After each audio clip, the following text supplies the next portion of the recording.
What if the creatures of your childhood nightmares weren't just figments of your imagination, but ancient beings lurking in the shadows, waiting to reclaim the world that once bowed to them? What if every fairy tale whispered truths so profound that the very air crackled with their forgotten magic? Amidst the crumbling pages of dusty tomes lies a truth so perilous it could fracture the very fabric of your reality. Legends of sirens luring sailors to watery graves, dragons breathing fire hotter than 1,000 suns, and phantoms who feast on lost souls, these aren't just stories, they're warning signs, shrieking from the depths of history. They want you to know. They want you to remember. Picture this, a moonlit night, the kind that makes you question every rustle in the bushes. Suddenly, a shadow flits past, too fast to be human. You laugh nervously, but that's exactly what the last sailor did before the kraken pulled him under, never to resurface. What does it feel like to be devoured by legends? To be the last whisper before eternal silence? Ancient texts don't just hold stories, they cradle curses, trapped energies begging for release. Every culture, from the foggy moors of Scotland to the sun-baked deserts of Egypt, has their own monstrous tales that could ignite a firestorm of dread and laughter. Because let's be honest, who wouldn't chuckle at the thought of a bumbling troll tripping over its own feet? Yet, under that humor lies a bone-chilling truth. What if all those mythical creatures were hiding in plain sight, wearing the masks of our most mundane fears?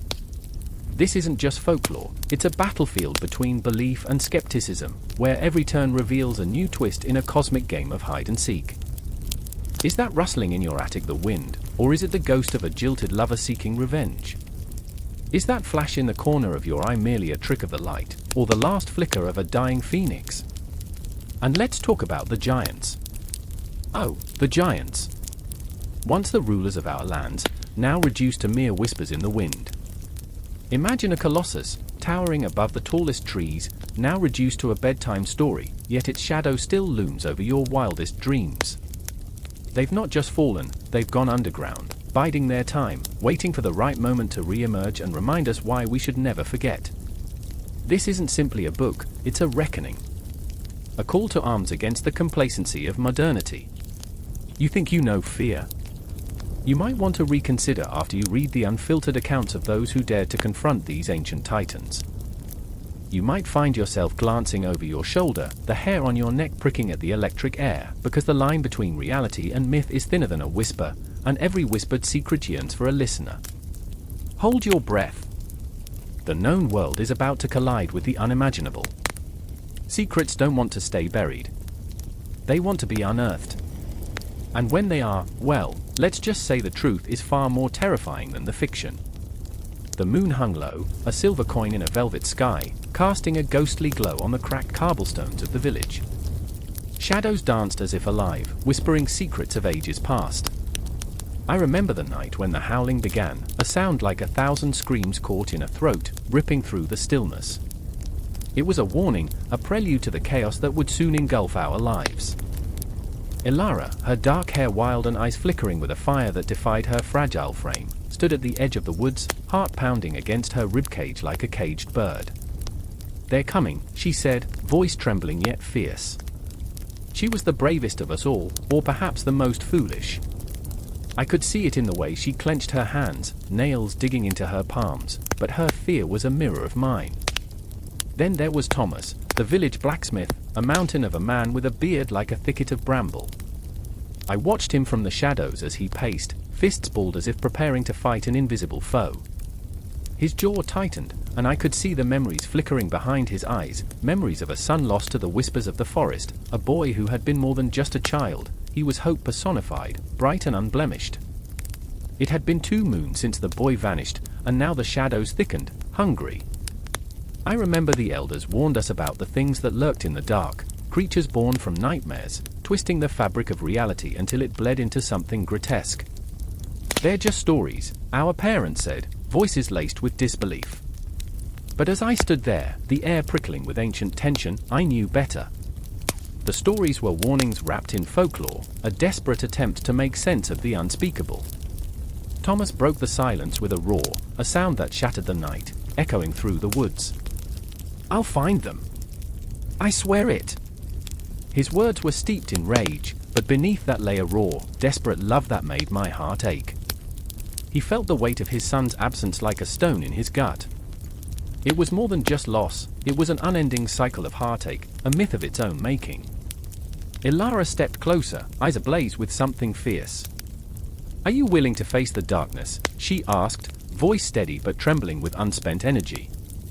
"To confront the beasts that have taken our loved ones." She didn't flinch, she was all fire and shadows, a dance of both light and dark.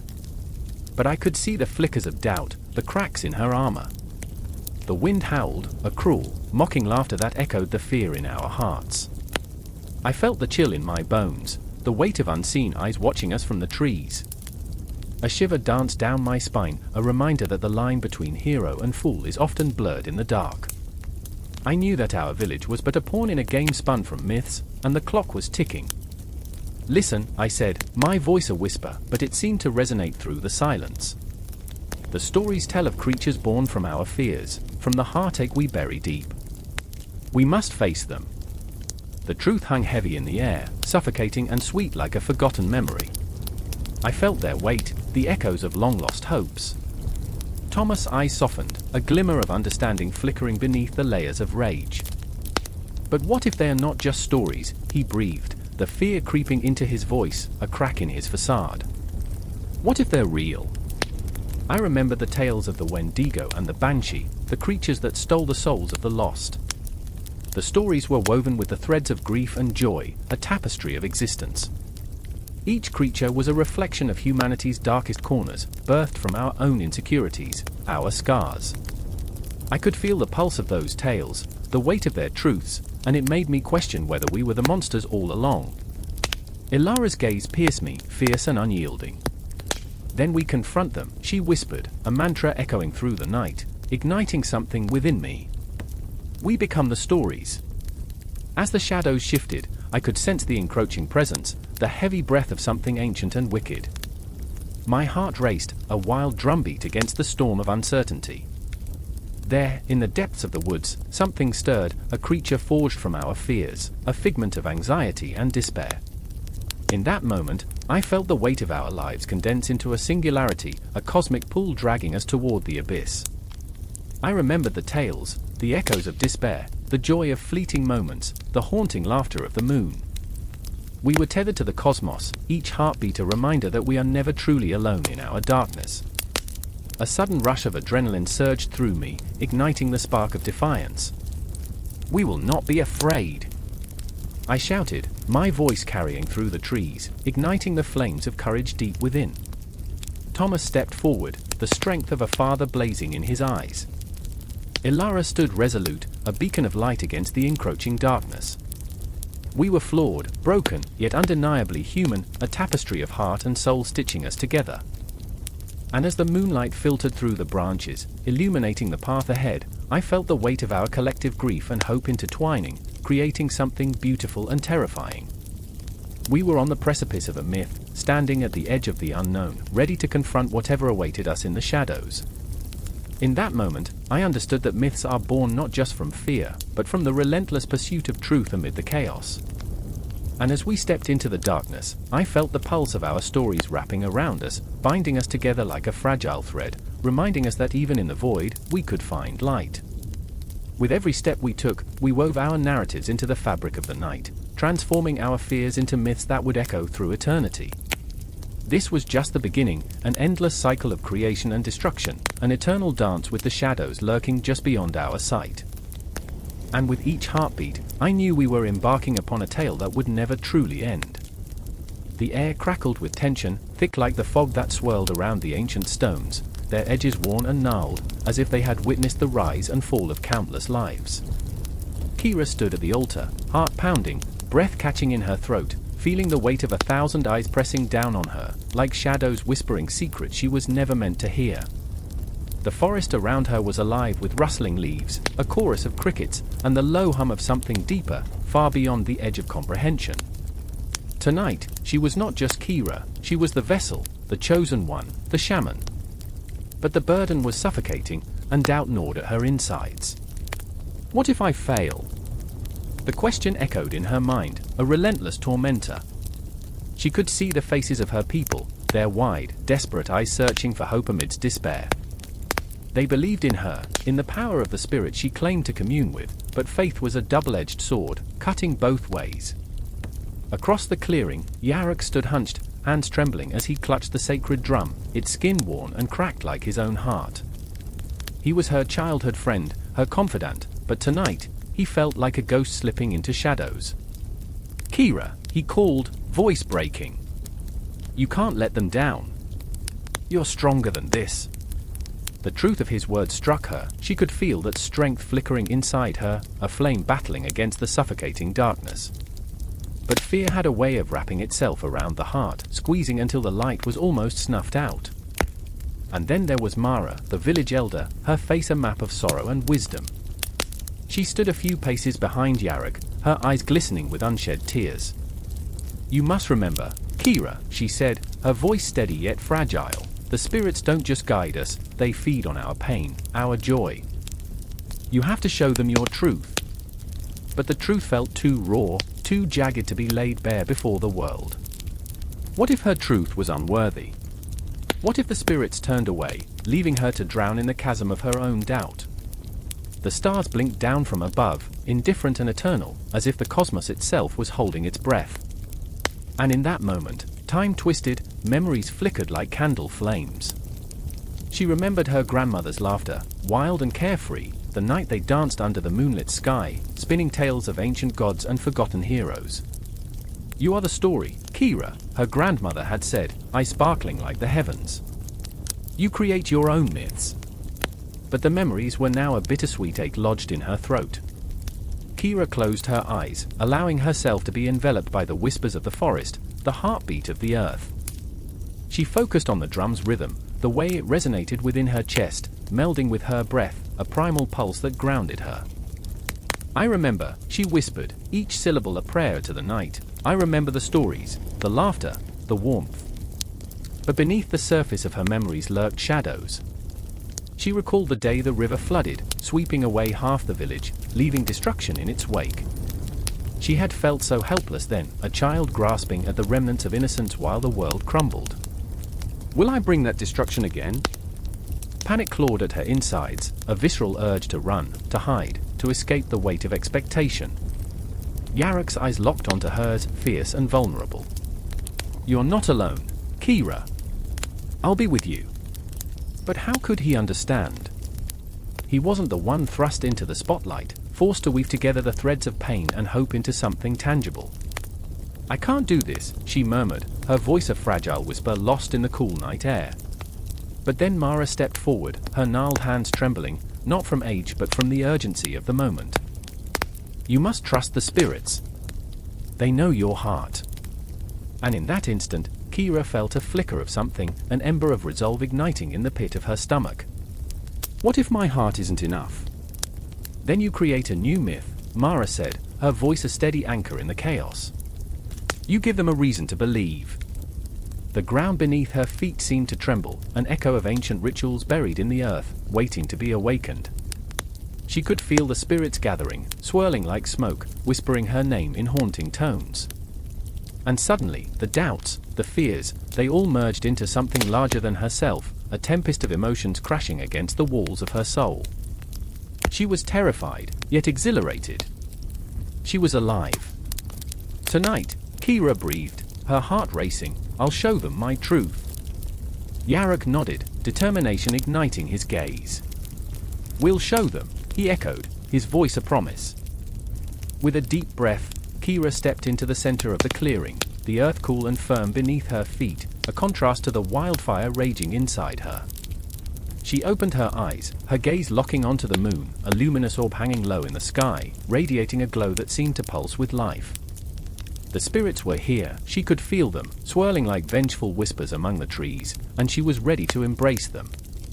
"Tonight, I am the storyteller," she declared, her voice rising, powerful and fierce. "I am the shaman." Each word echoed, reverberating through the air like a call to arms, a declaration that rang in the hearts of those who watched, who believed.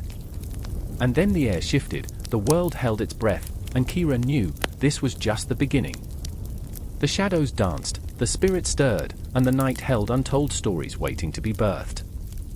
In that moment, every heartbeat aligned with the pulse of the universe, tangled in the threads of myth and magic, as Kira stepped into the unknown, ready to weave a new tale into existence.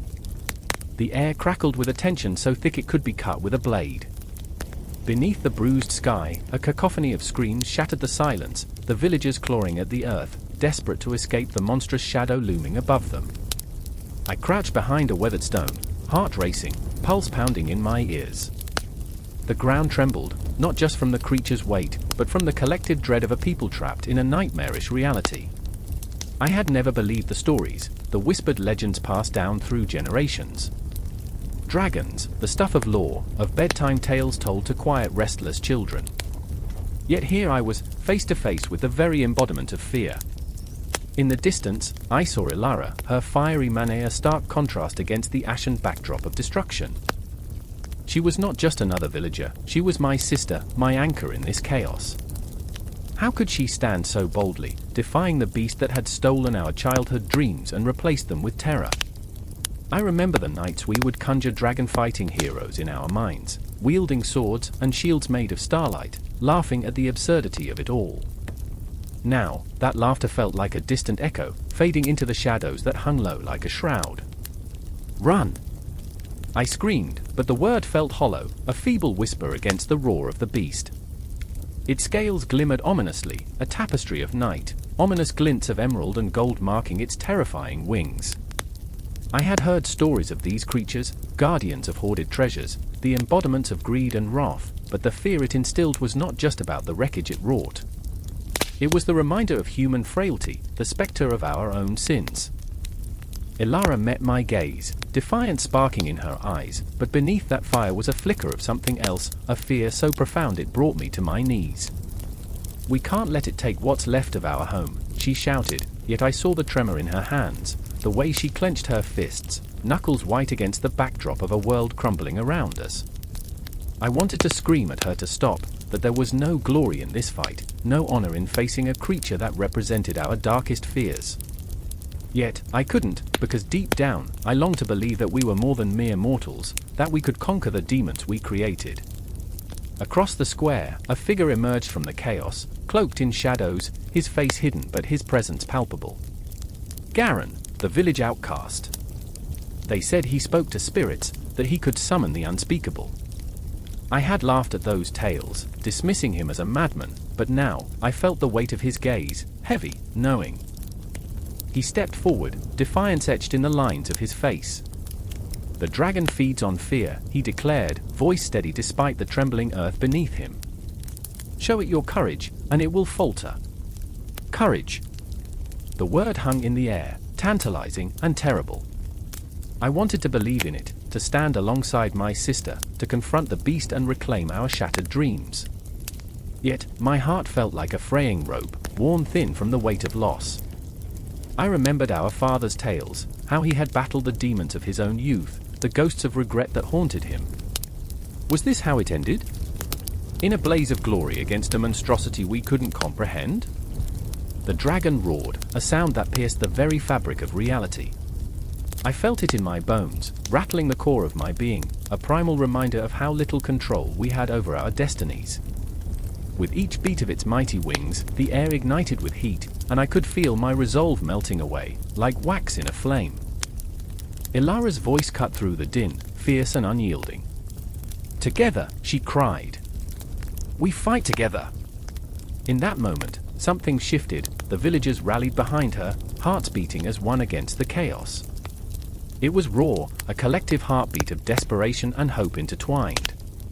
I closed my eyes, remembering days of innocence, laughter beneath the sun, dreams of knights and dragons that felt so far away now. And yet, as I opened them again, I felt a flicker of resolve igniting within me. "Together?" I echoed, though my voice wavered, mingling with the cries of bravery and fear. We were flawed, our lives stained with uncertainties and regrets, but in this fevered moment, we were warriors, the children of a land that had endured far too much. I felt the weight of Ilara's hand clasping mine, her warmth the beacon in the storm. The dragon descended, and for a heartbeat, time stretched like a taut string ready to snap. Chaos became a dance, a macabre ballet of survival. Garen stepped forward, his voice rising above the din, reciting an incantation that hung in the air like a spell, a tether to a time when dragons weren't just fearsome beasts but cosmic messengers. Shadows twisted, forming a tapestry of night around us, and for a brief moment, the world felt heavy with possibility. I remember the darkness enveloping us, the shadows of our own making dancing with the fire of the dragon. In that chaos, we became something more than ourselves, symbols of defiance against the inevitable. The beast roared again, but this time it felt different, a tremor of uncertainty lacing its fury. Could it be that we, mere mortals, could stand against the embodiment of our fears? Yet the moment was ephemeral, a flicker in the vastness of existence. As the dragon's shadow loomed above us, I felt that familiar twinge of dread, the realization that the monster was not just flesh and scales, it was a reflection of the darkness that lived within each of us. The tension coiled tighter, a serpent ready to strike, whispering sweet nothings of despair and hope in equal measure. The village square pulsed with anticipation, each heartbeat a reminder of our mortality. I didn't know how it would end, if we would rise forged anew or fall like dust in the wind. But as I looked into Alara's eyes, shimmering with bravery, I knew this wasn't just a fight against a dragon. It was a stand against everything we feared, loss, despair, and the haunting shadows of our souls. Time felt like a fragile wisp now, bending and swirling, as the world around us blurred into an almost dreamlike state. I remembered the legends, the tales of heroes and dragons, and how they shaped our lives. Perhaps we were just players in a grand cosmic play, each moment leading to the next, an unbroken cycle of fear and courage, darkness and light. And as the dragon's roar echoed through the night, I grasped that the talons of fate were upon us, but we would face them together, united in our fears, intertwined in our hopes, standing on the precipice of destiny. The battle was far from over, it had only just begun. The moon hung like an unblinking eye in a midnight sky, casting a silver sheen over the dilapidated village, where shadows danced in the corners of the crumbling cobblestones. I stood there, breath hitching in my throat, as if the very air trembled with the weight of unsaid words, buried secrets. The night thickened with tension, the chill of the unknown wrapping around my spine like a serpent, squeezing tighter with every heartbeat. Somewhere, a child's laughter cut through the silence, a haunting melody, echoing with innocence, juxtaposing the darkness that felt all-consuming, swirling around us like a storm ready to break. Ellie was there, her eyes wide and shimmering like the moonlight, yet filled with a terror that gnawed at the edges of her fragile heart. She clutched a tattered drawing of a unicorn, its horn twisting into a spiral of hope and dreams, the ink smudged from the rain that had poured relentlessly all day. "Promise me, Jacob," she whispered, her voice breaking like glass, "promise me we'll find it." Her sincerity clawed at my chest, a raw ache that threatened to spill over, to swallow me whole. I wanted to promise her the world, to conjure the magnificent creature that danced in her dreams, but doubt seeped through my mind, turning joy into despair. "I remember the stories," I murmured, feeling the weight of history drape over us like a shroud. The unicorn, a symbol of purity, of hope. But where do you find something so pure in a world like this? The words hung between us, heavy with the gravity of reality, a reminder of the dirt and decay that clung to our lives like a shadow. The village had long forgotten magic, drowned in the mundane, a place where love was lost in the stench of rotting dreams. Just then, a shudder ran through the ground, a pulse that matched the beats of our racing hearts. It was a warning, a reminder that the forest beyond the village held dangers as old as time, secrets buried beneath the soil, waiting for the brave, or the foolish, to seek them out. With every rattle of the wind, I felt the voices of the past rise, whispering tales of knights and blood, of innocence crushed beneath the weight of ambition. I could almost see them, ghostly figures, shimmering in the moonlight, their eyes hollow, searching for redemption. Ellie squeezed my hand, grounding me, pulling me back from the abyss of my thoughts. "We can't give up, Jacob." "Not now." Her faith was a candle flickering in the suffocating darkness, and it ignited something within me, a desperate longing to protect her, to shield her from the world that had once wrapped its claws around my heart. I had seen the shadows it cast, the dreams it devoured, and I didn't want that fate for her. But there was a pull, a siren's call from the depths of the woods. "What if it's a ghost, Ellie?" I asked, my voice barely a whisper, as if speaking of the unicorn would summon its spirit. What if it's just a story? A shadow of something that never was.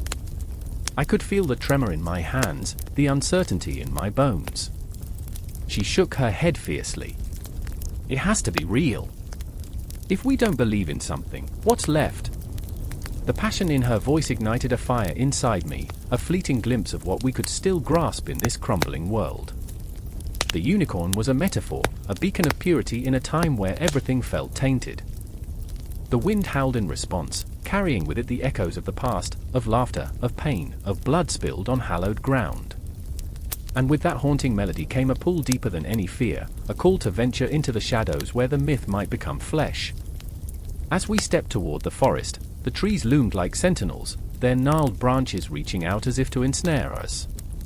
Each step felt heavy, the ground beneath our feet transformed into a tapestry of languishing memories. I could feel Ellie's pulse quicken beside me, her determination mingling with my doubt. We were both flawed, shaped by experiences that left scars hidden beneath our skin, and yet here we were, two souls adrift in a world where hope felt like a distant echo. Then I saw it. A flicker of white among the darkness, a ghostly figure darting between the trees. My breath caught, heart hammering against my ribs. Did you see that? I breathed, spinning to look at Ellie. But her face had paled, her eyes wide with fear and wonder. Jacob, she pointed, voice trembling. It's real. The unicorn stood there, ethereal and haunting, its horn glistening with unearthly light. I felt time slow, the universe contracting around us as if the cosmos itself held its breath, suspended in that singular moment. I remembered the tales, the reverence of old, the creature that could purify water and heal the sick, a being wrapped in layers of myth and longing. But amid that beauty, darkness crept. What would we pay to touch such purity? What price for a glimpse of hope? I could feel the weight of our pasts, our fears, a chorus of ghosts whispering warnings as the creature stepped closer, eyes like deep pools of sorrow, reflecting not just our desires but our deepest vulnerabilities. Would it bring salvation, or strip away everything we held dear? The air thickened with tension, electric and alive, as Ellie and I stood on the precipice of something vast and ungraspable, our emotions swirling in a maelstrom of anticipation and despair. What do we do?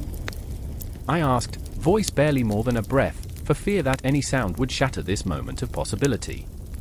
But the unicorn flickered, a mirage, and the shadows surged, an insatiable tide threatening to swallow us whole. Just like that, the moment hung fragile and pregnant with meaning, teetering on the edge of revelation and oblivion, and I felt the world tilt beneath my feet.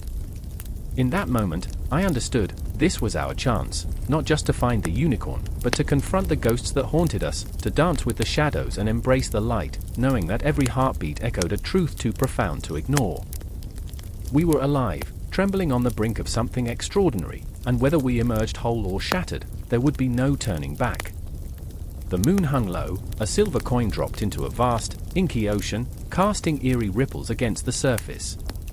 I stood on the crumbling edge of the cliff, wind whipping through my hair like ghostly fingers teasing the edges of my sanity.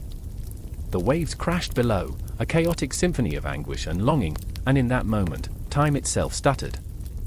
I could hear them, the siren calls of mermaids, haunting and sweet, echoing through the air like a lover's whisper. It was intoxicating.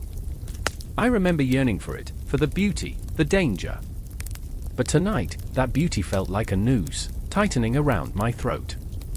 Seraphina emerged from the depths, skin glistening like shards of broken glass, eyes wide with an otherworldly glow that ignited something dark and primal within me. She was the embodiment of every heartache, every dream, and every broken promise I had ever known. Her laughter, bright like sunlit water, twisted into something sharp as she swam closer. I could feel the pull of her reality. Her world was alive with colors that danced at the edges of my vision, where shadows wept and the sky screamed. But it wasn't just Seraphina. There was also Selim, a merman who watched from afar, his presence a looming storm.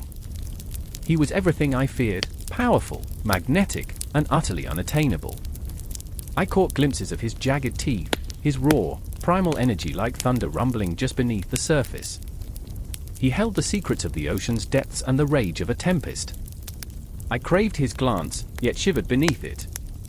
What could a mere human offer to a creature born of legends? My heart raced, each beat punctuating the silence, warning me of the danger that lurked just beyond the veil.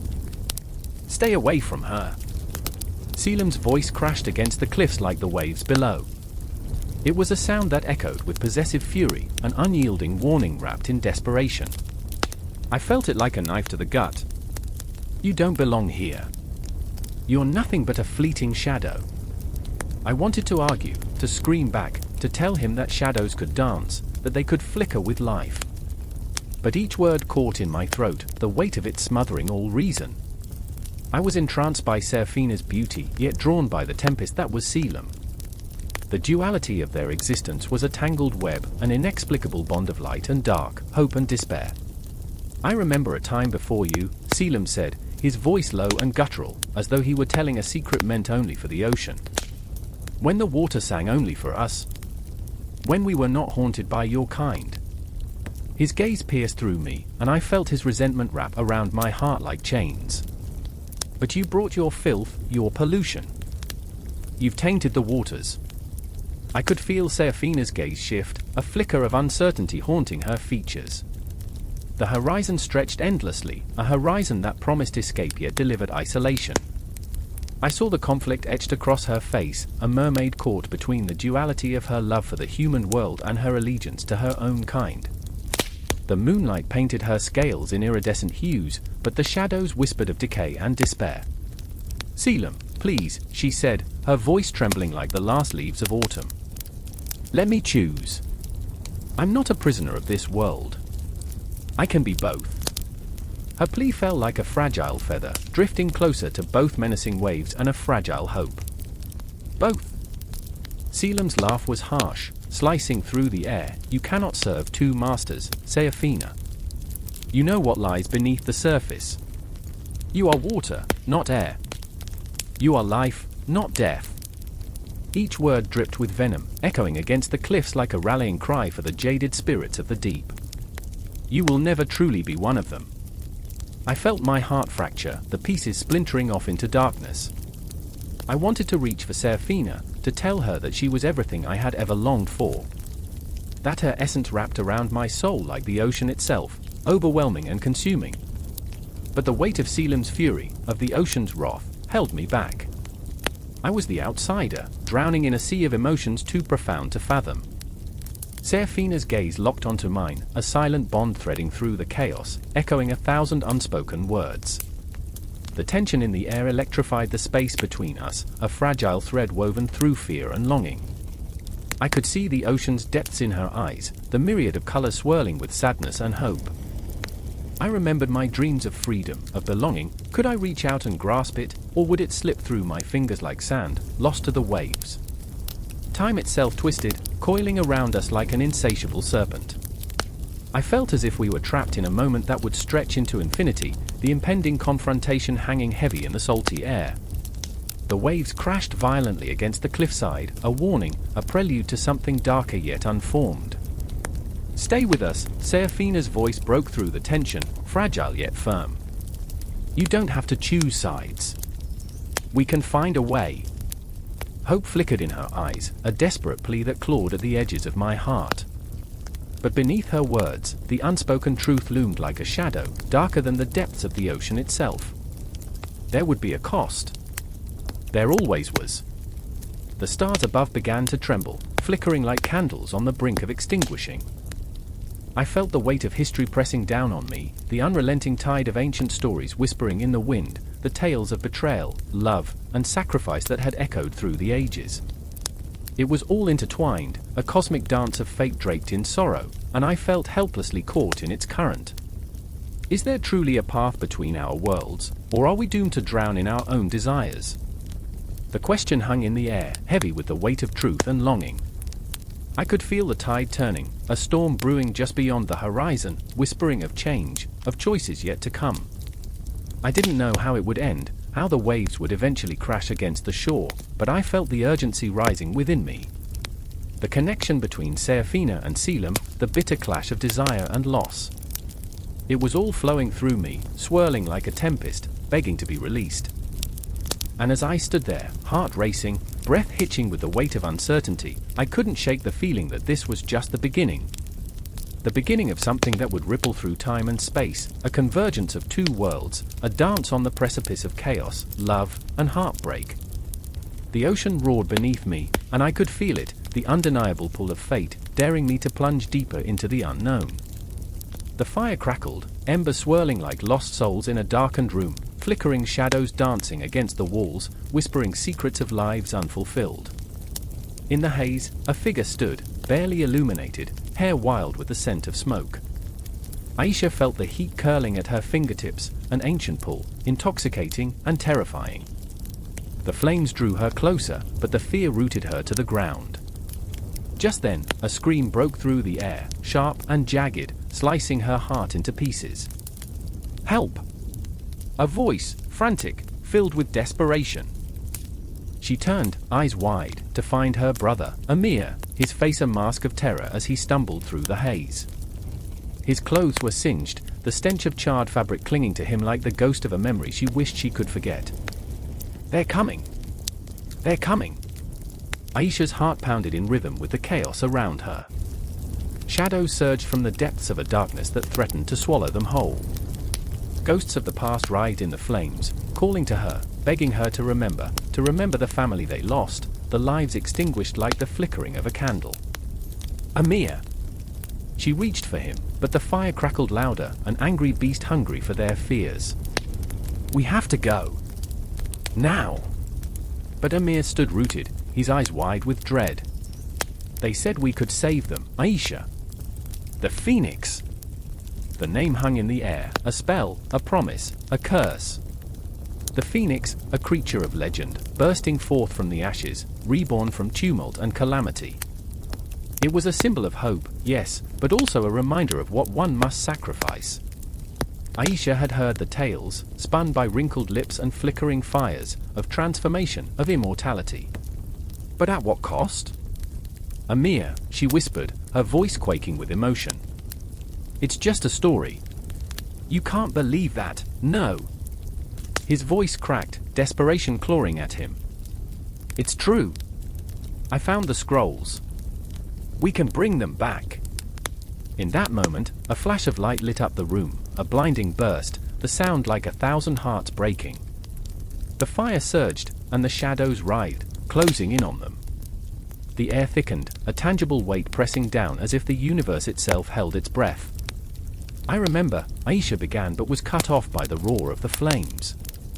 Memories crashed over her, drowning her in images, their mother's laughter, their father's strong hands, the way the world had once felt safe. Each memory twisted, turned to ash in the heat of her despair. "I remember the day they left us. I remember the darkness." Ammir's breath caught in his throat, a gasp of longing and grief. What if we could change that? What if we could pull them back from the void? The shadows flickered, their forms changing, twisting into faces Aisha thought she'd buried long ago. She could see her parents, their eyes pleading, tears glistening like jewels in the firelight. "Aisha," they echoed, voices laced with sorrow, "you can't play with the dead. You can't." But Ammit stepped closer to the flames, a reckless determination igniting within him. "They can be saved." "The Phoenix can," "No," she shouted, heart pounding in protest. "We can't summon something we don't understand. You don't know what it'll take. Maybe I don't care." His voice was raw, a plea tinged with rage. "I'd do anything to bring them back. Anything." The fire howled, a creature both alluring and horrifying, a tempest of sorrow and hope. Aisha could feel the heat wrapping around her like a lover's embrace, seductive yet dangerous. "Ammit, listen." Her words stung like ice. "You will lose yourself in this. You'll become a ghost." Ghosts. The word hung between them, a tether to their shared grief. Aisha could feel the weight of it, the way it anchored her in reality, yet twisted her heart. She could see her brother, wild-eyed, on the precipice of despair and madness. If you pull them back, you might not want to let go. And what if they're not the same? The roar of the flames grew deafening, the shadows twisting and contorting as if mocking her, whispering of power and immortality.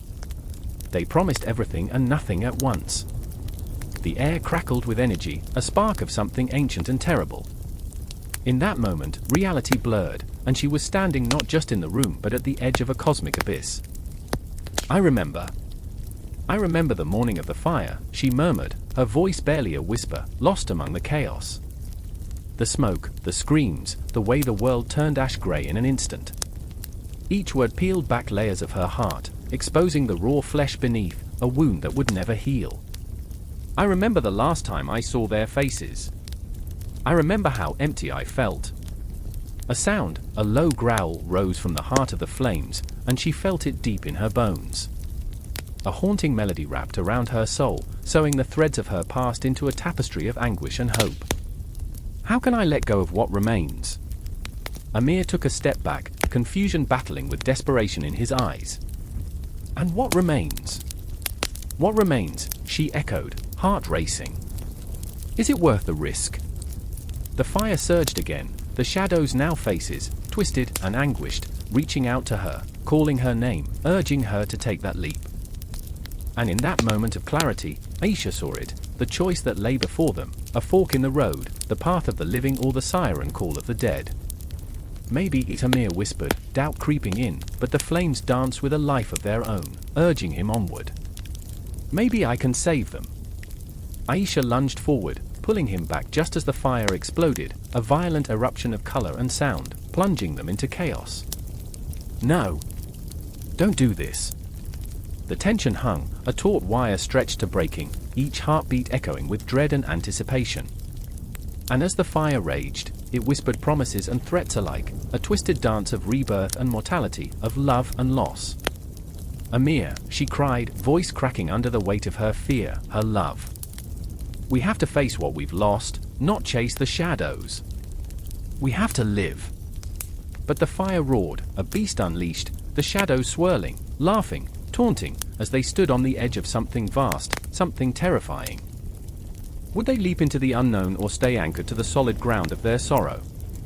And in that moment of despair, the heat of the flames wrapped around them like an embrace, and Aisha realized the rebirth they sought might not come from the ashes, but from the heart of their struggle. With every breath, the fire seared into their souls, forging their destinies in the crucible of pain and desire. As the world trembled around them, they stood on the precipice, the choice hanging heavy in the air, a choice that reshaped the boundaries of their existence, the promise of the phoenix breathing life into a moment teetering on the edge of eternity. Time itself held its breath, waiting, watching, as the shadows danced, the flames sang, and the echo of the past whispered into the night. The whir of the clock echoed through the dim chamber, each tick a heartbeat, each tack a reminder of the time slipping away. Shadows danced along the stone walls, twisting and contorting like the memories that haunted them. I stood there, breathless, staring into the abyss of the labyrinth, an endless maze of fear and desire, the ground beneath me trembling with the weight of what I was about to face. The air was thick with the scent of damp earth, and every inhale felt like a prelude to madness. Behind me was Alice, her fingers trembling as they gripped the hilt of her dagger. She always exuded strength, a facade of fierce determination cloaking the turmoil within. But tonight, her resolve was a fragile mask, cracked and on the verge of shattering. We have to go, she whispered, the words barely escaping her lips, laced with urgency and an unspoken dread. I turned to her, searching for comfort in her fierce gaze, but only saw the flicker of doubt mirrored back. I know, I replied, my voice hollow, lost in the chasm between us. The labyrinth wrapped around my mind like a vine, constricting tighter with every thought. What awaited us in those twisting corridors? Monsters, memories, or perhaps the ghosts of our own choices? I clenched my fists, the sharp edges of my nails biting into my palms, grounding me in the moment. Fear is the Minotaur, Ayla said suddenly, her voice fierce, yet trembling. It doesn't just lurk in the shadows, it grows within us, a beast feeding on our insecurities. Her eyes shone with a mix of defiance and sorrow. I knew she was right. The true monster lay not at the heart of the maze, but in our minds. The labyrinth beckoned, its entrance like a gaping mouth, ready to swallow us whole. I remembered the stories that had been told, the brave knight, the beautiful maiden, the grisly fate of those who dared to tread its path. But this was no fairy tale. This was raw, unfiltered reality, and we were mere players in a game that felt rigged from the start. Do you ever wonder, I began, my voice trembling as I fought against the rising tide of panic, if we're all just running in circles? A never-ending spiral of our own creation. Alice looked at me, her expression softening, and I could see the flicker of understanding. We were not just fighting to survive the darkness of the labyrinth, we were also battling the labyrinth within ourselves. I remember when I thought love would save me, she said, the words falling like stones into the silence that stretched between us. I thought I could escape it, escape the pain. But here I am, trapped, like everyone else. There was a haunting truth in her confession, a vulnerability that echoed in the depths of my own heart. We were both prisoners of fear, of regret, of our own flawed humanity. As we stepped into the labyrinth, the walls closed in, the air growing heavy and oppressive. The silence was deafening, broken only by the sound of our footsteps echoing off the cold stone. Each step felt like a weight pressing down on my chest, a reminder of everything I had lost, every choice that had led me here. The shadows whispered secrets, taunting us with glimpses of what lay beyond. Turn back, they seemed to hiss, but we pressed on, driven by a desperation that surged through our veins like wildfire. I could feel the pulse of the labyrinth, the heartbeat of something ancient and terrible, thrumming in time with my own, a reminder that we were not alone in this dark place. We were surrounded by the echoes of our past, the choices we'd made wrapped around us like chains, dragging us deeper into the unknown. Suddenly, a growl reverberated through the air, raw and primal, sending shivers racing down my spine. Alice's grip on her dagger tightened, her knuckles turning white as we turned a corner. The monster was real, and it was closing in. Stay close, I commanded, though my own voice trembled with uncertainty. We were not just facing the minotaur that lurked in the shadows, we were confronting the monsters within ourselves. In that moment, fear coiled around my heart, squeezing until I could barely breathe. I remembered the love I had lost, the dreams that had turned to ashes. I felt the weight of my own failures, the unending spiral of self-doubt. It was all there, clawing at me from the dark corners of my mind, a swirling tempest of emotions that threatened to tear me apart. Alice's breath quickened beside me, her fear palpable. What if we don't make it out, she whispered, her voice barely a thread in the oppressive silence. What if the Minotaur consumes us? We will, I replied, though the certainty in my voice crumbled under the weight of reality. We have to face it, Alice. We have to confront the darkness to find the light. We pressed deeper, the walls of the labyrinth closing in like the suffocating grip of despair. Every turn felt like a choice, every shadow a reminder of the ghosts that haunted us. The ground beneath our feet shifted, a living entity that seemed to pulse with anticipation. And then, we reached the heart of the labyrinth, the center where the darkness pooled like ink, a void that threatened to swallow everything whole. I took a deep breath, my heart racing like a drum, pounding in rhythm with the chaos that surrounded us. And there it was, the Minotaur, a grotesque figure of muscle and madness. Its eyes glowed with an otherworldly light, a reflection of our own fears, our own darkness. It was a mirror, a manifestation of everything we had tried to escape. I felt the ground shake beneath me, a tremor of realization that sent shockwaves through my soul. In that moment, I understood, the labyrinth was not just a physical space, but a reflection of our own minds. The Minotaur did not just seek to devour us, it sought to reveal the truth hidden within. We had to face it, embrace it, and in turn, find a way to reclaim ourselves. Alice stepped forward, her eyes fierce with determination, and I followed. Together, we faced the beast, hearts pounding, breaths heavy with anticipation. We were not just fighting for our lives, we were fighting for our humanity, for the right to exist in this labyrinth of our own making. And as the darkness threatened to pull us under, I felt a surge of hope ignite within me, a burning desire to break free, to shatter the chains of fear that had held us captive for so long. The labyrinth might twist and turn, but we would not be consumed. We were the architects of our own fate, and together we would carve a path through the chaos, one heartbeat at a time. The moon hung heavy and low, a restless sentinel, casting a pale glow across the jagged cliffs where shadows danced like whispers. I stood there, heart pounding in my chest like a war drum, breath hitching in my throat, as if the very air knew the danger that lay ahead. The stillness was deceitful, heavy with the weight of anticipation and dread. Somewhere in the night, a roar echoed, a fearsome sound that sent shivers racing up my spine, an invocation of ancient instincts, primal and raw. It was a warning, a reminder of what guarded the gold buried deep within the earth, protected by creatures born of myth and nightmare. Stay close. I gripped the arm of my brother, Eric, his face pale beneath the moonlight. Fear had twisted his features into something nearly unrecognizable, yet I could see the defiance flickering behind his eyes. He always had to play the hero, the brave one. Little did he know, I was the one holding the knife that night, not the one with the courage to use it. I remembered the stories, woven into our childhood like delicate threads, tales of griffins, their golden eyes reflecting the fire of their souls, fierce as the storms that raged beyond the horizon. These beasts were not mere guardians, they were embodiments of wrath and justice, the living echoes of those who had sought wealth and power, only to meet their doom. "They'll tear us apart," I whispered, a truth that felt like ice in my veins.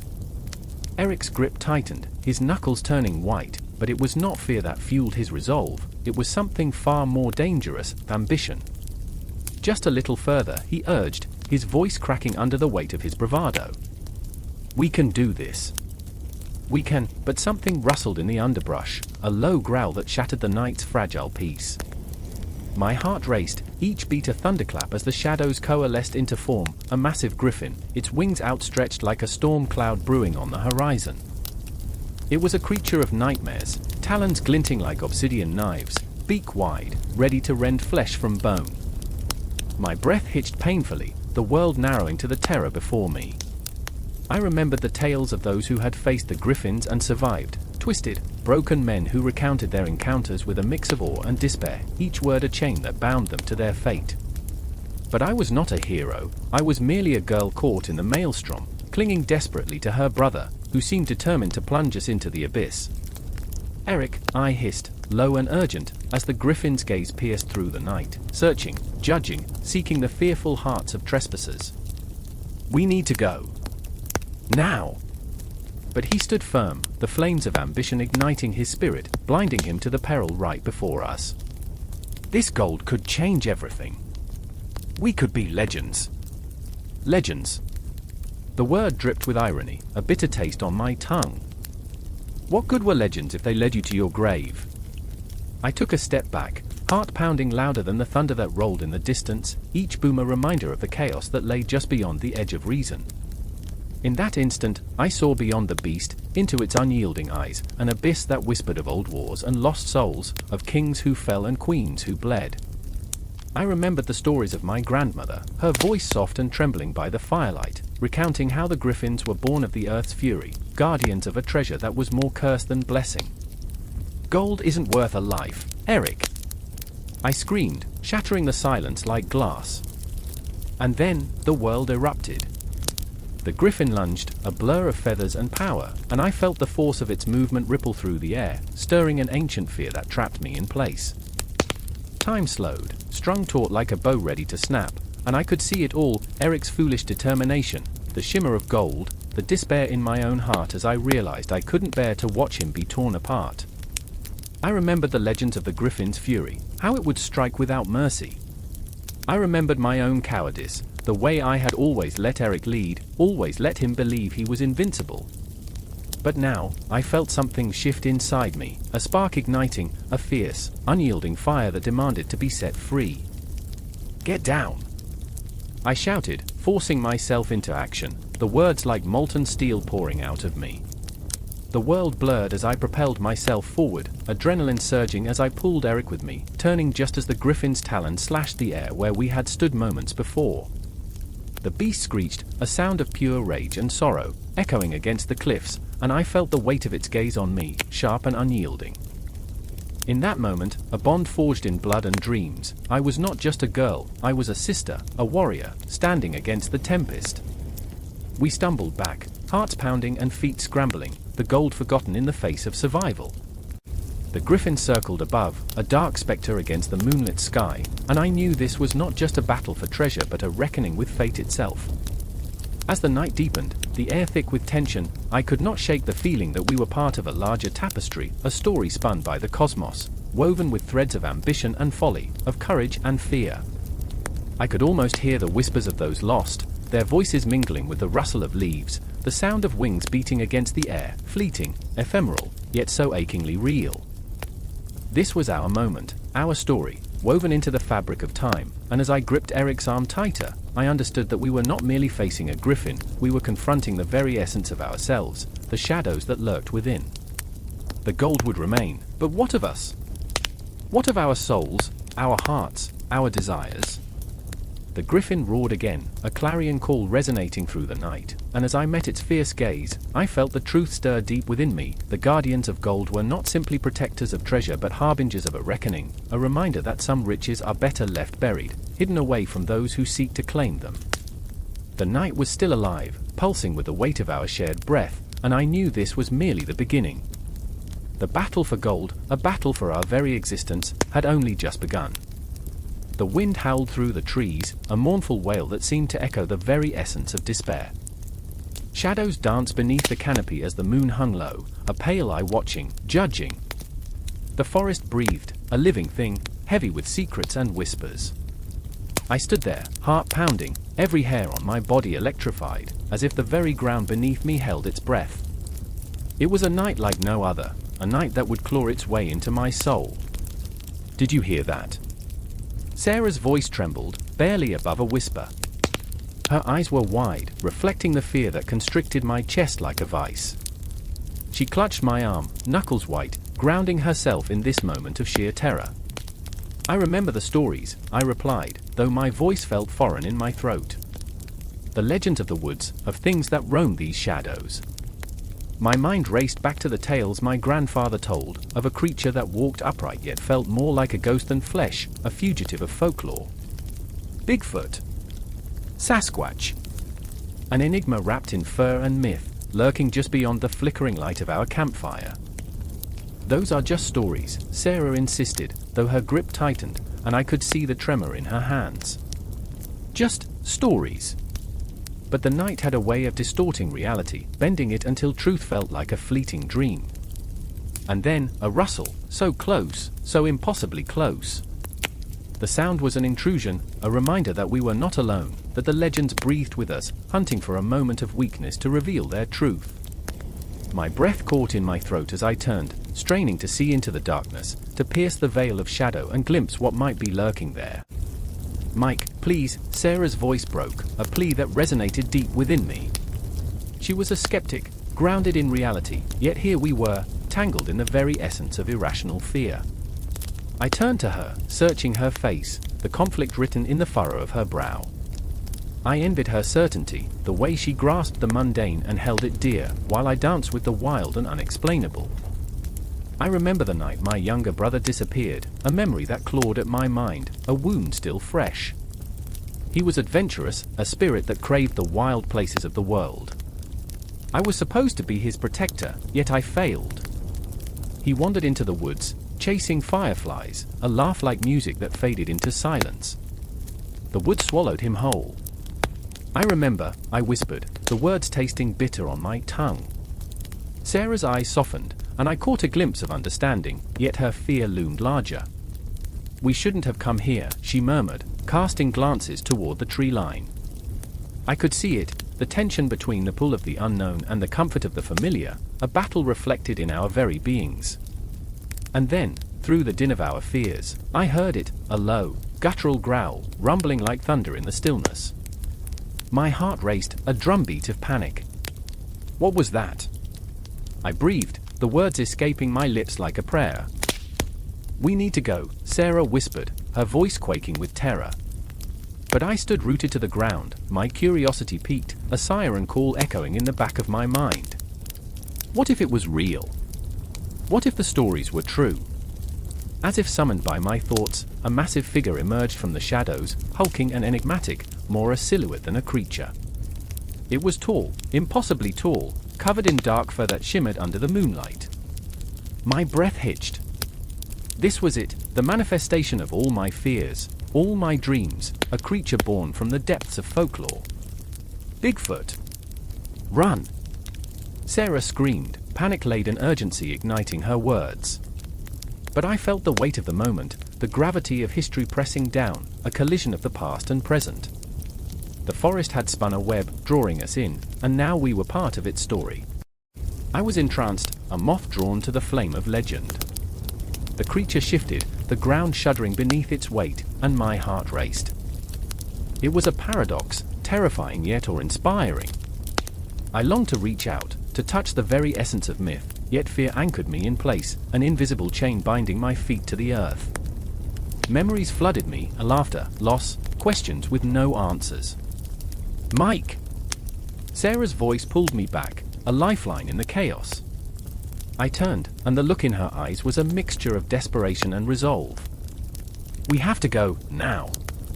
But something shifted within me, a tumult of emotions that echoed like the rustling leaves. I was torn, a part of me wanted to flee back to the safety of civilization, to the stark glow of streetlights and the hum of life, yet another part yearned for the untamed, the raw, the primal connection to the earth beneath my feet. Wait! I heard my voice, louder now, cutting through the fog of fear. What if it's not what we think? What if it's a guardian of the forest? Sarah's eyes widened in disbelief. A guardian? Mike, it could be dangerous. But the creature paused, its massive form illuminated by the moon, and for a heartbeat, time hung suspended. It looked at us, deep in the shadows, and I felt a connection, a bridge spanning the chasm between fear and understanding. In that moment, I remembered the stories, the whispers of ancient wisdom carried on the wind, tales of creatures that watched over the wild, that were part of the very fabric of existence. I dared to believe that maybe, just maybe, it was not the beast we feared, but rather the wildness within ourselves that we had lost. The air grew still, charged with something electric, something sacred. I felt the weight of history, the collective memory of those who had stood where I stood, faced with the unknown. And just like that, the creature turned, melting back into the shadows, leaving behind only the echo of its presence, a whisper of what could be. Let's go, I breathed, and this time, it was not a plea.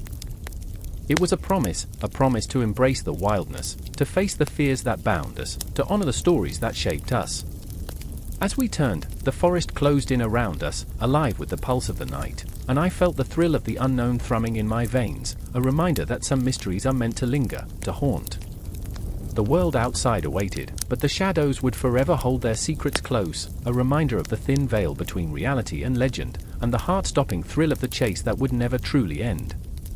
The moon hung low, a ghostly eye peering through the veil of night, illuminating the twisted shapes of the forest. There, among the gnarled roots and shadowy thickets, a figure stumbled, heart racing, breath hitching in the cold air. It was me, chasing the echoes of a past that seemed to tangle with the present, clawing at my sanity. I remember the stories whispered by the firelight, tales that danced like embers in the darkness, tales of chimeras, monstrous fusions of beast and man that lived in the crevices of nightmares. But that night, those stories became flesh, and the line between myth and reality blurred like smoke in the wind. In the depths of my mind, the memory surged forth, my brother, Alex, fierce and wild, brimming with an unyielding spirit. He always claimed he could hear the wind speak, he believed it carried the voices of ancient beings, of chimeras lurking just beyond our grasp. They're not just stories, he'd say, wide-eyed, they're warnings. But warnings fell on deaf ears, and laughter echoed in the halls of our childhood home, masking the truth we both sensed but dared not confront. And then there was Lydia, the tether to my sanity, wrapped in warmth and light. Her laughter rang out like a bell, a sweet melody in a world grown dim. But beneath that laughter lay a tempest, a fear that twisted her heart into knots. She feared the transformation, the melding of identities, the loss of self. What if we become something else, she would ask, her fingers tracing the lines of my palm as if seeking reassurance. What if we lose everything? The forest around us held its breath, the tension palpable as the ground trembled beneath our feet. I remember Alex's urgency, his voice rising above the rustling leaves. They're coming. We must go. He was wild-eyed, a mix of fear and thrill coursing through him. I'd never seen him this way, his spirit untamed, igniting something within me, our primal urge to run, to escape. But escape from what? From the chimeras that haunted our dreams, or from the darkness lurking within ourselves? Then came the whisper of wings, a sound so soft yet so foreboding. Shadows flickered, coiling around us like serpents, strange creatures, part bird, part beast, eyes glinting with a hunger that sent chills down my spine. They were the chimeras of old, the ones I had dismissed as mere fables, but now they stood before us, breathing, living. I stumbled backward, caught between awe and terror. What do they want? I shuddered, gripping Lydia's hand, feeling her warmth seep into my skin like a lifeline. They want to show us, Alex breathed, stepping forward, drawn to the creatures with an almost magnetic force. They know what we fear.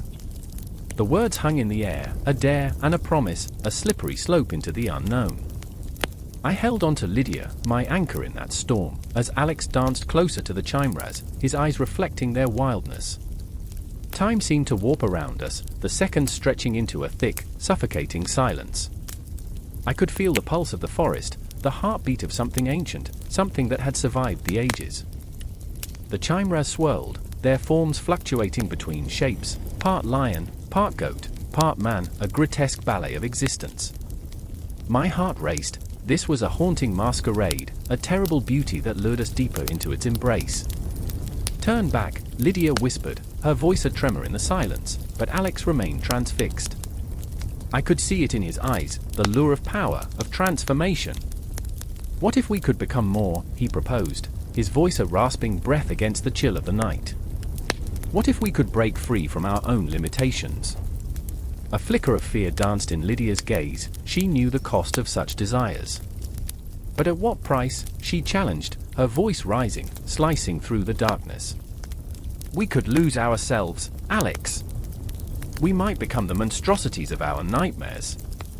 I felt torn, suspended between two worlds, between Alex's reckless ambition and Lydia's desperate plea for sanity. The chimeras shifted, eyes glistening, as if understanding our turmoil, feeding on our fears. They were not monsters, they were reflections, and in that moment, I recognized their anguish as my own. The air thickened, a palpable tension that swelled until it burst. I couldn't breathe, couldn't think. The shadows pressed closer, the chimeras closing in, their forms shifting and swirling until they became a single mass of chaos and beauty. You want to be more, they seemed to whisper, voices echoing in my mind, cold and enticing. You want to know what it means to be free. And then, in a flash of instinct, I reached for Lydia, pulling her close, anchoring myself in her warmth, the vibrancy of her spirit fighting against the encroaching darkness. We're not alone, I said, my voice shaking, we can face this together. The realization washed over me, a surge of hope against despair.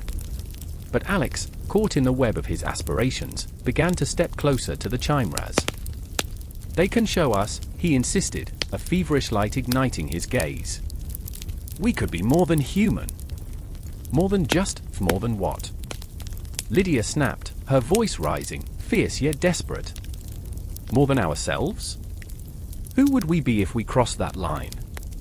The words hung heavy, a warning drenched in love, but Alex was beyond reasoning, intoxicated by the allure of transformation.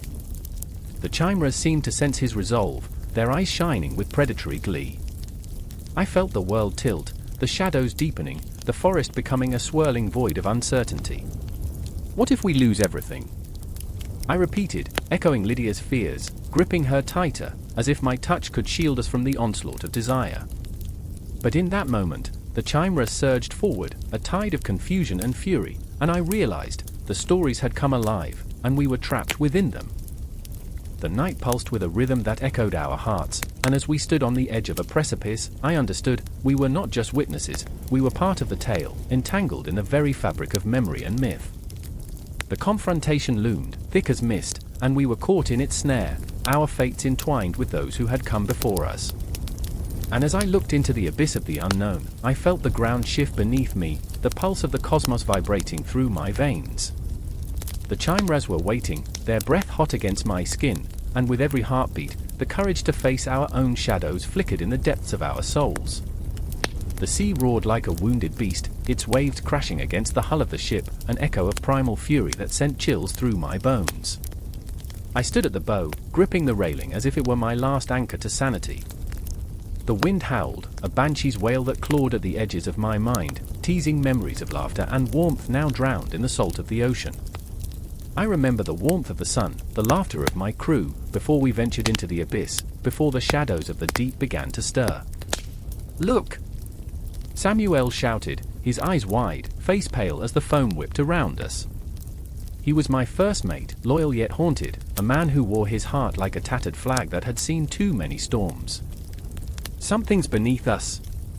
Panic danced in his voice as he pointed into the dark water, an abyss that swallowed the light whole. And then, silence. A thick, oppressive stillness that wrapped itself around us like a vice.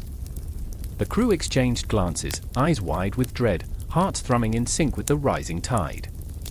I felt it too, the weight of impending doom pressing down like the ocean itself was about to rise and claim us. I remember the stories, the legends whispered in taverns, told by candlelight. The Kraken, they said, a monster of unimaginable size, lurking just beyond the reach of man's frail understanding. I always laughed them off, the drunken tales of sailors seeking to frighten the landlocked. But now, as the swell of the sea danced with sinister intent, they clawed at the edges of my reason. What if it wasn't just a story? What if the whispers were true? The ship lurched, a violent shudder that sent us sprawling. I gripped the rail tighter, feeling the splintered wood bite into my palms. "Get to your stations!" I bellowed, though my voice felt small against the wrath of the ocean. Fear radiated off my crew, palpable and thick, but they moved, obeying the instinct for survival that coursed through their veins. In the chaos, I glanced at Samuel, his broad shoulders hunched, eyes darting. Behind that brave exterior lay a simmering storm of his own, a fear of the unknown, a knot of regret for the dreams he sacrificed to sail beneath the stars. "It's just a storm," he muttered, but I could see the tremor in his hands, the way he kept glancing over the edge, as if expecting something to rise, to reach. And then it happened, a monstrous shadow glided beneath us, dark as the void between stars. The water roiled, bubbles erupted like angry sound, and a monstrous tentacle broke the surface, slick and glistening in the dim light. Time slowed, stretched thin like the frayed end of a rope. I remember the terror that gripped my heart, the realization that legends were not just stories told to scare the foolish. The Kraken loomed above us, a grotesque ballet of limbs, each one a testament to the horror that lurked in the depths. My breath caught in my throat as I watched, paralyzed, the world narrowing until it was just me, the beast, and the encroaching doom. "Captain!" Samuel's voice broke through my reverie, a lifeline pulling me back. "We have to move." His urgency lit a fire in my lungs, and I turned, adrenaline coursing through me like electricity. The crew scrambled, a whirl of fear and frantic energy, but I could see it in their eyes, the same hopelessness that clawed at mine. We were mere mortals, powerless against the ancient rage of the ocean. With a roar that pierced the very fabric of the storm, the Kraken surged, tentacles thrashing against the ship, splintering wood and sending men tumbling into the sea. I gritted my teeth, heart racing, as chaos unfolded around me. I could see Samuel, fighting against the tide of panic, trying to rally the crew. But even his voice, once strong and steady, faltered in the face of such primal terror. "Hold fast," he cried, though I could hear the quiver in his tone, the desperation that masked itself as bravery. I felt the weight of the ship shift, screaming against the creature's grip. I remember the taste of salt on my lips, the metallic tang of fear. It whispered to me, a siren's call, seducing me with thoughts of surrender. And then I thought of home. I thought of the warmth of a hearth, the laughter of friends, the embrace of a world untouched by the horrors of the deep. I was not ready to let it go. Not like this. Not in the maw of a beast that feasted on the dreams of men. "Fight!" I roared, a primal scream that echoed into the abyss. "Fight for your lives!" And something shifted, a flicker of defiance igniting in the hearts of my crew. They rallied, each man grasping whatever weapon they could find, faces set with fierce determination. As the Kraken thrashed, sending waves crashing over the deck, I found myself eye to eye with the monster, my heart pounding like a war drum. I saw the darkness in its depths, an ancient malice that spoke of greed and betrayal, a reflection of the fears we all harbored. I had spent years running from my own demons, the shadows that whispered doubts. But now, here, faced with the embodiment of terror, I realized I had to confront it. "Together!" I shouted, and something shifted in the air, a current of resolve binding us. Samuel stood beside me, his eyes fierce, a warrior reborn amid chaos. We were not alone. The crew rallied, striking out against the tendrils that reached for us, their hearts pounding in unison, a song of survival against the monstrous symphony of despair. But even as we fought, I felt the weight of something deeper, an understanding of our own fragility, an acknowledgement of the choices that brought us here, to this moment, on the precipice of loss and hope. I realized that the Kraken was not just a monster of flesh and sinew, it was the embodiment of our fears, our regrets, the very darkness we tried to escape. And so we fought.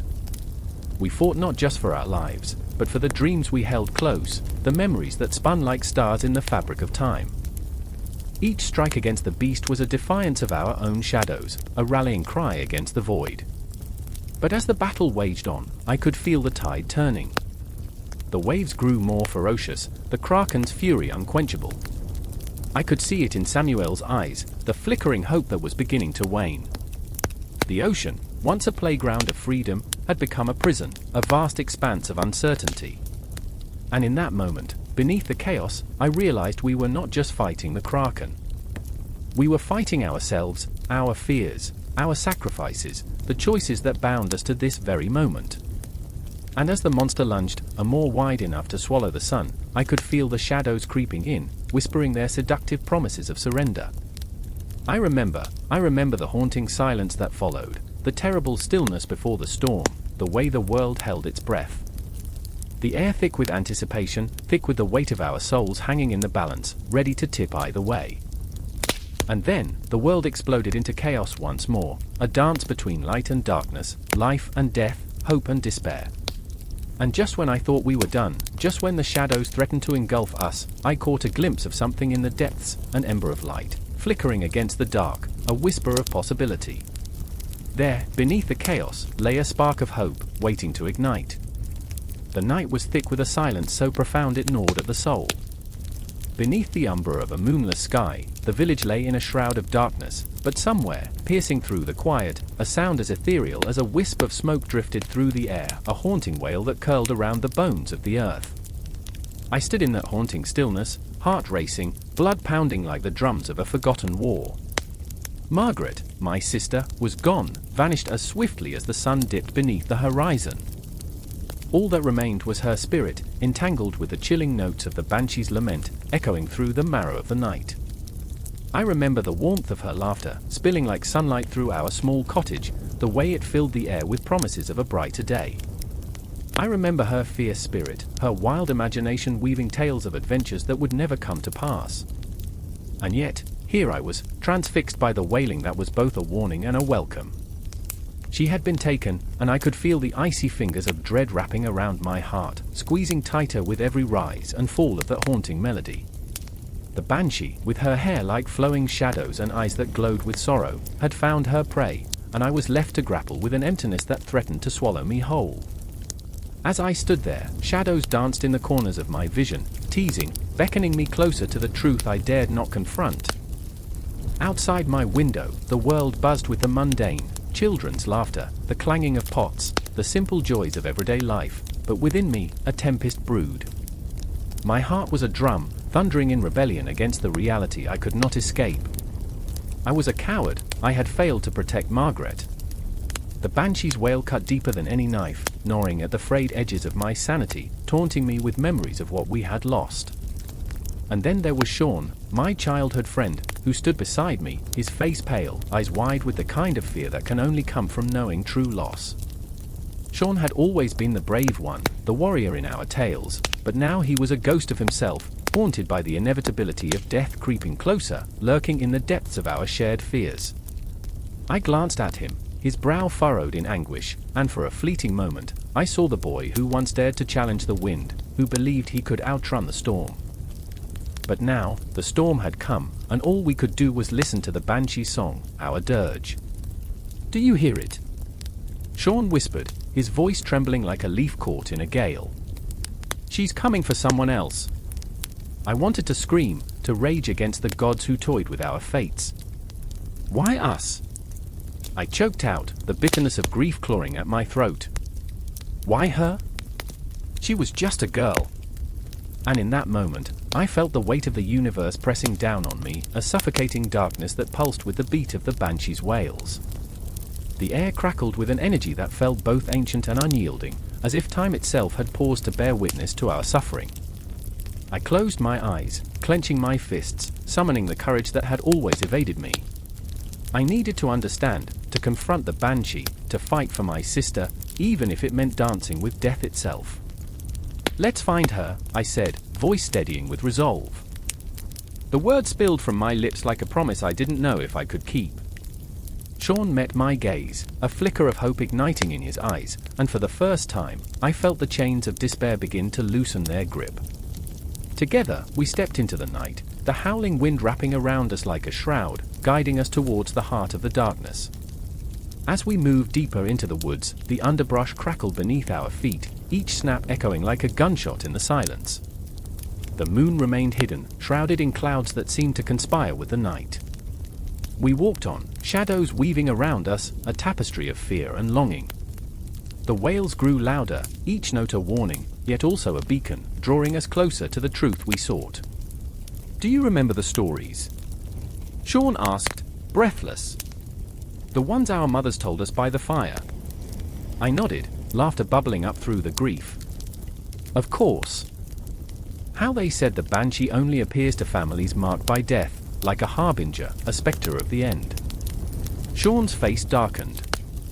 "Then it's true. We're marked."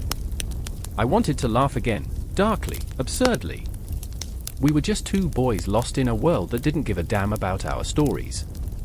What if we're the ones who break the cycle? I suggested, the words tasting bitter on my tongue. What if we can save her? Desperation laced my voice, and I could feel the weight of my own foolishness. Yet the thought of Margaret, laughing, dancing in the sun, pushed me forward. I had to believe that we could turn back the tide of fate, that we were more than mere mortals caught in the machinations of the cosmos. But as we reached the clearing, the wails crescendoed into a cacophony of sorrow, wrapping around us like a funeral shroud. In the center stood the banshee, her figure shrouded in mist, a vision of beauty and despair. Her hair flowed like liquid silver, face twisted in an expression of profound grief. And in that moment, I realized there was no escape. We were not the hunters but the hunted, drawn into her mournful embrace. The night deepened, shadows swallowing us whole, as we stood frozen in the face of destiny. I could feel the weight of the moment, the heavy thrum of impending loss. The banshee turned her gaze upon us, and I could see Margaret's face, shimmering within the folds of darkness, a fleeting glimpse of the sister I feared I'd never see again. "Help us!" I screamed, a raw, desperate sound that echoed into the void. But the only answer was the relentless wail that wrapped around us, a chilling promise of what lay ahead. And in that moment, under the watchful eyes of the cosmos, we stood on the precipice of everything we had ever feared, waiting for the inevitable to come crashing down around us. Time slipped through our fingers like sand, the air thickened, charged with an energy that was both electric and suffocating. The banshee song echoed louder, a relentless reminder that death is never far behind, lurking in the shadows, waiting for its moment to strike. The night stretched on, a timeless abyss, and we were lost, caught in the web of fate, where every heartbeat echoed the truth. The banshee was here, and the end was just the beginning. The wind howled like a mourning widow, a mournful wail that echoed off the jagged peaks of the Himalayas. I found myself standing at the precipice of a sheer cliff, the icy air clawing at my skin, as if nature itself was warning me, begging me to turn back. My heart raced, a wild drumbeat against the silence, filled with the unearthly stillness that draped over the mountains like a shroud. I was not alone. Behind me, a figure trembled, her breath a ghostly mist in the frigid air. "Lila?" Fear flickered in her eyes, a mirror to my own. "Do you hear it?" she whispered, a quiver threading through her voice. My throat tightened as I strained to listen, the howl of the wind punctuated by something deeper, a low rumble that reverberated through the snow-covered expanse. Was it a growl, an echo of something primal? Or was it merely the mountain, shifting in its ancient slumber? I turned to Lila, her hand shaking, her resolve flickering like a dying flame.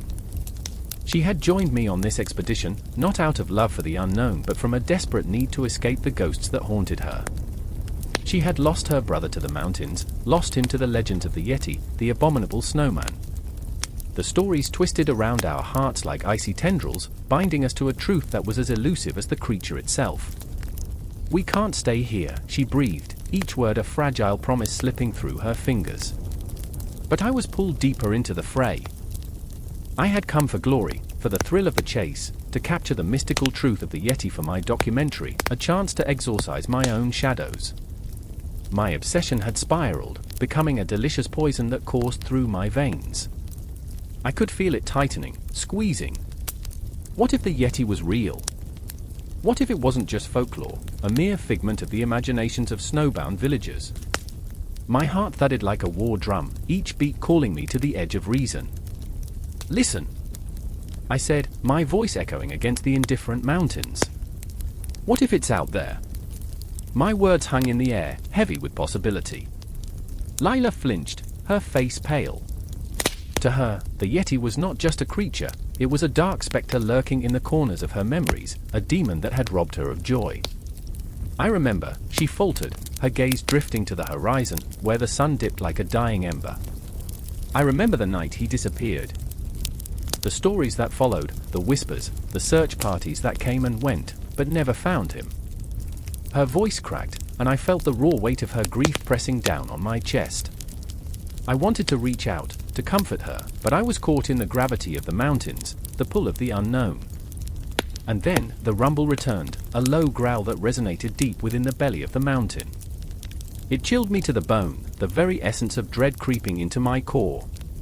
Lila's eyes widened, and I saw terror dance across her features, but beneath it all was something more, curiosity, a flicker of hope that maybe, just maybe, she could find closure here. "Do you think it knows?" she asked, her voice trembling. "Do you think it's watching us?" My stomach twisted. What if it was? What if the thing that haunted her brother was now staring back at us from the shadows, lurking just beyond the veil of snow? I turned, scanning the white wilderness that stretched infinitely around us, the sun now swallowed by the horizon, plunging us into a dark abyss. The air thickened, laden with an unspeakable tension, and I could feel the weight of our fears pressing down on us, a palpable entity that threatened to crush our spirits. Lila stepped back, her breath hitching. "We need to go. Now." But I couldn't move. The mountain had me in its grip, and every instinct screamed for me to stay. I needed to know. I needed to confront my ghosts, the same way Lila needed to confront hers. "What if we're meant to find it?" I said softly, but my voice trembled. The words tasted like ash on my tongue. "What if the Yeti holds the answers?" I saw a flicker of hope in her eyes, yet it was smothered by the dread of what it might mean. "You don't understand," she cried, the desperation clawing at her throat. "This isn't a game. It took my brother. I can't lose you too." In that moment, the world around us blurred. I felt the pull of the abyss, the hollowness of loss echoing in our hearts. I wanted to scream into the void, to rage against the mountains that had stolen so much from us. But instead, there was silence. The kind of silence that screams louder than any roar.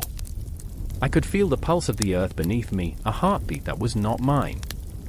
And then, the growl returned, louder, closer, no longer a whisper but a promise.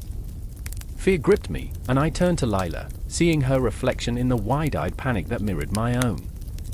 There was no turning back now. The mountains were alive, and they had heard our cries. The shadows grew longer, and the chill deepened, wrapping around us like an exhale from the depths of the earth. A figure loomed in the distance, shrouded in snow and night, a ghostly silhouette against the white canvas of the Himalayas. The air turned electric, a crackling energy that surged through me, igniting every nerve ending. What I felt was not just fear, it was something deeper, ancestral, primal. The instinct to run, to hide, wrestled within me against the intense yearning to confront the beast that haunted our dreams. I took a step forward, my heart pounding against my ribcage, a caged animal desperate for freedom. Lila grasped my arm, grounding me just as the world began to tilt. "Please, don't," she whispered, her voice breaking as she pleaded with the ghosts of the past. But I was already slipping, spiraling toward the edge of discovery and disaster, drawn to that looming shadow, our fears personified, waiting to be acknowledged. The mountains held their breath, an audience to our unraveling, as we stood on the precipice of terror and revelation. The growl crescendoed, and in an instant, the earth beneath us trembled. And in that moment of breathtaking stillness, I knew one thing: whatever awaited us in the swirling snow was not just a creature of legend, but a reflection of our own haunted souls, wrestling with the untold stories of loss, grief, and the relentless pursuit of truth. The stench of death hangs heavy in the air, a thick fog of dread that tightens around the throat like a noose. The sun has long since forsaken the valley, leaving only the paltry light of a waning moon. Shadows stretch and dance, twisted figures that whisper of despair and carnage. And there, in the heart of this desolation, stands Hercules, a raging storm of sinewy strength and smoldering fear. His heart pounds like an ancient war drum, each beat echoing the pulse of a world that trembles in the shadow of the Nemean lion. I remember the moment I first set eyes on the beast. It was as if the air itself fractured, splitting open to reveal something primal and terrifying. The lion emerged from the darkness, a hulking mass of glistening fur that shimmered like molten gold beneath the moonlight. Its eyes burned with the ferocity of 1,000 suns, twin orbs that seemed to pierce through the very fabric of my soul.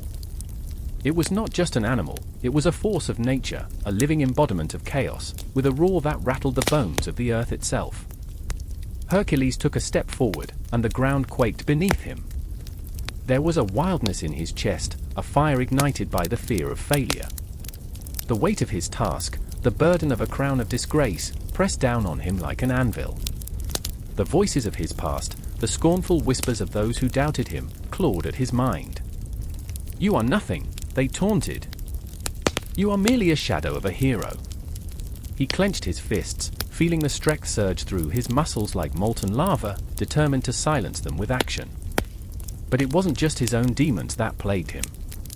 There was also Iolaus, his loyal friend, standing just a few paces behind, heart racing with a mix of admiration and terror. Iolaus's gaze flickered between Hercules and the lion, a silent plea in his eyes. Would Hercules rise to this challenge, or would he falter? Iolaus, forever the hopeful, could not bear to see the man he revered succumb to despair. "Hercules," he called, voice trembling but resolute, "you are stronger than this." The lion growled, a sound like the churning of thunderclouds, and every inch of Hercules' skin prickled with primal fear. Could he truly conquer such a beast? A moment stretched, a fragile thread of time that felt like an eternity. He could almost hear the clock ticking, the relentless reminder that his destiny awaited him, just out of reach. I remember feeling the tension coiling like a serpent, ready to strike. Hercules drew a deep breath, filling his lungs with the scent of damp earth and blood. He could taste the metallic tang of his own fear, a bitter reminder of what was at stake. "I will not be defined by my failures," he whispered to himself, a mantra that ignited his resolve. With a sudden burst of motion, he charged, muscles rippling like a river current, every ounce of his being focused on the lion. But the beast was quicker, a flash of fur and teeth that lunged, claws outstretched like the fingers of death itself. Time slowed, the world narrowed to a singular moment of collision. Hercules felt the world shatter around him, a kaleidoscope of instinct and rage, and he met the beast head-on with a roar of his own. It was a clash of titans, a symphony of brutality where fur met flesh, where strength collided with strength. Hercules felt the lion's claws rake against his skin, tearing through the fabric of his tunic, leaving crimson streaks that gleamed ominously in the moonlight. Each strike was a reminder of his mortality, a whisper that echoed through the corridors of his mind, "You could die here." But then there was Iolaus, standing at the periphery, heart pounding in sync with Hercules' desperation. He longed to join the fight, to lend his strength to his friend, but fear anchored him to the ground. "You've got this," he shouted, his voice trembling, the edges fraying with anxiety. You are more than a man, you are a legend waiting to rise." Hercules roared, a sound that surged with adrenaline, raw and untamed. In that moment, he was not just fighting a lion, he was fighting every ghost that haunted him, every doubt that weighed him down. He wrestled with the fear of being defined by the scars of his past, of being lost in the shadow of a world that had stripped him of his identity. Every strike of the lion's paw against his flesh was a reminder that he was alive, that he could bleed, and that pain could be transformed into power.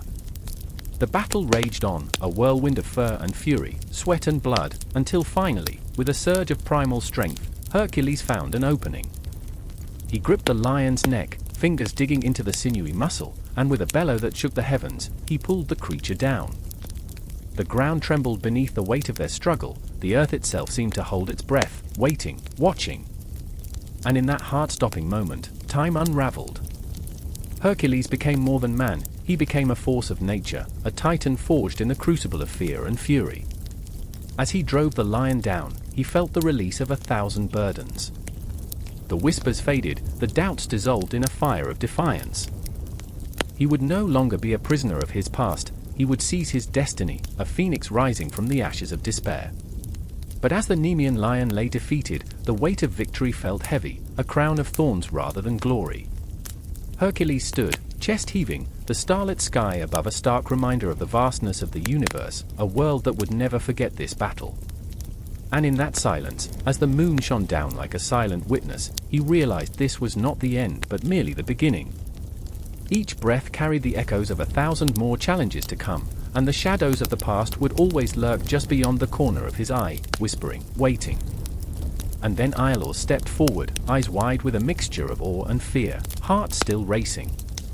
"You did it," he breathed, voice barely a whisper, a ghost of disbelief. But even as he spoke, the weight of the beast's death settled between them, a reminder that victory always comes at a price. In the shadows, the night stirred, a promise of more darkness to come. The air crackled with tension, the scent of blood mingling with the fragrance of new beginnings. Hercules turned to face his friend, and in that moment, they both knew, the Nemean lion was not just a foe vanquished, it was an echo of their own struggles, a mirror reflecting the battles that raged within. And as they stood amidst the ruins of fear and triumph, the world felt infinitely vast yet achingly close, a tapestry woven from their shared pain and unyielding hope. The night held its breath, the stars watched in silence, and somewhere in the distance, the ticking clock of fate began to chime, a warning, a call to the next challenge, echoing through the darkness. The air crackled, heavy with unspoken words, as she stood at the edge of the abyss, her heartbeat a war drum echoing through the stillness. The shadows stretched like fingers, clawing at her resolve, whispering secrets of betrayal and anguish. Medusa! The name dripped from the lips of those who sought to vilify her, to contain her fury beneath layers of shame. But in this moment, she felt the power surging within, a strength born of every wound, every taunt, every moment she had been told to be less.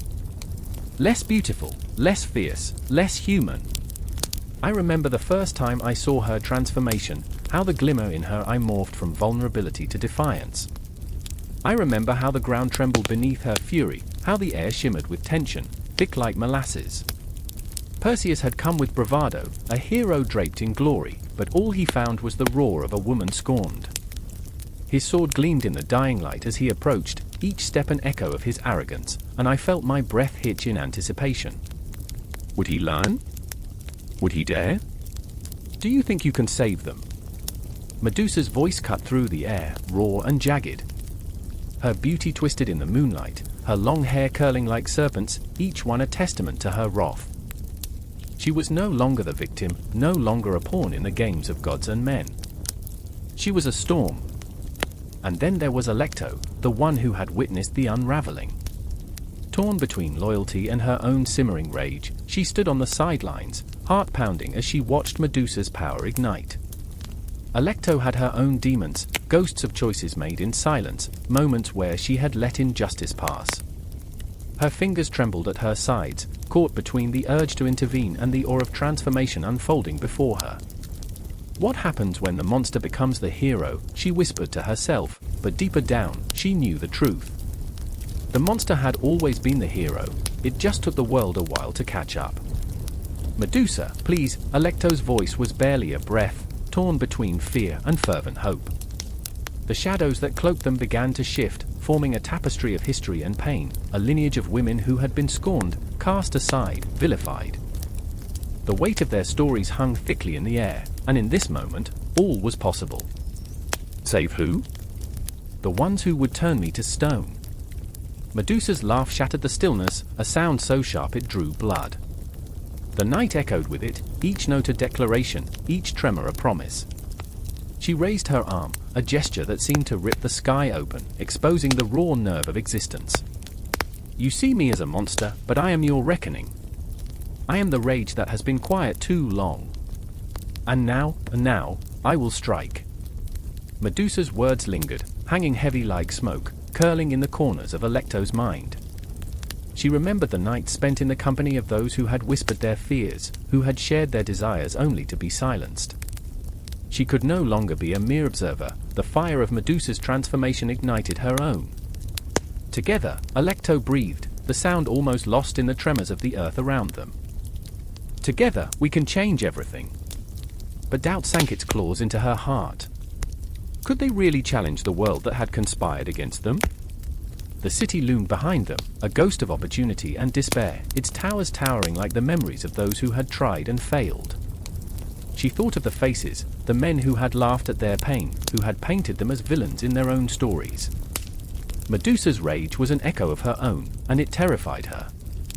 "Do you feel it?" Medusa's voice was softer now, but the intensity crackled beneath the surface. "Every time they called us monsters, every time they silenced us, they fed our power." She stepped closer, her eyes aflame, and the air thickened, charged with possibility. "We are not just victims, we are the storm. We are the reckoning." In that electric moment, everything shifted. The shadows danced, swirling around them like a shroud, whispering promises of vengeance, of liberation. The world was no longer a cold, indifferent place. It was alive, pulsing with the heartbeat of every woman who had ever been cast aside, every child who had witnessed injustice. They were all here, binding them together in this crucible of anguish and hope. Alecto felt her own heartbeat in sync with Medusa's fury. "What if we rise?" She dared to breathe, each word a tiny revolution. "What if we become the legends they fear?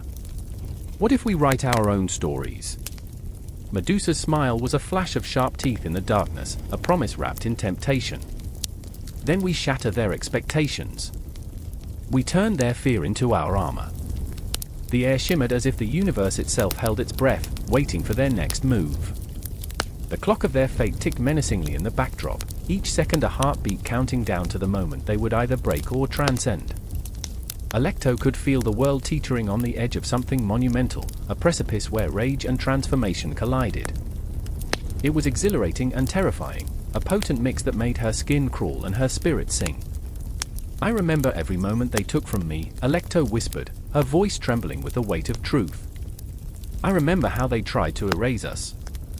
In that confession, she found her strength, an ember ready to ignite. The shadows danced with her words, swirling as Medusa took her hand, their fingers intertwined, a bond forged in anger and hope. And as the night deepened, the city behind them crumbled under the weight of their resolve, the clash of their wheels echoing like thunder. The confrontation loomed ahead, a storm gathering strength. Medusa's laughter rang out, fierce and wild, a chilling reminder that they were no longer afraid. Time slowed, and within those moments, they became the legends they were meant to be, a force of nature built on rage and resilience, standing at the edge of the abyss, ready to leap. The darkness welcomed them, promising transformation, while the world waited, breathless. In the electric silence, the clock struck midnight, and everything changed. They were Gorgons, no longer mere figures of fear, but harbingers of a new age, a force to be reckoned with, a voice that would shatter the very foundations of a world built on silence. And the echoes of their journey had just begun. The night was unforgiving, a blanket of shadows cloaked the village, and the moon hung like a sickle in the sky, sharp and pale. Maria stood at the edge of her family's goat pen, her heart pounding like a drum in a funeral march. She could smell the damp earth, hear the rustle of leaves whispering stories of those who had vanished. The air was thick, pregnant with dread. "I remember Carlos," she murmured, her voice barely escaping her lips. The sweet, soft boy who'd chased fireflies in the dusk, who had laughed at the stories of monsters, who had teased her about her wild hair. He is gone because of it. The fear twisted in her stomach, a knot of sorrow and unresolved questions. The chupacabra. The creature that haunted her dreams, that gnawed at her sanity. Its name was a jagged edge, slicing through the stillness of the night. Beside her, Alejandro's breath was shallow, his eyes wide. He had always been the bravest in their group, the one who dared to climb trees to reach the unreachable. "It's just a myth, Maria," he insisted, but his voice trembled, betraying the tremors of his soul. "It's just stories to scare us." But deep down, they both knew the truth that cloaked their village like the persistent fog. Stories had a way of birthing reality. Suddenly, a blood-curdling scream shattered the night, slicing through the air like a knife. They froze, hearts leaping into throats.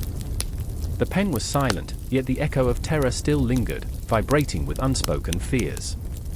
"We have to check," Alejandro whispered, though the words tasted like ash. As they stepped toward the source of the scream, memories rushed back, swirling like ghosts. The night Carlos disappeared, the way his mother had cried, the way the village had gone silent, united in their grief yet divided by whispers of blame. They'd searched for him, scoured every inch of earth, every shadow, every corner where the darkness might cradle a secret. But he was gone, snatched away by the very creature that now stalked the silence. Alejandro's hand gripped Maria's, the warmth of his palm a fragile lifeline. "Stay close," he commanded, but she could see the fear suffocating him, his bravado flickering like a dying candle. They moved together, hearts pounding in sync, a shared rhythm of anxiety. The trees loomed like sentinels, their branches reaching out as if to ensnare them. The scent of damp earth rose up, mingling with the sharp tang of fear. Each step felt like a descent into a nightmare, every rustle amplifying the thundering silence. Then, they saw it. The shadow. A silhouette that seemed to pulse with dark energy, crouched low to the ground as if it were part of the very darkness that surrounded them. It was a grotesque thing, eyes gleaming like wet stones in the night, teeth sharper than lies, a creature birthed from nightmares. Maria's breath caught in her throat, and she could feel the weight of every legend that had shaped her childhood pressing down on her. "Run!" Alejandro shouted, shattering the tension like glass, but her feet felt glued to the earth. She was rooted in that moment, the panic swirling in her chest. "Maria!" The urgency in his voice cut through the fog of terror, and suddenly they were moving, hearts racing, legs pumping like pistons. But how do you outrun a myth? How do you escape a horror that has no bounds, a legend that weaves through the fabric of your very existence? They dashed through the oppressive night, gasping for air, the world around them dissolving into shadows. Each stride felt like a betrayal of the fear that gripped them, the remnants of their innocence scattered in the wake of adrenaline. And then, he fell. Alejandro stumbled, his ankle twisting at an angle that made Maria gasp, a sound caught somewhere between a cry and a plea. "Go," he yelled, desperation pouring from him like blood from an open wound. "I'll hold it off." But she couldn't leave him. Every instinct screamed at her to stay, to fight, to protect the one person who understood her fear, the one who had witnessed the same horrors. "I remember the stories, Alejandro," she cried, panic lacing her words. "What if it takes you too?" The darkness was closing in, suffocating, and the shadows became a tapestry of her worst memories. "Please, Maria. You have to survive." His voice cracked, and she felt her heart splinter. She looked back, her heart torn between loyalty and survival. The creature was moving closer, a nightmare incarnate, and the echoes of her past collided violently with the present. And then, in that moment filled with terror, something inside her snapped. The weight of loss surged through her, a tidal wave of rage against the shadows that had taken so much. "No more," she screamed, her voice rising above the cacophony of fear. "No more." With a sudden jolt, she turned back, her heart pounding with an intensity that rivaled the monster's growls. They were not just children anymore, they were warriors forged in sorrow and despair. The chupacabra was not just a tale, it was a manifestation of every fear, every loss, every piece of their childhood that had been ripped away. "I will fight," she declared, and that promise surged through her like electricity. They stood together, united against the darkness, hearts entwined in defiance. The shadows drew closer, and the night pulsed with the breath of impending doom, but they were not alone. Not anymore. The air crackled with tension, the moonlight bathing them in an eerie glow. They were standing at the precipice of something vast and unknowable, the weight of their shared memories pressing down on them like the universe itself. And in the silence that followed, the world held its breath. The wind howled through the trees, a piercing wail that cut through the night like a knife. Starlight flickered above, struggling to penetrate the thick clouds that rolled in from the north, shrouding the world in a blanket of foreboding. I stood on the edge of that forest, heart pounding, breath coming in ragged gasps, a chill creeping through my bones that had nothing to do with the cold. Something was wrong, terribly wrong. I could hear them, faint whispers carried by the wind, voices that were not voices, just echoes of laughter and sorrow, mingling in a cacophony of dread. My brother, Ethan, had vanished into the darkness hours ago, drawn by that maddening laughter. And there I was, tethered to the moment, rooted in place, paralyzed by fear and an insatiable need to find him. "Ethan," I called, voice trembling, swallowed by the shadows. They say the Wendigo is a spirit of hunger, an embodiment of greed and insatiable desire that lurks in the frost-bitten corners of the world. I remember the stories our grandmother used to tell, her voice low and crackling like the fire that held the darkness at bay. "Beware the Wendigo," she whispered, eyes wide and shimmering with a fear that belied her age. "It is never sated. It craves flesh, but more than that, it craves your soul." But who believes in legends when your own flesh and blood is missing, swallowed whole by the infinite night?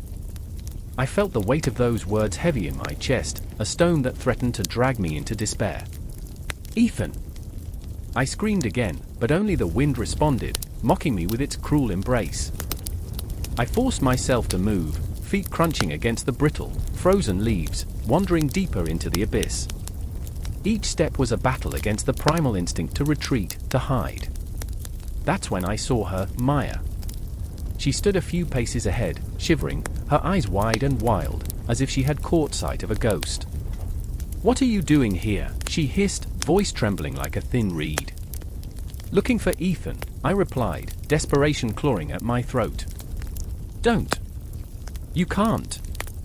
It's not just the cold out here. It's something worse."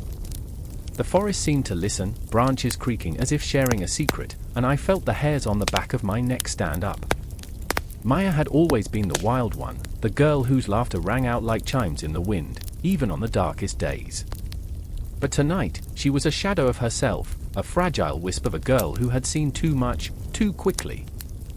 I remembered the night we'd gone camping, how she had dared the boys to venture out into the woods alone, how she had laughed at their fears. But now, there was no laughter. Only terror etched into her features. "Maya, don't you understand? I can't leave him." I cried, throat dry, voice cracking under the pressure of our shared panic. "I saw him," she whispered, eyes glistening with unshed tears. "He was different. He was hungry." Her voice echoed, and time seemed to stretch and warp in that moment. I remembered the innocence of our childhood, the way we used to play in the snow, building castles and making snowmen, unaware that darkness lurked in the corners of our fairy tales. "What do you mean, hungry?" I pressed, dread pooling in my stomach, curdling like spoiled milk. Maya's expression twisted, her lips parted as if the words would choke her. "He wanted to eat." I could see it in his eyes. The sky cracked open with silence, a void that swallowed us whole. I felt a pull, an inexplicable urge to move, to chase the shadows that danced just out of reach. "We have to find him. We can't leave him out here." But the wind screamed louder, a chorus of the damned, and I could almost hear the Wendigo's breath, cold and ragged, like the sound of a predator stalking its prey.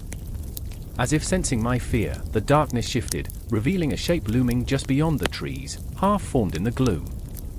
"Maya, run!" I shouted, adrenaline flooding my veins, but she remained frozen, eyes wide, locked in some primal trance. Then, as if the night had taken physical form, it lunged at us, a silhouette of ghastly proportions, eyes like burning coals, glistening with a hunger that twisted my stomach. My heart raced, pounding against my ribcage, each beat echoing in the chamber of my mind. "Ethan!" I screamed, desperation clawing at my throat. The figure paused, and in that heartbeat, I glimpsed something familiar, a flash of his smile, his laughter, a memory of better days. But it was fleeting, gone like the thin vapor of breath in the freezing air. What stood before us was not my brother, it was a hollow shell wrapped in flesh, a monster clad in the remnants of humanity. Maya's scream pierced the night, and in that moment, the world fell away. I didn't think. I surged forward, reaching, grasping for that glimmer of hope. "We can save him!" I cried out, but the Wendigo's laughter ricocheted through the air, an unbearable sound that echoed within me, taunting me with the bitter realization of the truth. The darkness swallowed our screams, a gaping maw that threatened to consume everything, the laughter, the love, the memories. We were lost, wandering in a forest of nightmares, trapped in a tale that had no end and no way out. And then, in the depths of my fear, I remembered the stories. The Wendigo was not just a beast to be slain, it was a lesson cloaked in horror, a reminder of what happens when hunger takes over, when the soul is consumed by greed. I felt its chill seep into my bones, the weight of despair pressing down, and I closed my eyes, hoping against hope that the dawn would break this darkness. But the night was relentless, and as I opened my eyes, the forest pulsed with a life of its own, shadows embracing the Wendigo, shadows that felt all too familiar. "Ethan!" The name echoed, a call to arms, a plea for salvation, and as the darkness swirled around us, I knew we were all trapped in the clutches of something more profound than mere hunger. Something hungry for our very souls. The wind carried our cries into the abyss, leaving us with nothing but echoes and shadows, entwined in a dance of despair, forever. The storm rolled in like a dark tide, swallowing the sun, filling the air with electric anticipation. Rain lashed against the earth, each drop a desperate heartbeat seeking refuge. I stood at the precipice, the roar of the wind entwining with my thoughts, a cacophony of dread and hope merging into something primal. That sense of waiting, of something magnificent and terrifying, gnawed at my insides. I could feel it, the unmistakable stirring of power. The Thunderbird hovered just beyond reach, a myth forged in the souls of those before me, and today, it felt as if it might come alive. I remember the stories told around flickering fires, the faces of my ancestors illuminated in the glow, their eyes wide with reverence. I felt their breath, the weight of their dreams resting on my shoulders. I could hear them whispering, urging me to find my way, to confront the storm that raged inside me. The expectations weighed heavy, like the humidity thickening the air. I could taste fear and longing on my tongue, a bittersweet reminder of lost dreams. And then there was Qilin. My heart twisted at the thought of her. She stood tall and defiant, her spirit like the storm itself, a tempest of emotions. I'd seen her wrestle with shadows that danced behind her eyes, where pain turned into anger that sought to break free. I watched as she stood at the edge of the cliff with me, her hair wild and untamed, mirroring the chaos we both felt. She was a force of nature, but even she trembled under the weight of expectation, the burden of legacy pressing down like the storm clouds above. "Qilin," I called out, my voice swallowed by the wind. The distance between us felt insurmountable, like the vastness of the sky that loomed above, as if the heavens themselves were holding their breath. I felt the tether of connection snapping, the fear of loss swirling around us both. I could see it in her eyes, that flicker of doubt, that moment just before the plunge, before the thunder clapped, shattering the silence. She turned, and the world around us seemed to slow. Lightning split the sky, illuminating her face, a fierce beauty marred by uncertainty. This isn't just a story, you know. This is power. Our ancestors didn't just tell tales, they lived them, she shouted over the roar, her voice fierce, like the crackle of electricity before a storm. They shaped the world with their dreams. But in her passion, I caught a glimpse of the fear that strangled her heart, the fear that she would never measure up, that she wouldn't embody the legacy of the Thunderbird. And then there was Taz. Always at the fringes, his quiet strength echoed in the spaces between us. Tas was the calm to our storm, the whisper of reason beneath the howl of the wind. But oh, how he longed for power. I saw it in the way he gripped the edge of the cliff, knuckles white against the weathered stone, the storm reflecting in his eyes. He wrestled with his demons, insecurities that wrapped around him like the very clouds overhead. What if we fail? He murmured, as if the wind might carry his fears away. What if the Thunderbird is just a myth, an echo of what could have been? I felt it, the weight of our fears coiling tighter as the storm grew. Each crack of thunder felt like a heartbeat in the chest of the earth, a reminder of the power that lay dormant in our souls. We were in the eye of the storm, teetering on the edge, poised between the past and a future that felt both inevitable and terrifying. Would we rise like the Thunderbird, or would we be swallowed by the shadows? As the tempest bore down on us, I felt a shift, a palpable energy vibrating through the air. The clouds churned, dark and angry, a mirror to the chaos within. I closed my eyes and took a shaky breath, letting the storm wash over me, letting it pull me under. I remembered stories of the Thunderbird, the guardian of the sky, a force that called forth rain and fire. It was said that in moments of crisis, the Thunderbird would reveal itself, a giant silhouette against the darkened sky, crackling with power. I clung to that thought, my heart racing, pulse pounding in time with the storm. Kaina stepped closer, fire and fury igniting her spirit. "We have to face it," she yelled, her voice fierce like the crack of lightning. "We have to summon it." Her words pierced the storm, a rallying cry that echoed through the chaos. I could see the flicker of hope in Taz's eyes, a spark igniting in the depths of his soul. "Together," he whispered, the solemn promise binding us like the thunderous roars above. "We'll call upon the Thunderbird, and it will answer." The weight of his resolve steadied me, like the ground beneath our feet as the first flash of light tore through the clouds. And then it happened. Time twisted and warped, and in that moment, we stood not as individuals but as one, a single heartbeat echoing against the storm. The wind whipped around us, and I felt the power surge, raw and unfiltered. It filled me with a surge of energy, igniting every inch of my being. I felt the fear morph into something else, a wild, overwhelming joy, a recognition of our place in this world. We are not merely the sum of our fears, we are the embodiment of dreams. Kaina reached out to grasp my hand, her grip firm, grounding me. Taz mirrored her, a solid presence beside us. Together, we stood on the cusp of something monumental, a confrontation with our past and the dreams that clung to our souls like shadows. The storm roared, thunder crashing against the earth, as if the sky itself were alive, echoing our call.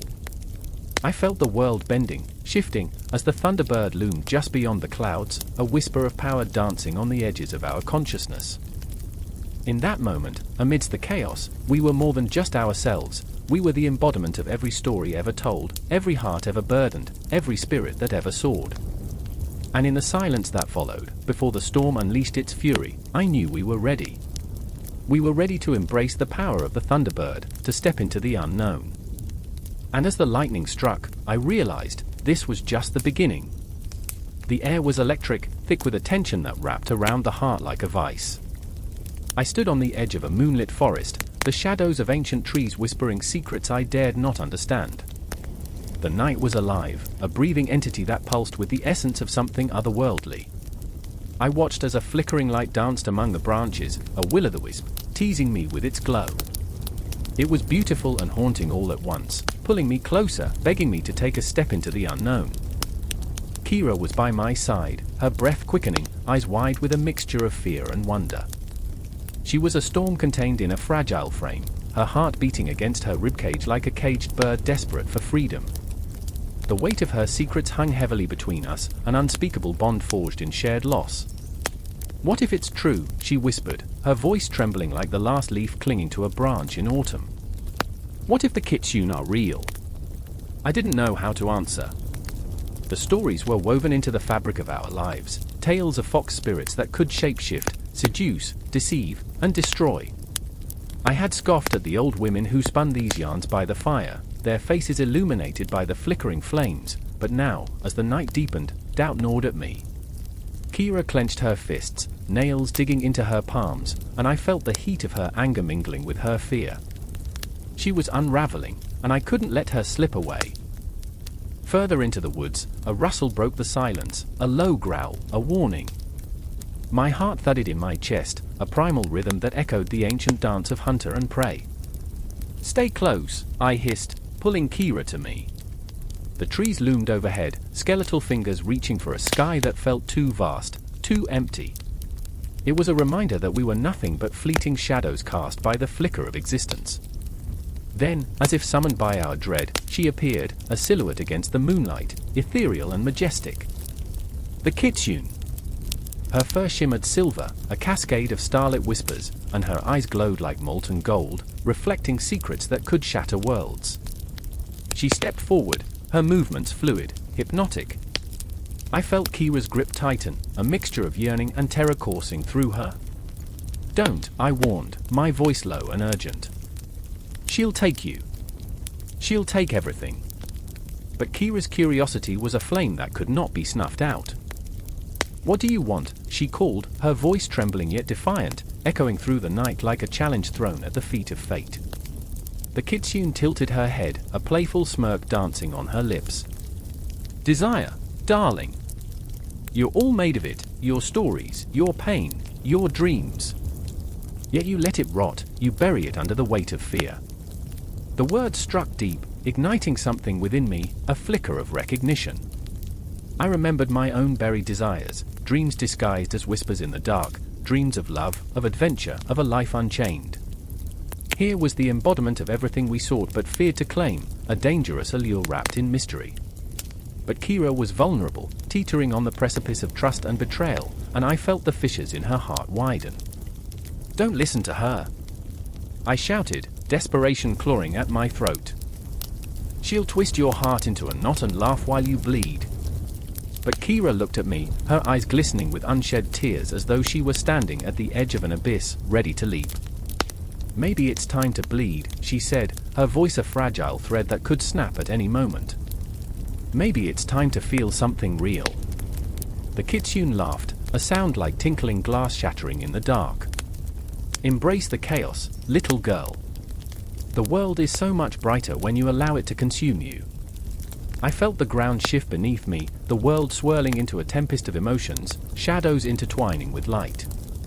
Kira was slipping away, and I could do nothing but watch, helpless as the Kitsune wrapped her tendrils of seduction around my friend's heart, coaxing it to surrender. Every heartbeat echoed in my ears as I rushed forward, grabbing Kira's arm, pulling her back. "No. Don't you see? She'll take everything from you, your joy, your pain, everything you are." But the Kitsune stepped forward, her smile widening, revealing teeth sharp enough to cut through sanity. "What is everything but a matter of perspective? I offer you truth, and she offers you a cage. Choose wisely." Kira's eyes darted between us, a flicker of conflict thrumming in the air. "I want to know. I need to understand." "Understand what?" I asked, my voice hoarse, desperation clawing at my insides. "That there's beauty in despair? That every wish comes with a price?" In that moment, the forest seemed to pause, the trees holding their breath as if waiting for the answer, waiting for Kira to decide between the safety of the known and the intoxicating allure of the unknown. "I remember," I whispered, my heart aching with the weight of truth. "I remember the stories my grandmother told, stories of dreams that turned to nightmares. I remember the price of desire." The Kitsune tilted her head, the flicker of amusement dancing in her eyes. "Ah, but what if you could rewrite the story? What if you could be both the dreamer and the dream?" Kira shivered, torn between the shadow of what she had known and the light of what was possible. The forest around us pulsed with the rhythm of our heartbeats, a cacophony of tension building to a climax. I could feel time slipping through my fingers like sand, each grain a moment lost in the vast cosmos of existence. And then, in that breathless silence, I realized the Kitsune was more than a trickster. She was an embodiment of the choices we shun, of the darkness we fear to confront. Kira's heart lay on a precipice, and I could either draw her back into the safety of the known or push her toward the unknown, toward the truth that awaited, whether she was ready or not. The forest whispered, shadows danced, and I knew, whatever choice Kira made would haunt us forever. I held my breath, my heart racing, as the night closed in around us, leaving only the echo of longing and fear in its wake. Whatever happened next, we were standing at the edge of something monumental, something that could shatter the very fabric of our lives. The climax was imminent, and the air crackled with the intensity of fate, hanging in a balance, waiting, always waiting, for the next heartbeat to break the silence. The air was thick with sweat and fear, a palpable tension that crackled like a storm on the horizon. I remember, the shadows of the alley whispered secrets, promises, and curses alike, curling around me like serpents, or perhaps they were the ghosts of lost souls, weaving through the fabric of a world that felt more nightmare than reality. I stood there, heart hammering in my chest, peering into the darkness where the golem stirred, a creature of clay, an ancient incantation, a remnant of a time when faith and desperation twisted into something grotesque yet profound. And then there was Miriam, her breath shallow and frantic. Her hands trembled, fingers brushing against the worn leather of the ancient tome she clutched, a lifeline. Her eyes, wide and unblinking, caught mine, filled with a desperation that echoed in my bones. "It's not just a story," she cried out, her voice raw, splintering the silence like shattered glass. "It's alive! We can't just let it roam the streets!" I could taste her fear, bitter and metallic, as if it were my own. I remembered the tales whispered in the dark corners of the synagogue, the golem, a protector turned predator, carved from the very earth yet animated by the divine. A guardian, yes, but also a reflection of our deepest fears. I was no stranger to those fears.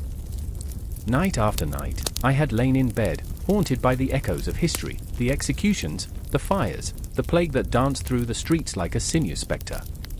But now, as the golem's form began to take shape in the alley, I could see the faint outline against the dim light, a hulking silhouette of despair. Each heartbeat echoed through the night, a drum signaling the approach of doom. "What have we done?" I whispered, the words barely escaping my lips. Elias was there too, his brow furrowed, hands clenched into fists. He was the skeptic, the one who laughed at the idea of clay and magic. "It's just a story," he had said, his voice carrying a confidence that now felt brittle, cracking under the weight of reality. Yet here he was, standing shoulder to shoulder with us, a flicker of doubt flickering in his dark eyes. "We have to stop it," he muttered, though the conviction in his voice faltered, betraying the tremor within. As the golem lumbered forward, a grotesque parody of humanity, I felt the ground beneath me shift. It was alive, yet it was not fully alive, an echo of our darkest imaginings. I could feel the weight of history pressing down, suffocating. Each footfall rumbled like distant thunder, a reminder that we had beckoned this thing into existence with our fears, our anger, our pain. Miriam stepped forward, her voice rising above the throbbing in my skull.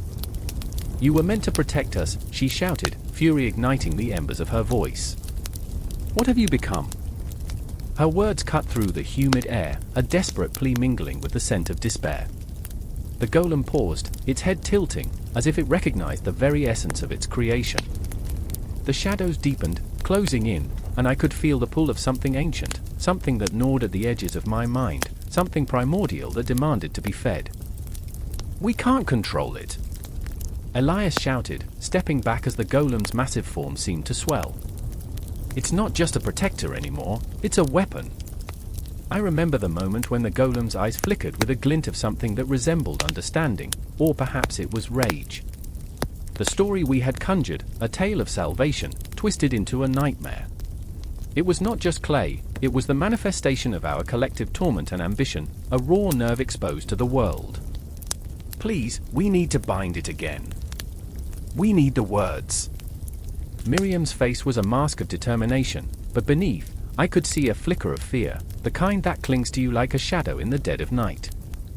Her hands shook as she opened the tome, revealing the faded letters and symbols, remnants of an ancient language that pulsed with potential. But the golem took a step forward, one terrifying, lumbering advance toward us. The air crackled with tension, and my breath caught in my throat as I watched the clay figure's massive hands flex, fingers curling into fists that could crush bone and spirit alike. "Stand back!"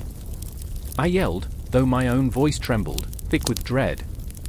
But it was too late. The golem lunged, its massive form hurtling forward, propelled by a force we could not contain.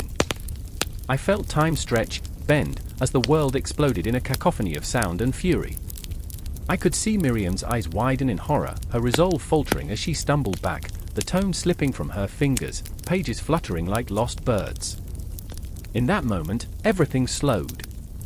I saw the fear etched into her face, the shadows that danced around us, and the weight of our history crashing down like a tidal wave. I remember, every heartbeat striking like a hammer against the anvil of our fate. "Elias!" I shouted, reaching for him, but the golem loomed, a physical embodiment of our darkest fears. "We can't let it," but the words fell into the abyss, swallowed by the night, as the grounding reality of humanity began to unravel. The world spun, I could hear the clock ticking, each second an echo of our impending doom. And then, silence.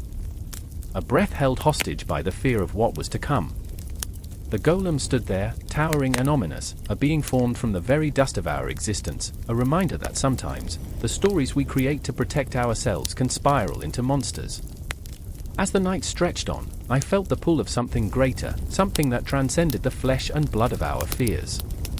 A reminder that in this dance of shadows and light, we were all part of a greater narrative, the mythos that intertwined life and death, love and despair.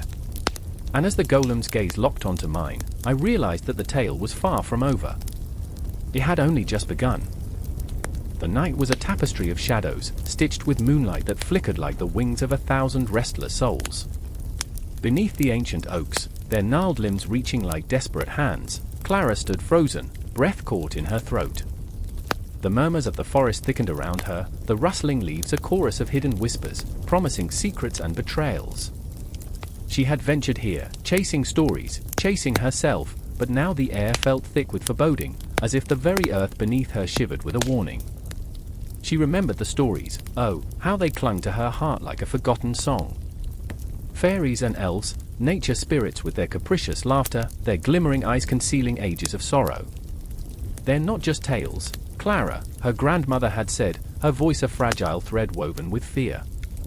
Those who seek them often lose more than they find. But Clara, with her reckless curiosity, had brushed aside the warnings. Standing here, alone, she felt the weight of her defiance pressing down like a shroud, an unbearable tension creeping ever closer. And then she saw him. A figure cloaked in shadow, silver hair spilling like moonlight over his shoulders. Amon. The elf, or what the villagers whispered he had become, a creature of the night, a harbinger of dreams and nightmares alike. His eyes shimmered, twin pools of night that seemed to hold the universe's secrets. "You shouldn't be here," he said, his voice a haunting melody, echoing through the stillness. There was a sadness in him, a weariness that made her heart ache. "These woods are restless, Clara. They know what you seek." "I seek the truth," she replied, though the conviction in her voice faltered. Was she searching for truth, or merely for the thrill of the hunt? "I want to understand. Why do they fear you?" His laughter was bittersweet, a sound that danced like firelight against the encroaching darkness. "Fear is an ancient song, dear Clara. It echoes through time, wrapping itself around the hearts of those who forget they once danced with spirits of the earth." But it was not just fear that filled the glen, it was longing, pulsing like a heartbeat. There was another presence, Lyra, the human girl who had wandered too far, pulled by the whispers of the forest. Clara had seen her before, a wisp of laughter and mischief, yet now she stood with eyes wide, shimmering like the stars, as if she had glimpsed the other side of reality. "Amon," she breathed, her voice trembling, "what have you done?" The accusation hung between them, thick and suffocating. Clara felt the weight of the world shift beneath her feet. What had Amon done? What could he possibly offer that would cause such despair? The shadows of the forest seemed to swirl, alive with the weight of their uncertainty. The air crackled, charged with a storm of emotions, sadness, confusion, desire. Clara's heart raced, pumping adrenaline through her veins as she tried to decipher the unspoken words lingering in their eyes. "I have done nothing," Amon said, but each word dripped with the weight of centuries. "But the forest remembers. It remembers the blood spilled, the promises broken. It remembers you." Clara felt a chill skitter down her spine. She had felt the pull of this place, an irresistible force, but could she face the truth? The dark underbelly of fairy tales? What do you mean? Each step you take resonates through the ages. Ammon's gaze bore into her, fierce and unyielding, a tempest of emotion swirling beneath the surface. You tread on ground stained with sorrow. You wish to know of us, but do you understand the price? Lyra stepped forward, a spark of fire against the chilling backdrop. There's a difference between knowing and understanding. You're playing with forces beyond your grasp, Clara. Her voice broke, something raw hidden beneath her bravado. We don't get to choose what we lose. Every heartbeat felt like a drum, thundering in time with the pulsing anguish in the air. Clara could feel it, the weight of dreams shattered, of hearts entwined yet forever divided. She glanced at Lyra, who stood on the precipice, her own emotions a storm, conflicted yet resolute. You can't just pull at the threads of fate without considering the weave, Lyra said, her voice trembling with urgency. You'll unravel everything. Clara's thoughts spiraled, memories flooding her mind, her grandmother's stories, the way the villagers spoke in hushed tones, the laughter that echoed in the moonlight. But what if I have to try, she pleaded, her voice raw, nearly breaking against the weight of her choices. What if I have to know? What if it's the only way to truly see? The forest seemed to hold its breath, the air thickening with tension. Ammon's expression softened, the hint of a smile ghosting across his lips. To seek is to invite chaos, Clara. But there is beauty in chaos, too. In that moment, a flicker of understanding ignited between them, an unbearable connection that pulsed with the agony of longing. Clara's heart raced, each beat a reminder of her fragile humanity against the backdrop of the ancient, enigmatic world surrounding her. I remember my childhood, she said, words tumbling out as if freeing them would ease the weight on her soul. I remember the laughter, the wildflowers, the stories. I remember wanting to belong. But now, all I feel is fear. Fear is a brushstroke of your existence, Ammon replied, voice low, his gaze piercing through the dark. It pushes you forward, toward truth. But it can also leave you shattered. Clara felt the world spinning, a dizzying dance of light and shadow. I can't live in this limbo, Ammon. I need to know what lies beyond, but before she could finish, a haunting wail echoed through the trees, a sound that chilled the marrow in her bones, resonating like a warning bell through the fabric of the night. The wood sighed, rustling in a turmoil of emotions, as if the spirits themselves were awakening, their sorrow mingling with the brittle air. Ammon's expression darkened, shadowy depths pooling in his eyes. We're not alone, he whispered, urgency creeping into his tone. The forest remembers, Clara, and it demands its due. Lyra backed away, fear flickering across her features. What have we awakened? The ground trembled, as if the very earth was alive with the weight of their choices. Clara's heart raced, pulse pounding in her ears. I remember the stories, she gasped, realization striking like lightning. The spirits, the price, the night broke open, shadows twisting and shifting as laughter and cries echoed through the trees. Clara, Ammon, and Lyra stood at the edge of a precipice, trapped in a moment of truth, caught between fear and longing, the world trembling beneath them. And in that haunting silence, with the weight of the unknown pressing down like a shroud, the stories of fairies and elves began to weave into their fate, a tapestry of heartache and hope, loss and revelation, an unending dance with the spirits of nature. The air hangs thick with anticipation, a breathless hush that seems to swallow sound. The Congo River, a serpentine vein cutting through the heart of Africa, whispers secrets only the shadows can hear. The moon, a voyeur, peeks through the canopy, watching, waiting. I stand at the water's edge, my heart thrumming like a war drum, the tension crackling in the damp night air. It's just past midnight, and the world feels alive, trembling on the brink of something vast and terrible. Do you hear that? Clara's voice is a thread of fear, a tangible thing that wraps around my chest. Her eyes, wide and glistening in the moonlight, dart toward the water, where the surface ripples like a shuddering sigh. She's always been the brave one, charging into the wild with an earnestness I often envy. I'm the skeptic, the one who questions the legends passed through generations like fragile heirlooms.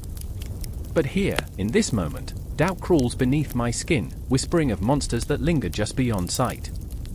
Maybe it's just the wind, I say, trying to sound casual, but even I can hear the tremor in my own voice. The truth is, I remember the stories, the tales of the Mokelmbemb, the great beast that lurks beneath the water. I remember the elder's eyes, clouded with years but fierce with conviction. It's just a story, I remind myself, but the words taste bitter on my tongue. There's a rustle in the underbrush, and we both jump. My pulse quickens. It's not just Clara's fear that ignites mine, it's the dark memory of my father, a man who believed in the impossible. He chased fantasies like fireflies, and every time he returned empty-handed, I felt his disappointment like a blade. The last time I saw him, he was leaving to find the Mokelmbemb, a fire in his eyes that promised both adventure and destruction.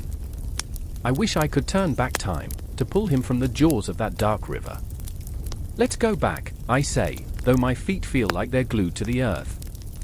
The river's murmur feels like a challenge. Clara shakes her head, determination flickering like the lantern light in her hands. We came here for a reason. Don't you want to see? And I do. God, how I do. But the hunger for the truth wrestles with the terror of what we might find. I glance at Clara, her face illuminated by the glow, and see the spark of adventure igniting her features. She's daring me to take the leap into the unknown, the very same leap that swallowed my father whole. The night presses closer, shadows stretching like fingers ready to clutch us, and then silence. The kind that makes your skin prickle, that curls around your spine. I can taste the adrenaline, sharp and metallic, on my tongue. It feels like a promise, or maybe a curse. I take a step closer to the water, the coolness of the river lapping at my feet, pulling me in, urging me to surrender to its depths.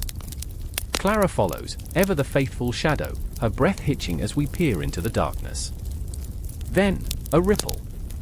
A disturbance that seems to shatter the very fabric of the night.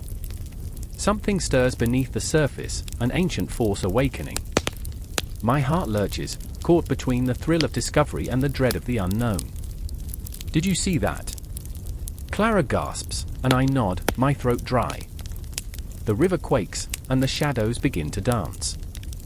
It's a mesmerizing chaos, a sight torn from the dreams of the ancient ones, the Mokelmbemb, a creature of legend and lore, rising from the depths. Time unravels, seconds stretch into eternities, as if the universe itself holds its breath. Run, I whisper, but my legs betray me.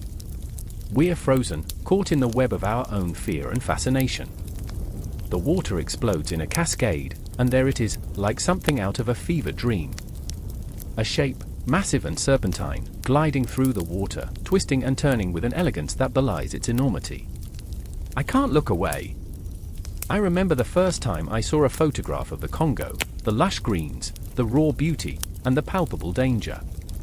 It felt like standing at the edge of the world, ready to leap into an abyss. But this is different. This is real. The creature's eyes, dark pools filled with ancient wisdom and unyielding fury, lock onto mine, and I feel the weight of history crashing down like a tidal wave. Desperation claws at my throat. I'm no hero, I didn't sign up for this. All I wanted was to understand the legend, to find closure for a father who never returned. But here, in this moment, I am just a trembling figure standing before a living myth, and the weight of that truth crushes me. Clara gasps again, but this time it's not fear or it's awe. She steps closer to the water, almost entranced. It's beautiful, she breathes, and I want to scream at her to back away. But then I see it, her eyes shine with a light I've never seen before. This is what she wanted, the thrill of the unknown, the taste of adventure like champagne on her lips. She's unearthing the dreams I buried with my father. The creature moves closer, its massive form undulating through the water. I feel the pull of the unknown, the tantalizing lure of discovery. The river hums, a heartbeat echoing in the silence.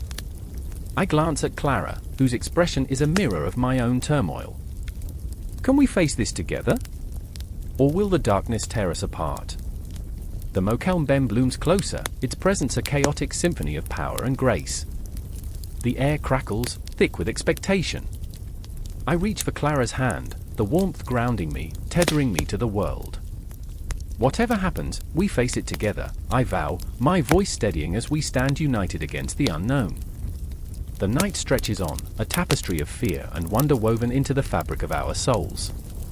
We wait, breathless, as the legend unfolds in front of us, the Mokelmbemba living heartbeat in our story. The river whispers promises and warnings alike, and I cannot help but feel that this is just the beginning, an eternal circle of discovery, fear, and the insatiable search for answers hidden beneath the surface. The legend of the Congo is alive, and we are part of it now, forever entwined in its haunting embrace, never truly free of the shadows that linger just beyond the light. The moon hung low, a silver knife slicing through the darkness. Waves crashed against the jagged rocks, a chorus of whispers and wails, as if the sea itself mourned the fate of those who dared to tread too close. I stood on the edge, breathless, heart pounding like a war drum, while the ocean's chill gripped my skin. I was not alone. In the shadows, two figures emerged, fluid as the water itself. One was a siren, her hair a wild tangle of seaweed and moonlight, eyes glinting with mischief and sorrow. The other was a mermaid, her tail shimmering in hues unknown, a blend of emerald and sapphire, glistening like hope amid despair. Their presence was electric, pulling me into a tempest of emotions, drawing me into the heart of their conflict. I remember the first time they sang, the siren's voice sliced through the air, haunting like a distant bell. Their melody wove through my very bones. It was intoxicating. Her laughter, though sweet, held an edge, a bitter reminder of the past. The mermaid, her gaze steady, leaned closer, but their songs were lies, spun from the depths of greed, chaining sailors to the rocks. Her voice was a calm stream, but beneath the surface churned a storm of resentment. I could see it in her eyes, the weight of memories, the scars of betrayal. The tension crackled between them, sharp enough to cut the air. I watched, entranced, as the siren's fingers danced over her throat, where once she had worn an amulet, now lost to the sea, a symbol of her claim to the ocean. "You think your kind is pure, don't you?" she spat, venom dripping from her words. "You hide beneath your scales, pretending you don't enjoy the taste of flesh." The mermaid flinched, teeth clenched, the shimmer in her eyes dimming like fading stars. "We don't kill for pleasure. We protect what is ours." Protect. The word echoed in my mind, a jagged shard of glass. Who were they protecting? The humans who came with nets and hooks, their hearts greedy, their eyes blind to the beauty of the deep. Or was it themselves, afraid of being swept away in the tide of their own twisted natures? I remember the sailors, I whispered, my voice barely breaking the tension, lost in dreams, their hearts swayed by echoes of false promises. The siren's songs were seductive, but they carried a darkness, an allure that promised freedom but delivered doom. "Do not speak of what you do not understand," the siren hissed, stepping forward, the ocean lapping at her feet like a restless spirit. "We were once revered, worshipped by those who sailed the seas, until they turned their backs on us." The moonlight caught the mermaid's eyes, revealing a glimmer of tears. "And what did that give you?" she shot back, voice trembling. "A hunger that knows no bounds? A craving for chaos?" I could feel my heart fracture. Each word was a blow, a remembrance of the past, the time before the legends twisted into tales of terror. Sirens had once been the guardians of the ocean, protectors of the secrets that lay beneath the waves. But time had turned them into predators, feeding on the very dreams they once fostered. I remember, the siren breathed, a shiver running through her, the time before the war. We used to share songs under the starlit sky, laughter ringing through the water. "Lies," the mermaid scoffed, but I could see the cracks forming in her armor. "You'd trade your song for blood. You don't sing to soothe, you sing to lure." With a sudden movement, the siren lunged, the water swirling around her like a tempest, fingers curling into claws. "You don't understand. The pain of being cast aside, of being forgotten. They worshipped us, and then they hunted us like beasts." The ocean roared as if in protest, waves rising to meet the fury of their exchange. I stood frozen, caught between their worlds, the heart of the storm, feeling the weight of their shared history pressing down on me like 1,000 anchors. But then, a moment of silence, a stillness that hung heavy in the air, as if the universe itself was holding its breath. I saw it, the flicker of vulnerability in the siren's eyes, the glimmer of understanding in the mermaid's gaze. They were both monsters and victims, caught in an endless cycle of pain, love, and betrayal. I remember, the mermaid whispered now, her voice softening, when we danced in the moonlight, before the shadows crept into our souls. Before we forgot how to trust, the siren murmured, as if the admission was a dagger piercing through her own heart. The waves crashed violently against the cliffs, and I could feel the pull of the ocean, a magnetic force that threatened to drag us all into its depths. I was a mere witness, yet the weight of their grief consumed me, wrapping around my heart like seaweed, choking me with emotion. I could see it then, a terrible beauty in their conflict. The siren and the mermaid, two sides of the same coin, forever locked in a dance of despair and longing. What would it take to heal the rift between them? Could they ever find a way back to the harmony they had lost? The ocean's pulse quickened, a drumbeat of inevitability, drawing us closer to an unknown fate. The night was alive with memories, the air thick with unspoken words, a churning mixture of regret and desire. I could feel their pain wrap around me, a cloak of shadows and dreams. And in that moment, as the moon dipped low and the waves began to rise, I understood that the battle between sirens and mermaids was more than a clash of beings, it was a reflection of our own struggles, our own demons. The confrontation loomed closer, the tide ready to shift. The darkness swirled around us, a prelude to chaos, and I felt the world teeter on the edge of oblivion. The siren's eyes bore into mine, filled with rage, sorrow, and a flicker of hope. The mermaid clenched her fists, her body tense with the weight of history. I held my breath, waiting for the storm to break, knowing that whatever would come next would shape us all, drawing us deeper into the depths of our own hearts, where light and shadow danced in an eternal embrace. The moon hung heavy and full, an incandescent eye peering down on the world, illuminating the twisted branches that clawed at the night sky. I stood there, heart racing, the scent of damp earth and pine needles clinging to the cool air. Something was coming. Shadows danced under the trees, flitting like whispers, but it was the howl that struck me, raw and visceral, echoing through the stillness, a sound that twisted my gut and sent chills crawling along my spine. I remember the first time I felt it, an ache deep within, a hunger that gnawed at the edges of consciousness. I'd thought it was merely the weight of my own insecurities, the loneliness that wrapped around me like a shroud. But that night, standing under the glowing moon, I understood, this was no ordinary desire. It was a call, a summons from a world I barely comprehended, a world where humanity stripped away its skin, revealing something primal and terrifying beneath. In the clearing, Claire stood, trembling, her breath misting in the chilly air. There was a rustle behind her, a glimmer of silver fur just beyond the trees, a flicker of teeth. She was my sister, my blood, but in that moment, the bond we had forged felt frail, like dried leaves ready to crumble. "It's happening," she whispered, her voice a choked sob, the fear filling her eyes like dark pools threatening to overflow. I wanted to reach out, to pull her back, to promise her safety, but I was rooted to the spot, my own fear clashing with the urgency of her transformation.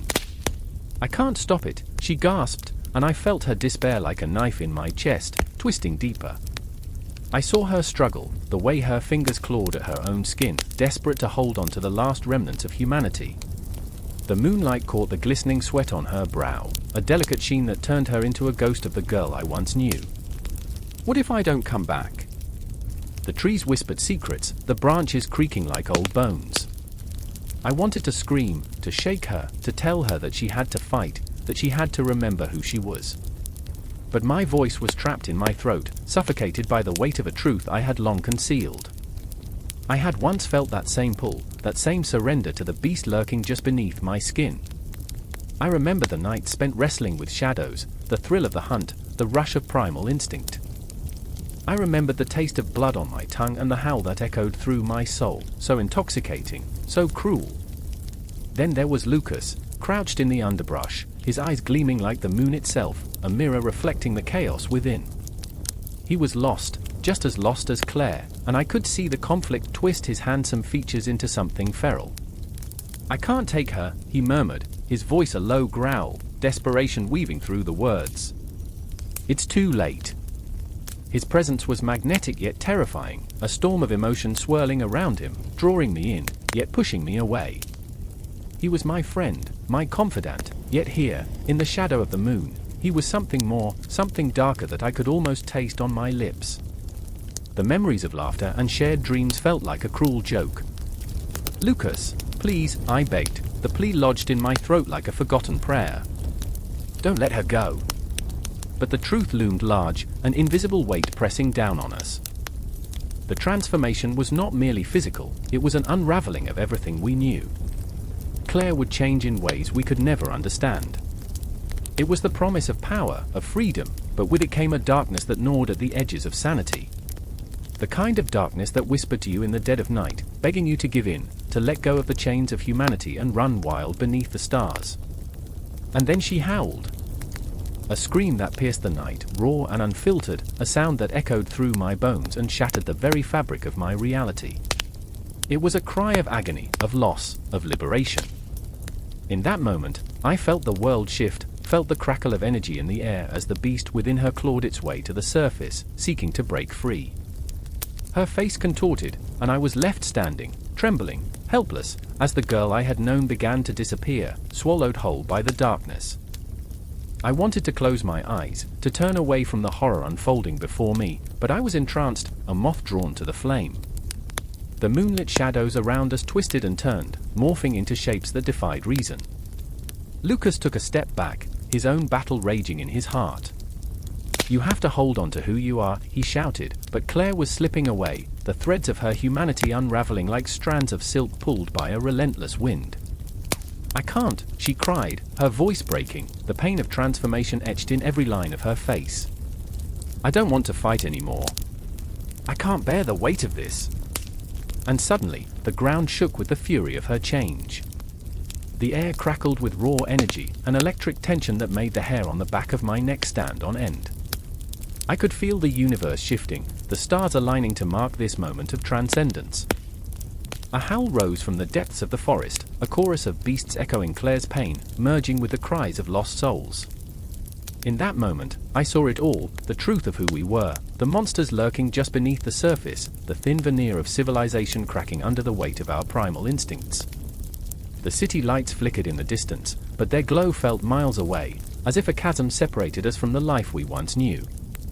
"Help me," Claire gasped, and I could hear the tremor in her voice, the last vestiges of the sister I loved begging for salvation. But there was none to be had as the transformation took her fully, and I was left standing on the precipice of fear and despair, caught in the cycle of loss and longing. The moon watched, unblinking, as the shadows closed in, and I knew, deep down, that this was just the beginning. The world was shifting, and we were swept along with it, into the unknown, into the dark, into the wild. The howl of the wolf echoed in my heart, beckoning me closer, whispering the promise of freedom, even as it threatened to take everything I had ever loved. The night was a whisper, a breath caught mid-sigh. The moon hung low, casting shadows that danced like phantoms on the cobblestone streets. I stood at the edge of a world just beyond the veil of reality, pulse racing, heart echoing the silence that dared to engulf me. My skin prickled as the whispered tales of old began to weave around me, a tapestry of nonsense and meaning, of fear and creativity, of the Jabberwock lurking just beyond the corner of my eye. "Watch your step, Alice," I murmured to myself, the words tasting like dread on my tongue. I could hear her breathing, quick and frantic. She was here, too, caught in this warped labyrinth where whimsy twisted into terror.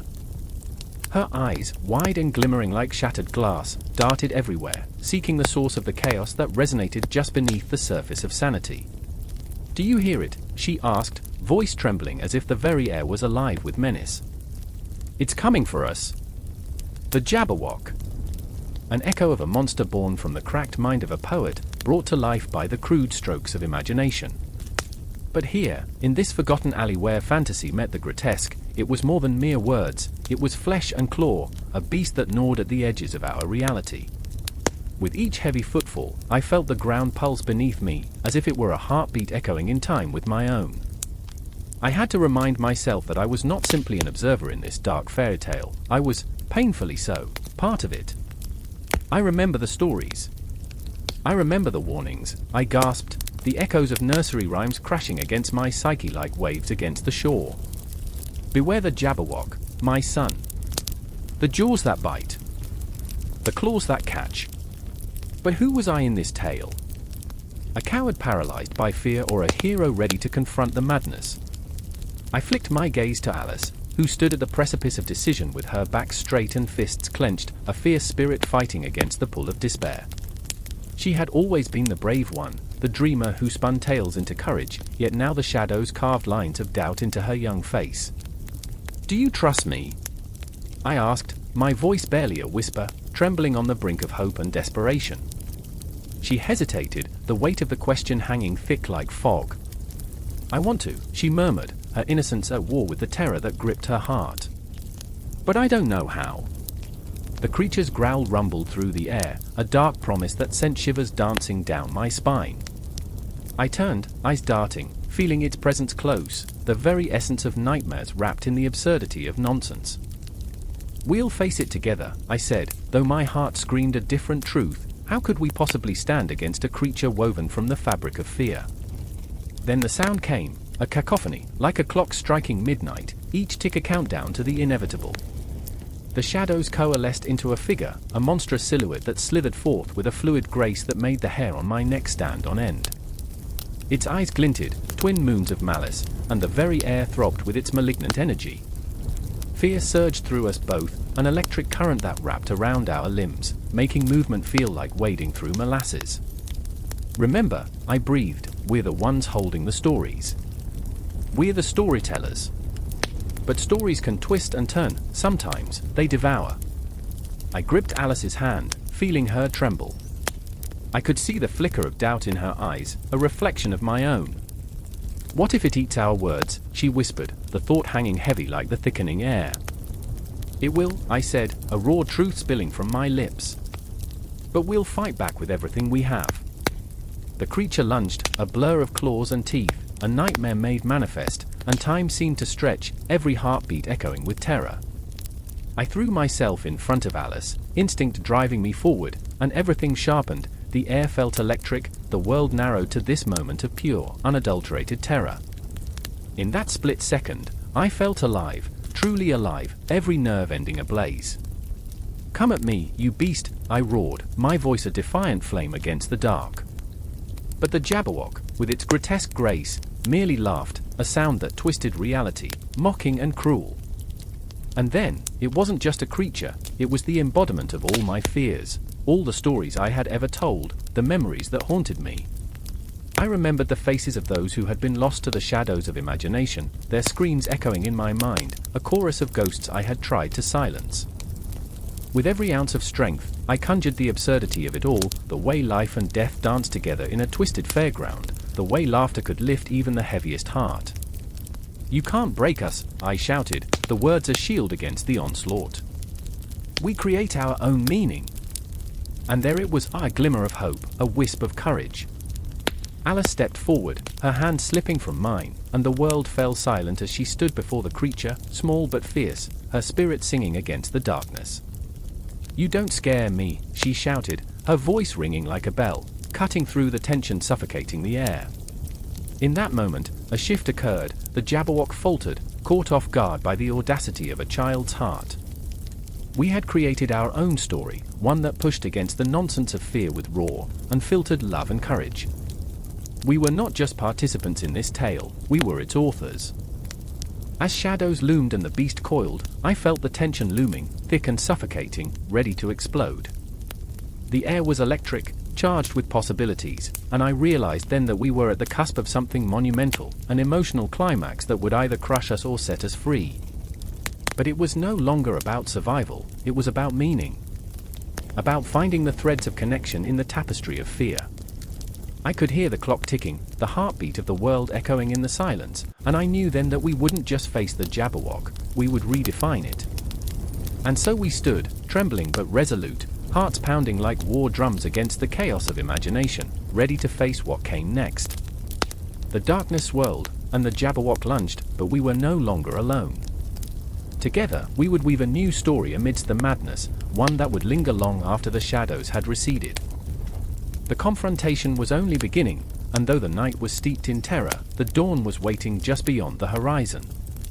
The wind howled like a wounded animal, a haunting melody that curled through the night and whispered secrets to anyone foolish enough to listen.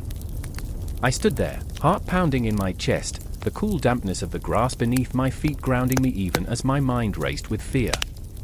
The village lay quiet, cloaked in an eerie stillness broken only by the distant sounds of crickets, a symphony of normalcy that felt utterly wrong. I remember the way the shadows danced, flickering like the faintest flicker of hope against the encroaching darkness. "Don't you dare go outside after sunset," my grandmother's voice echoed in my mind, filled with urgency. The Aswang. I had laughed then, a teenager, dismissing folklore as mere stories told to scare children. But now, with my heart hammering against my ribcage, those very tales clawed at my sanity. I remembered the way the village elders spoke of the shapeshifter, how it feasted on the innocent, its glistening eyes watching from the darkness, waiting for the right moment to strike.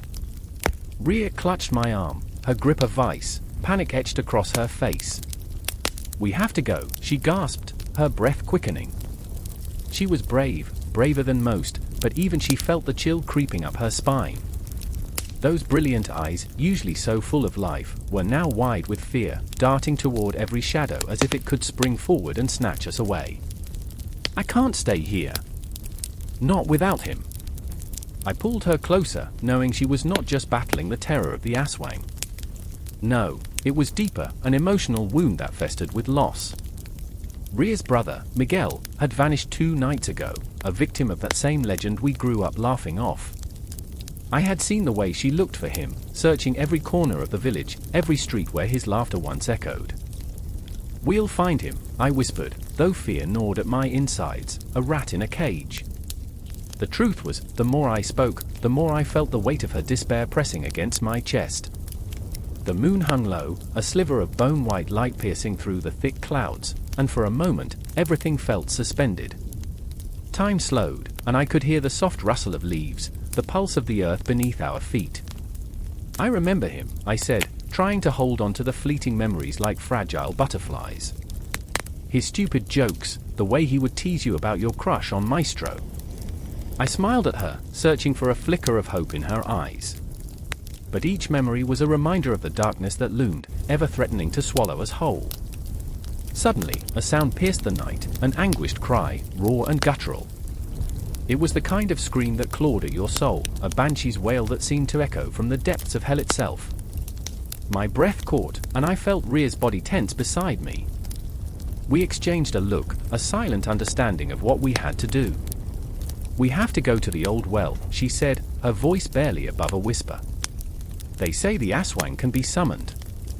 The old well, a decaying relic of the village's past, had become a place of whispered rumors and fearful glances. I remembered the stories, how it was said to be a gateway, a connection to the spirits that lingered in the shadows. "What if it's too late?" I replied, the question hanging heavy between us. But Rhea's unwavering determination ignited a fire within me. She needed to believe. We both did. The path to the well was treacherous, the darkness thickening until it suffocated any flickers of hope. I tried to stay focused, tried to ignore the creeping dread that wrapped its icy fingers around my throat. Shadows loomed, twisting and contorting, becoming grotesque caricatures of fear itself. I could feel my heartbeat thundering in my ears, a relentless drum signaling the approach of something sinister. As we neared the well, a chill ran down my spine. There it stood, ancient and foreboding, its stone slick with moss, as if the earth itself wept for the secrets buried beneath. The air grew thick with tension, and I felt as if we had crossed a threshold into a realm where nightmares thrived. "Rhea, what if it isn't Miguel?" I whispered, a part of me hoping to shatter the tension with mere words, but instead, they hung heavy like a weight. "I have to know," she replied, her voice fierce, yet hollow. It was a battle not just with the darkness outside, but with the shadows within herself, the fear of losing him forever, the grief of every moment that had slipped through her fingers like sand. We leaned over the well, staring into the void, and the darkness stared back. "I remember the last time I saw him," she murmured, tears glistening like stars in her eyes. "He promised he would protect me."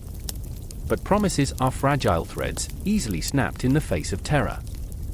Just then, a rustling broke through the silence, a low growl that echoed from the depths. The Aswang.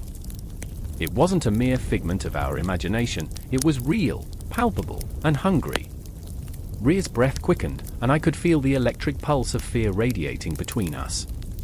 "Stay close," I warned, my voice trembling under the weight of the impending horror. Then, without warning, the creature lunged from the shadows, a grotesque figure, twisting and contorting as it emerged, its eyes glimmering with malice. I felt Rhea's scream clawing at my throat, but it was drowned by the darkness that enveloped us. In that moment, time fractured. Every heartbeat screamed, every breath held the weight of our collective fear, our desperate hope. Here we stood, at the edge of the abyss, facing our nightmares. Would we find Miguel? Or would the Aswang take another soul, another dream, devouring our hearts whole? The darkness loomed closer, and I could feel the pull of fate, a cosmic tug-of-war that held us hostage between life and death. The night was alive, whispering our secrets, taunting our fears, as we faced the unimaginable. Would we emerge unscathed? Or would we lose ourselves in the shadowy embrace of the Aswang? I could feel the pull of destiny, the chilling promise of what lay ahead. The confrontation was inevitable, a spark against the suffocating void. And as the night thickened around us, I clutched Rhea's hand tighter, knowing that whatever awaited us in that darkness, we had to face it together. The Aswang was not just a monster, it was the embodiment of our deepest fears, and we were about to confront it. The moon hung low, a silver coin tossed into the mire of the night, illuminating the still waters of the river. I stood at the edge, heart racing, breathless. A whisper swept through the trees, a chilling echo that froze the marrow in my bones. The legend was alive, pulsing with the weight of sorrow as heavy as the clouds that loomed above. I could feel her, La Llorona, the weeping woman, drifting through the shadows. A chill rolled down my spine as I recalled the tales of my childhood, the warnings of my grandmother wrapped around my heart like a shroud. "Do not wander by the water after dark," she would say, her voice a fragile thread of fear. You never know when she might come. The air thickened with dread as I thought of Sophia, my childhood friend, who had been lost to the river's grasp months ago.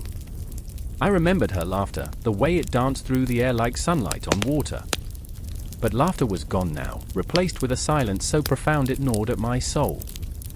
I felt a familiar ache as I thought of her mother, Maria, her grief like a storm that battered the walls of her heart.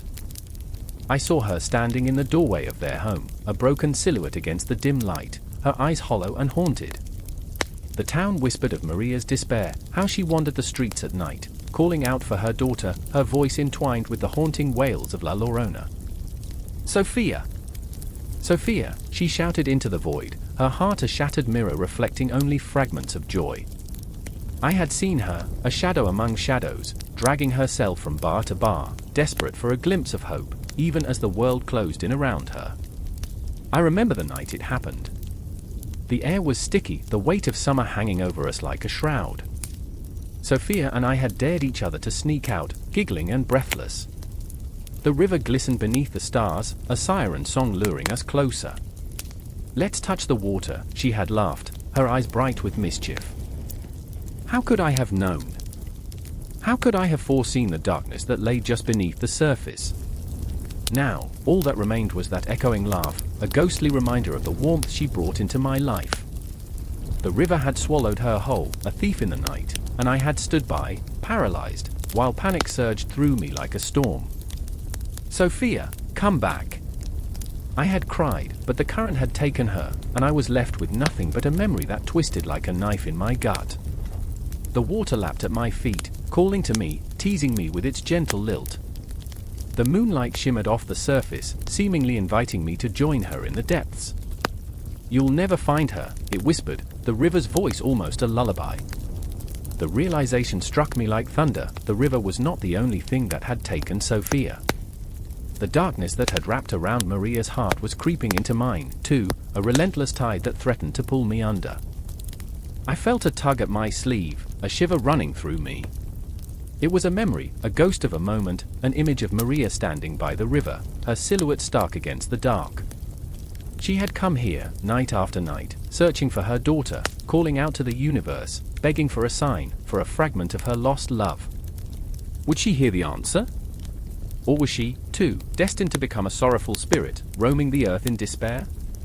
The wind picked up, howling through the trees, wrapping itself around me like a lover's embrace.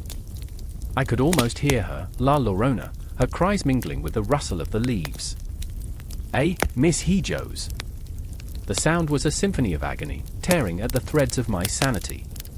I felt an inexplicable urge to respond, to call out to her, to claim my place among the lost. But what could I say? What words could dance on my lips when all I felt was the weight of my own regret? Time seemed to lose its meaning as I stood there, trapped in the nexus of memory and despair. I could feel Sophia's laughter slipping further away as the river churned below, a chasm of sorrow that demanded to be filled. Would I be next? Would I drown in this sea of grief, my soul lost among the countless others who had wandered too close to the water's edge? A flicker of movement caught my eye. There, just beyond the tree line, was Maria, her figure bent with the weight of loss, a spectre of anguish. My heart raced as I approached her, striving to bridge the gap that had formed between us. She looked up, her eyes hollow, yet somehow fierce, an ember still burning in the ashes of her grief. "Have you seen her?" she pleaded, the tremor in her voice pulling at my heartstrings. The words fell from my lips like stones, heavy and cold. I could tell her the truth, tell her how I had stood by as the river claimed everything precious, or I could lie, weaving false comfort. How could I break her heart further when it was already so fragile? I felt the weight of her gaze, her searching, desperate eyes piercing my very soul. And then it happened. A shudder rippled through the air, a low groan of the earth itself, as if it too were mourning Sophia's absence. A mournful wail echoed through the darkness, spiraling around us, reverberating through the trees. La Llorona had come, her presence palpable, a suffocating cloak of sadness that embraced the night. "Sophia!" Maria shouted, her voice raw with despair, and in that moment, I understood the power of grief, its ability to transform us into something unrecognizable, something almost inhuman.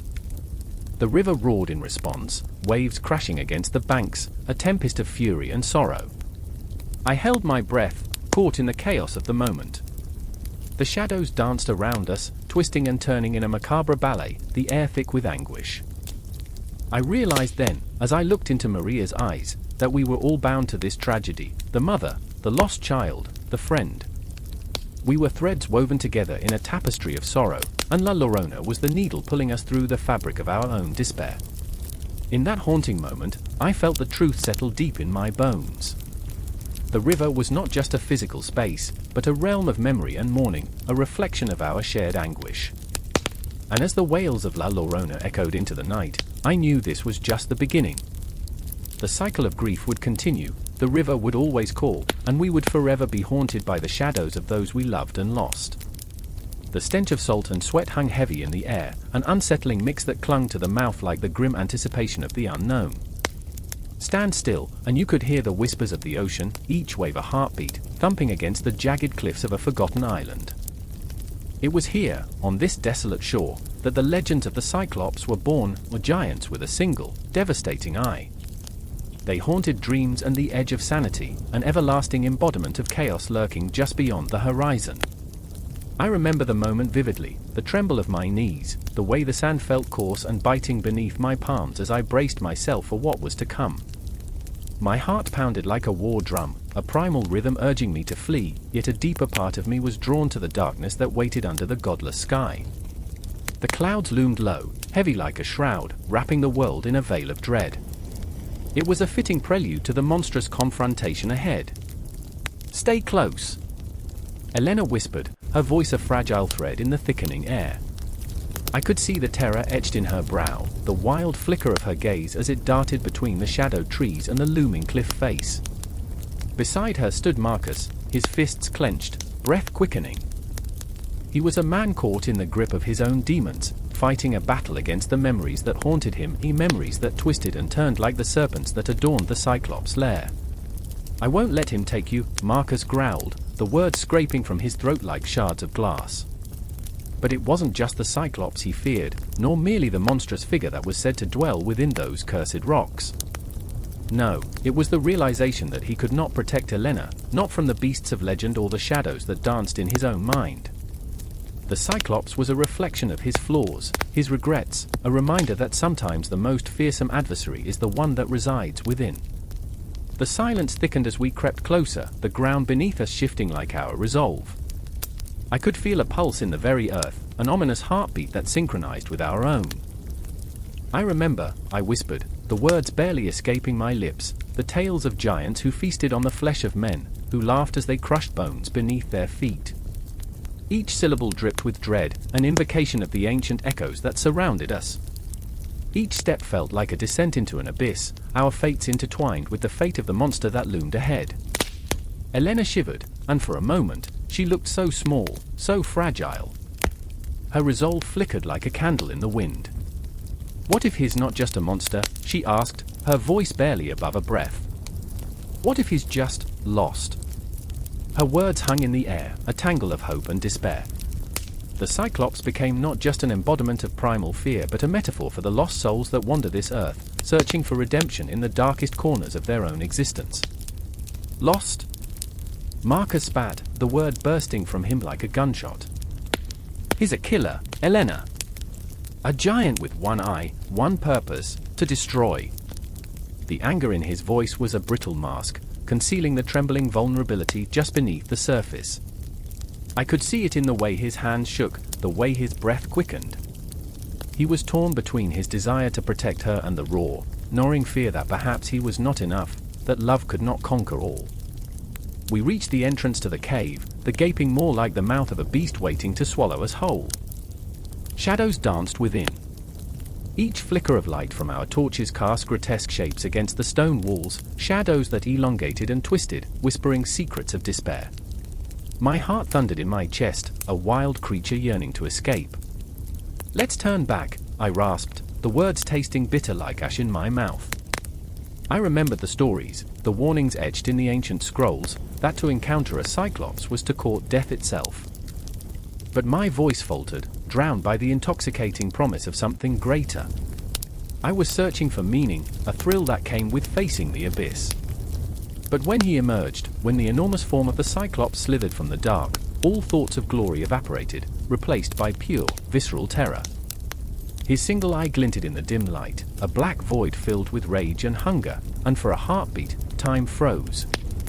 I felt it in my bones, the weight of countless tales flooding through me, each one a reminder of the fatal dance between man and monster. "Who dares intrude?" His voice rumbled like thunder, a sound that vibrated through the very marrow of my bones. I stood frozen, fear anchoring me to the ground. I glanced at Elena, her eyes were wide, a mirror reflecting my own dread. Marcus, emboldened by a rush of adrenaline, stepped forward, his voice trembling with a mix of bravado and desperation. "I am not afraid," he shouted, though the quiver in his voice betrayed him. He was a knight drawn to battle, yet unarmed, standing against the embodiment of his worst fears. The Cyclops' eye narrowed, a crack in his armor, and for a moment, the world hung suspended, waiting for the inevitable clash of fate. And in that moment, I recognized the truth, each of us was a Cyclops in our own right. We carried our burdens, our regrets, our violence, each flaw magnified in the glaring light of scrutiny. The Cyclops was not just a creature of legend, but a reflection of our inner struggles, the parts of ourselves that we wished to hide away. Elena's hand found mine, and for a fleeting instant, I felt the warmth of hope. We were not alone. We were warriors against our own monsters, and perhaps, just perhaps, we could find a way through this darkness. The air crackled with tension, and I could feel the pulse of destiny drawing us deeper into this abyss, an unending loop of conflict and resolution, despair and hope. The Cyclops roared, and the sound echoed like a broken promise across the shoreline, mixing with the waves that crashed against the stone, timeless and relentless. I stood there, heart racing, caught between fear and the overwhelming urge to confront the darkness. The battle was not just against the creature before us, but against everything we had ever feared. The storm within us raged, the confrontation was just beginning, and it was only the first step into the heart of our own Cyclopean shadows. The night was far from over. The moon hung low, a silver coin tossed into an abyss of black velvet, casting a ghostly glow on the narrow, winding path that snakes through the trees. Each leaf, a whisper of foreboding, trembled in the chilly air as if sharing secrets only the night could understand.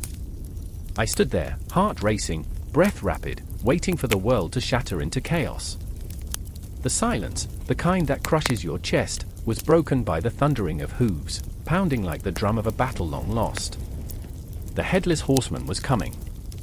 I could feel it in my bones, the weight of his curse pressing down on me, a dark omen weaving its way through the fabric of my thoughts. In the dim light, I saw him, a shadow, a figure cloaked in darkness, riding toward the edges of my sanity. Fear gripped my heart like a vice, but a different emotion twisted within me, too. Longing. A yearning for the answers buried within the lore, deep as a grave. Then, unmistakably, I heard her, the voice of Katrina van Tassel, a melody trapped in a storm. Ichabod, she cried, desperation threading through her tone. She was the fire that ignited the night, a fierce hope wrapped in loveliness, yet burdened by a choice that felt like a noose tightening around her throat. Oh, how I loved her, but my love was tangled in the dark roots of vengeance. And as I watched her face, illuminated by the moonlight, the fear and longing in her eyes mirrored my own. Ichabod Crane, his name echoed through the haunted woods like an incantation. A scholar, a dreamer, yet naive in the ways of the heart and the dark corners of this world. I saw him, pale and trembling, his wide eyes reflecting terror as he stumbled backward, closer to the abyss between life and death. The moment felt eternal, like the dark horizon stretched on forever, yet so fragile, I feared it would shatter with a word, a breath. I remembered the tales, the whispers of the villagers, those with unshakable belief in the headless horseman, a ghostly figure cursed to seek vengeance for a life stolen. The weight of the legend bore down on me, threatening to suffocate. I felt the pulse of history thrumming beneath my feet, an echo of the past mingling with the present. The horseman was not just a tale, he was a manifestation of our deepest fears and regrets, a reminder of what it meant to lose everything. Run! Katrina's voice sliced through the darkness, a plea that ignited something fierce in me. Within that moment, I was no longer just a spectator. I was drowning in emotion, fear, love, guilt, all swirling together like a tempest. The horseman would not just ride away, he would chase us through the night, through our memories, our regrets, and the decisions that brought us to this pre-dawn nightmare. The thundering hooves grew louder, a relentless heartbeat counting down. I felt the weight of my choices, the ghosts of my past clawing at the edges of my mind. I had come to this cursed land, seeking glory, but instead, I found despair wrapped in beauty. I wanted her, the fair Katrina, with her bright laughter and fierce spirit. But I had to confront the darkness lurking within myself first. I blinked, and the shadows flickered, revealing glimpses of the past, the twilight dances in the Van Tassel's grand hall, the laughter that echoed while the world outside fell apart. I could see Ichabod, all gangly limbs and unsteady confidence, trying to charm her with tales of far-off lands. But beneath the charm, our hearts were mirrors of one another, broken, seeking something just out of reach. "Why do you hesitate?" I shouted, my voice raw, desperate to break through the haze of fear. "We must move, or we'll be claimed by the night." The urgency burned through me, pushing Ichabod from his stupor into action. But it was Katrina who stepped forward, the dancer in this grim ballet. Her eyes, fierce and alive, met mine, and in that heartbeat, something shifted. We were bound by our shared terror, a thread pulling taut in the fabric of fate. The horseman's roar echoed through the trees, an otherworldly cacophony that sent chills racing down my spine. I remembered the stories, the whispers of how he lost his head, how he sought vengeance, blinded by rage and sorrow.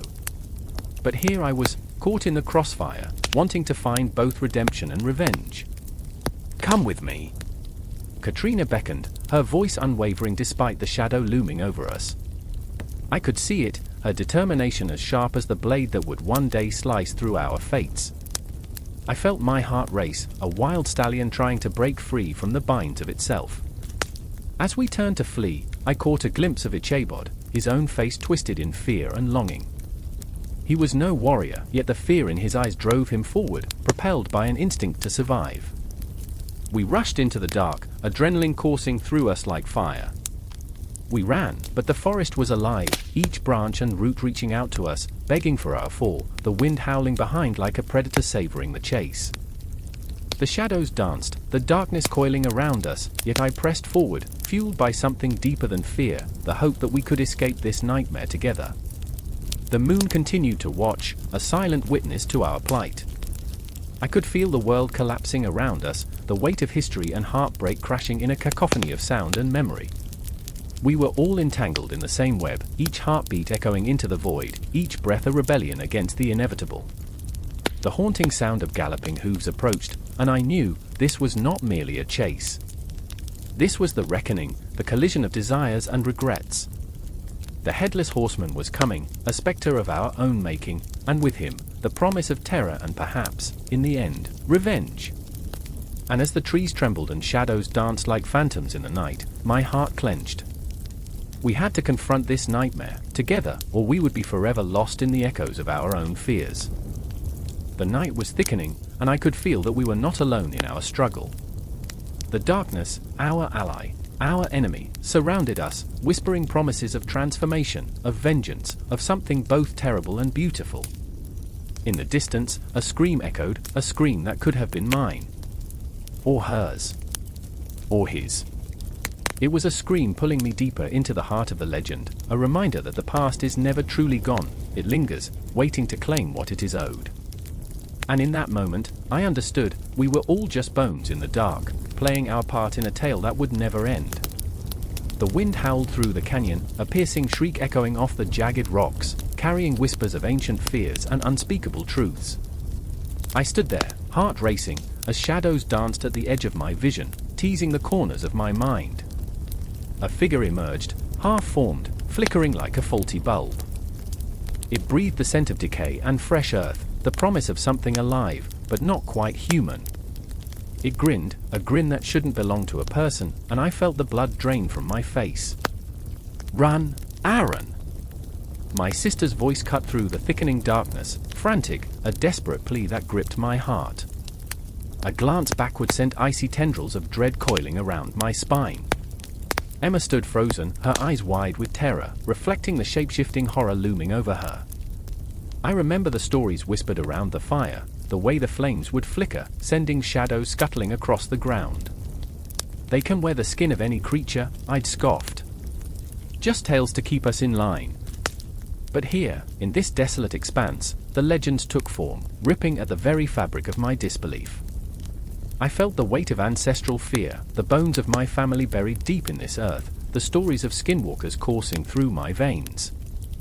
"Please, no!" Emma cried, her voice splintering as the figure lunged towards her, its movements impossibly swift, like a predator in the night. The world narrowed into a tunnel of raw emotion, fear, rage, a throbbing ache of love and protection. I was not just running, I was fighting against the tide of fate, desperate to snatch her from the jaws of darkness. With every step, I remembered our childhood, how we'd played in the sprawling fields, laughter bubbling like a spring as we chased each other under the vast, unyielding sky.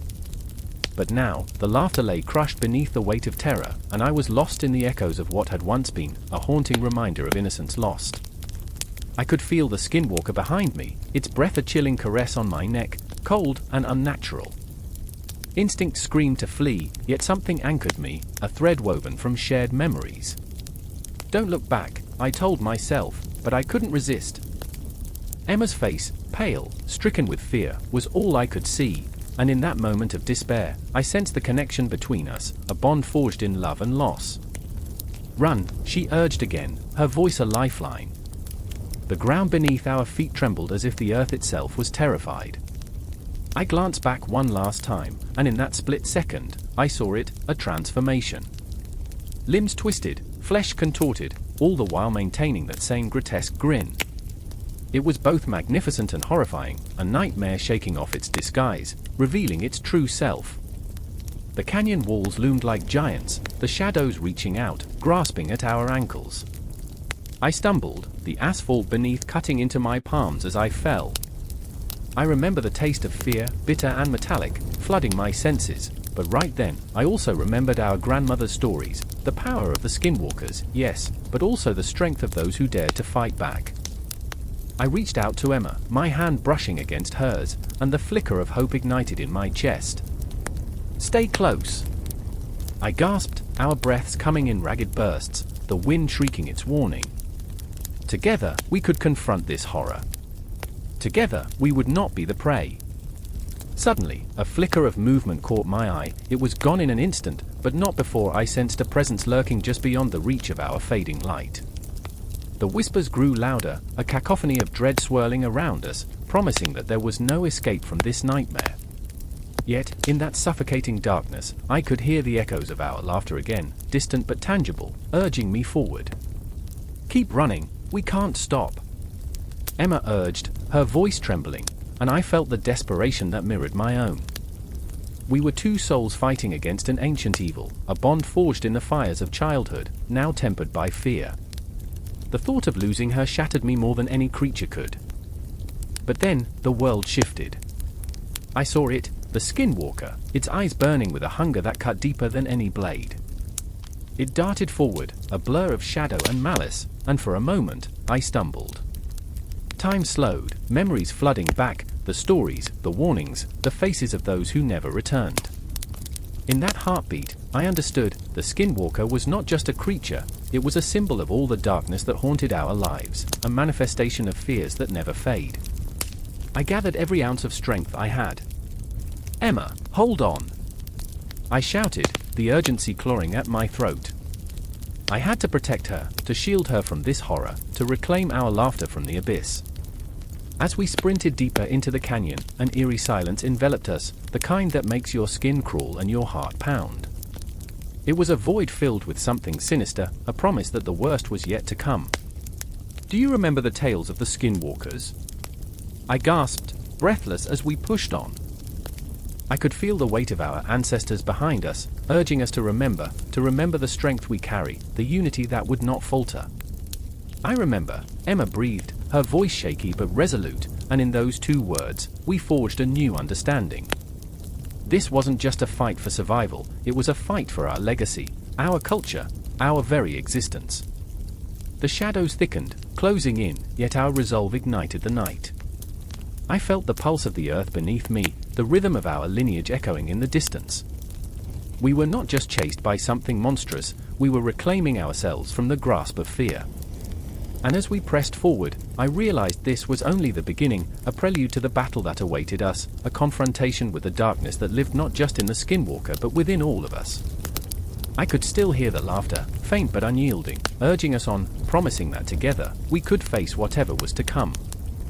The forest was a cathedral of shadows, the air thick with a haunting silence that clung to the skin like a damp fog.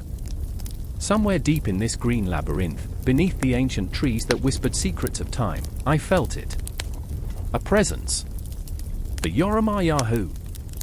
I shivered, my heart pounding a frantic rhythm against my ribcage, each beat echoing a warning. The sun had long slipped from the sky, leaving only a sliver of light shimmering on the horizon. My breath came short and sharp, the weight of every decision, every regret, hung heavy in the air, suffocating. Maggie stumbled beside me, her breath unsteady, her eyes wide with a fear that mirrored my own. She was searching for something, perhaps an answer or maybe just a way out. Her fingers trembled against the bark of a tree, as if it could offer solace. "What if it finds us?" she whispered, her voice barely a breeze. I wanted to tell her it was only a story, that it was just a myth told around campfires to scare children into behaving. But the chill that danced along my spine screamed otherwise. I remember the night we first heard of the Jörmungandr, a creature said to lurk in the shadows, to hang upside down from branches like an unholy fruit. It would wait, waiting for the unsuspecting to come too close. "It swallows you whole," the old man had warned, his voice gravelly with age and regret, "and then it spits you out, a husk of who you were." As he spoke, I watched Maggie's face pale, the spark in her eyes flickering like a dying flame. "Do you think we're safe here?" she asked, glancing nervously at the thick underbrush as if it were alive, as if it could reach out and grasp her. I wanted to reassure her, to tell her that safety was just a heartbeat away, but the truth settled like a stone in my gut. There was no safety here, not with the night wrapping its tendrils around us, not with the Jörmungandr prowling, its gaze more ancient than the stars above. Then there was Tom, my childhood friend, the foolhardy daredevil of our trio. He was the one who suggested this late-night escapade into the forest, his laugh echoing in the twilight, careless and free. "Come on, it's just a story," he'd said, his bravado masking his own fears. But now, as we crept deeper into the woods, his laughter had faded into a tense silence. He shifted uneasily, glancing over his shoulder, his bravado replaced by an unsettling anxiety. "Did you hear that?" he whispered, his voice cracking. I didn't want to hear it. I didn't want to admit that the rustle of leaves could be anything other than the wind. I remember the stories we told to each other, the way we laughed at the absurdity of it all, how we swore we were invincible. But now, each sound felt like a harbinger, a sinister whisper that crawled under my skin. The shadows deepened, pooling like ink around us. We pushed forward, driven by a mix of curiosity and fear. My heart beat in my throat, each pulse a reminder of my vulnerability. It felt as though the night itself was conspiring against us, the trees stretching their gnarled arms to block our escape. I remember feeling the world shrink, the horizon closing in, as if we were inside the belly of a beast, lost in its grip. And then I saw it, a flash of red beneath the underbrush like a warning light. I stumbled, nearly falling as I pointed toward it. "Look!" My voice broke the silence, sharp as glass. But the moment I spoke, darkness swelled around it, swallowing the light. The Jörmungandr was here, lurking just out of sight, feeding on our fear. "We need to go back," Maggie urged, her voice trembling, but the forest seemed to thrum with a darker energy, a palpable hunger. "We shouldn't have come." I felt her fear seep into my bones, and I knew we were teetering on the edge of something vast and terrifying. Tom, ever the reckless one, stepped forward, the bravado flaring back to life. "Don't be ridiculous. It's just a myth. What's the worst that could happen?" His laughter echoed between the trees, a mocking challenge to the very darkness surrounding us. But the laughter felt hollow, a fragile mask over the dread that gnawed at my insides.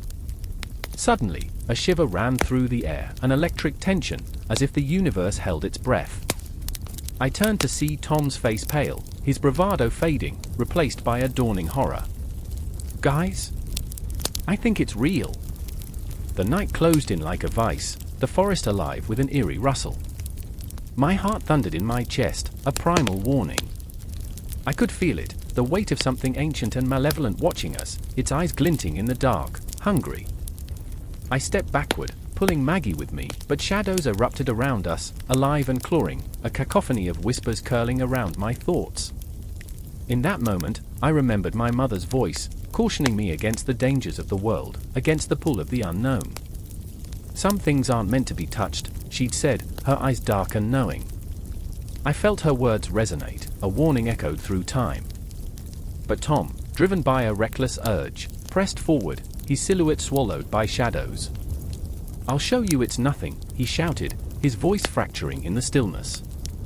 I felt my heart lurch, a sudden desperation clawing at my throat.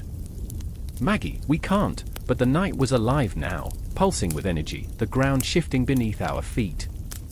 I could almost feel it breathe, hungry and insatiable. And then silence. A deathly hush fell, the forest holding its breath. I turned to Maggie, her eyes wide with terror, her breath quickening. "We have to go," I cried, the words tearing from my throat. But as I reached for her hand, a sound pierced the quiet, a low, guttural growl that curled around us like smoke. The shadows shifted, and I realized with dawning horror that we were not alone. I remember the stories we told, the laughter fading into something darker, the forest becoming a prison. I remember the weight of fear, the desperate need to run, to escape this madness, but we were already trapped, caught in the spider's web of the night. No more words were exchanged, only the raw understanding that we had trespassed into a realm where nightmares roamed free. There was only the pulsing darkness, the echo of a heartbeat that felt far too familiar, and the unrelenting grip of terror as we stood on the brink, lost in the shadow of the Jörmungandr. The moon hung heavy over the wishing tree, its branches twisted like gnarled fingers reaching for something just out of reach. The air was thick with the scent of damp earth and something sweeter, like honey and rot, an intoxicating invitation to despair. Sarah stood beneath its canopy, her fingers trembling, clutching a scrap of paper, words scrawled in a frantic hand, her last hope clawing at her throat. The night pulsed around her, shadows whispering secrets, and she could feel the pull of the tree, as if it were alive, breathing in sync with her stuttering heart. I wish, the words tasted bitter on her tongue, a promise to the dark. But behind her, the rustle of leaves stirred an unease, and she spun around, eyes wide, breath caught in her chest. Was it just the wind? Or was it the souls of the ones who had wished before her, now trapped between worlds, echoing their desires in the chilling night? Tom watched from the edge of the clearing, his heart hammering against his ribs as he wrestled with his own demons. The past had a way of clawing back, and he felt the weight of every regret, every choice that had brought him to this moment.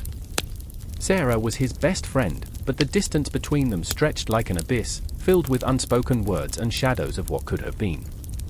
He wanted to reach out, to pull her away from the tree, but the fear of her wish, the dread of what it might awaken, rooted him to the ground. I wish I could forget, she murmured, eyes glistening with tears, the paper crumpling in her grip. I can't bear it anymore. The rawness of her voice sliced through him, and he remembered the laughter they once shared, the light in her eyes before loss had darkened her spirit. He thought of all the moments that had led to this, how life, with its cruel humor, had twisted them into a painful knot. And then there was Lila, standing just behind Tom, her presence a haunting echo of love lost. She was a specter, always just out of reach, her laughter now a ghost that danced around them. The night had taken her, and he had stood by, helpless, watching as the shadows consumed the brightness. Lila's spirit flickered in his mind, a memory he could never shake. She had wished for a life without pain, but the wishing tree had given her something far worse, silence. Sarah, don't do it! Tom shouted, his voice breaking the fragile stillness. You don't know what you're asking for. The words tumbled out, desperate and raw, as if he could somehow snatch the wish from her lips, save her from herself. But she turned, eyes blazing with desperation. You don't understand. You've never lost anything. The accusation stung like a slap, a wound that cut deeper than he could bear. He had lost them all, the laughter, the light, the warmth of their friendship. But he couldn't let Sarah sacrifice herself to the darkness that whispered promises of relief. The wishing tree loomed, ancient and powerful, its bark soaked in the dreams of those who had come before. The moonlight glinted off its surface, revealing patterns that twisted and turned like the thoughts racing through Sarah's mind.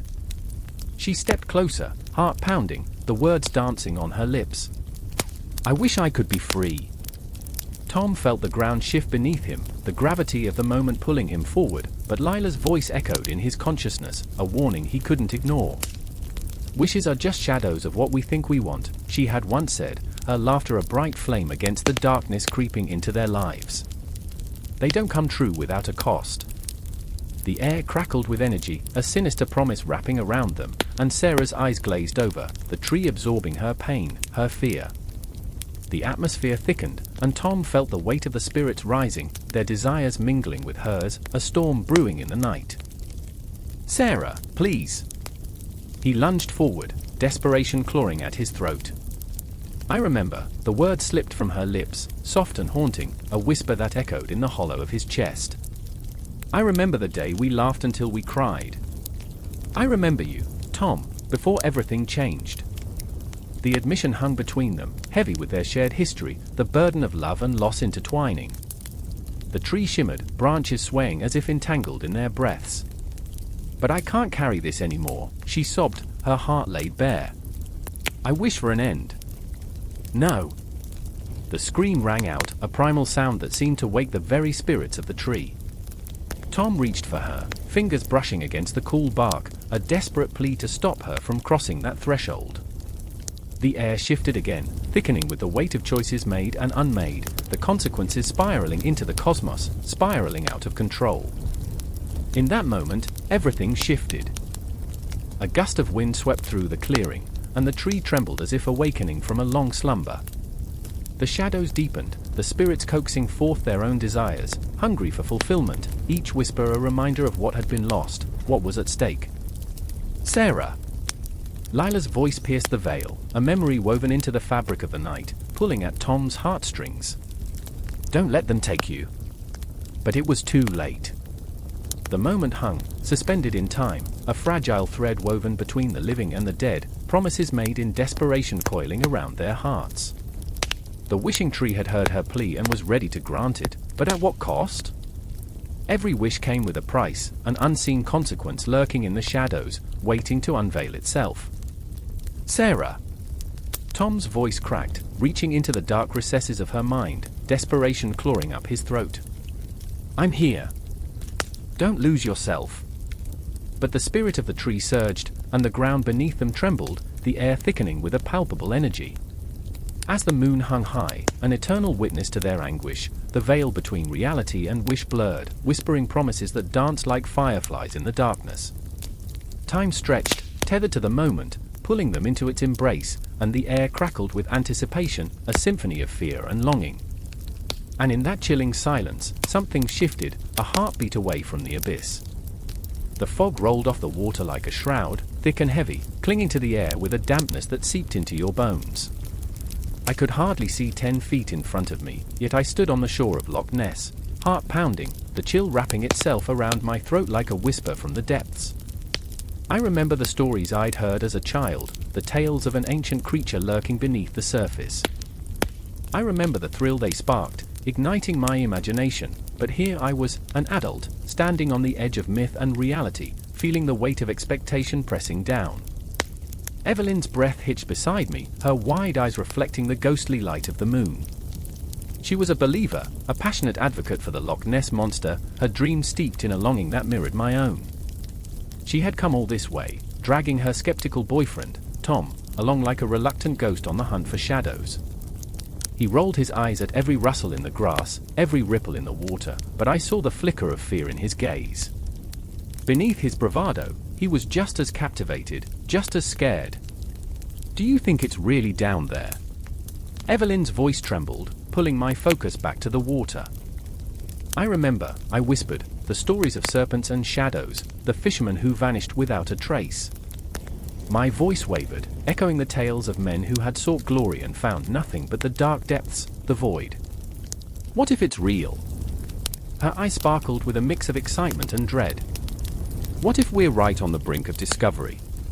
Tom scoffed, but the tremor in his laughter betrayed him. Yeah, right.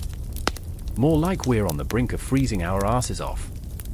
Yet even he could not dismiss the urgency in the night, a silent scream begging to be heard, a mystery clawing at the surface. The air thickened with tension, and suddenly the lake seemed alive, breathing, swirling with secrets. I felt a pull, a magnetic force urging me closer to the edge where the water met the bank. The moonlight danced atop the ripples, shimmering like the scales of a creature awakened from eons of slumber. I took a step forward, and Evelyn followed, her fingers brushing against my arm, a connection forged in shared belief, a bond made of hope and fear. I remember the night my father told me about Nessie, I confessed, the words tumbling from my lips like stones cast into the water. He spoke of the darkness concealing wonders, of a creature lost to time. It was magical. But what if it's all just a trap? A lure for fools? The fear gnawed at me, a persistent shadow lurking just out of sight. Maybe it is, Tom said, his bravado faltering, but maybe, just maybe, it's something more. His eyes glinted with unexpected fervor, as if he were realizing that belief was not just for the naive but for anyone clinging to hope against the vast, empty stretches of life. A sudden splash shattered the silence, a heart-stopping moment that sent adrenaline racing through my veins. My breath caught as we all turned, frozen in disbelief. The water rippled violently, and for a breathless heartbeat, I saw something, a dark form, a shadow slipping beneath the surface. It lingered just long enough for my heart to leap, for my mind to scream, before it vanished, swallowed by the depths. Did you see that? Evelyn gasped, her voice a mix of excitement and terror. Was it?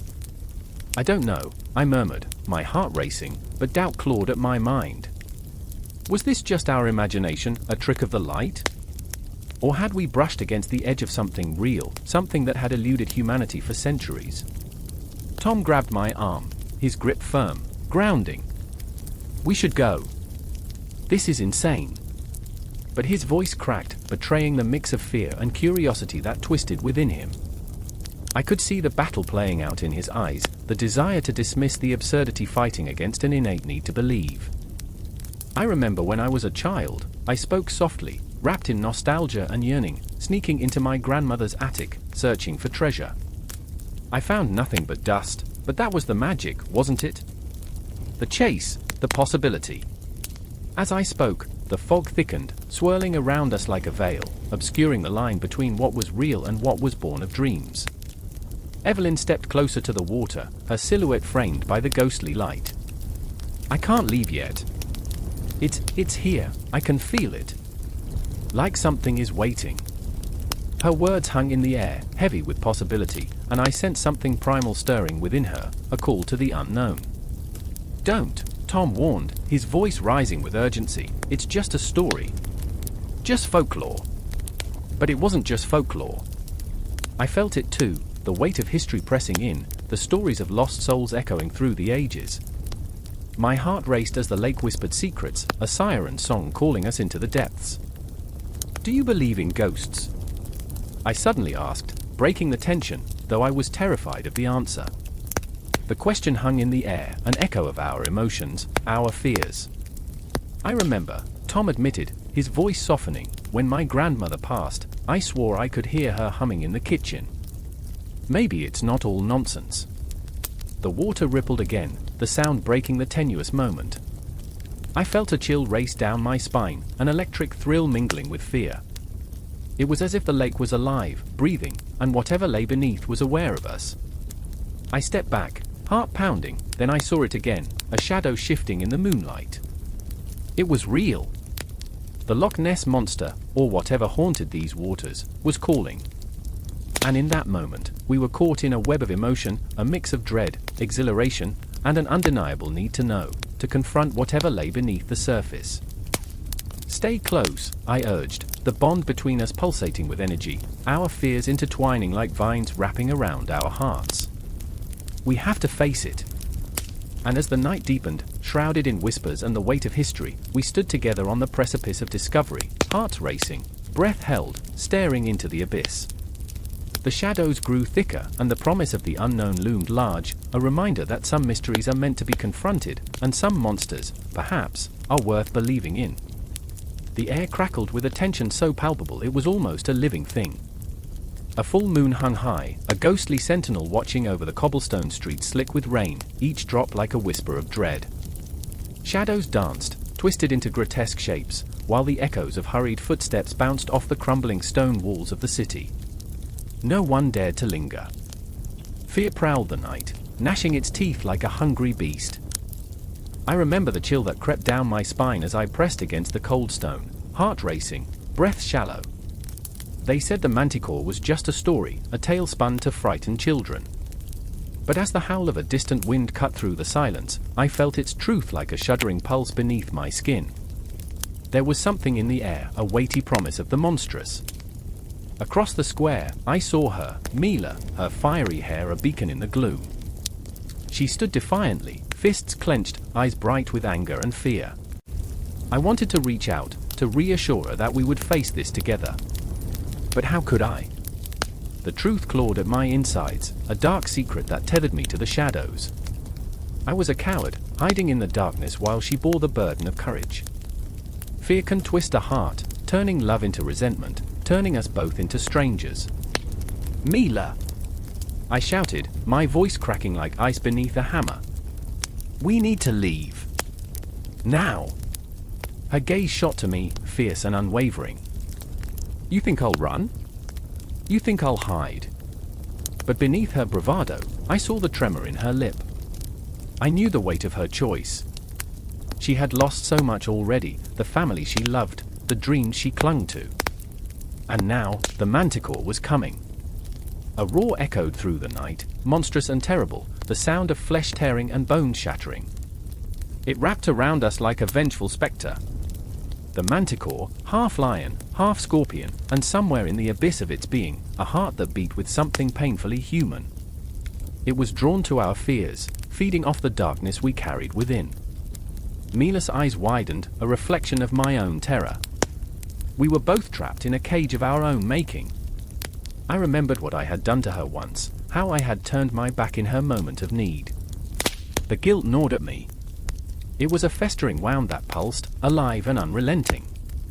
"I'm sorry," I whispered, though I knew it was too late for apologies. But she didn't hear me. The manticore's shadow loomed over her, a monstrous talon reaching out, and instinct drove me forward. I lunged, heart hammering against my ribs, desperate to shield her from the impending doom.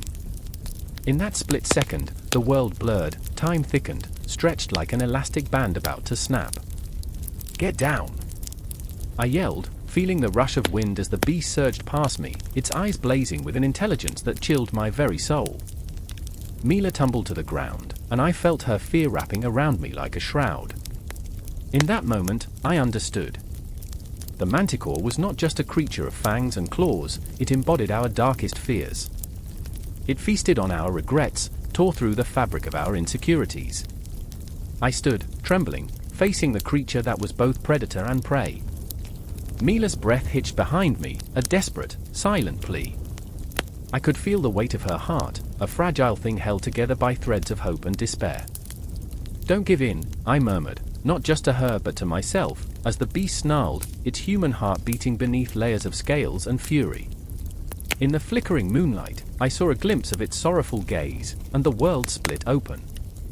The manticore was a reflection of our own pain, a twisted mirror that held our secrets up to the light.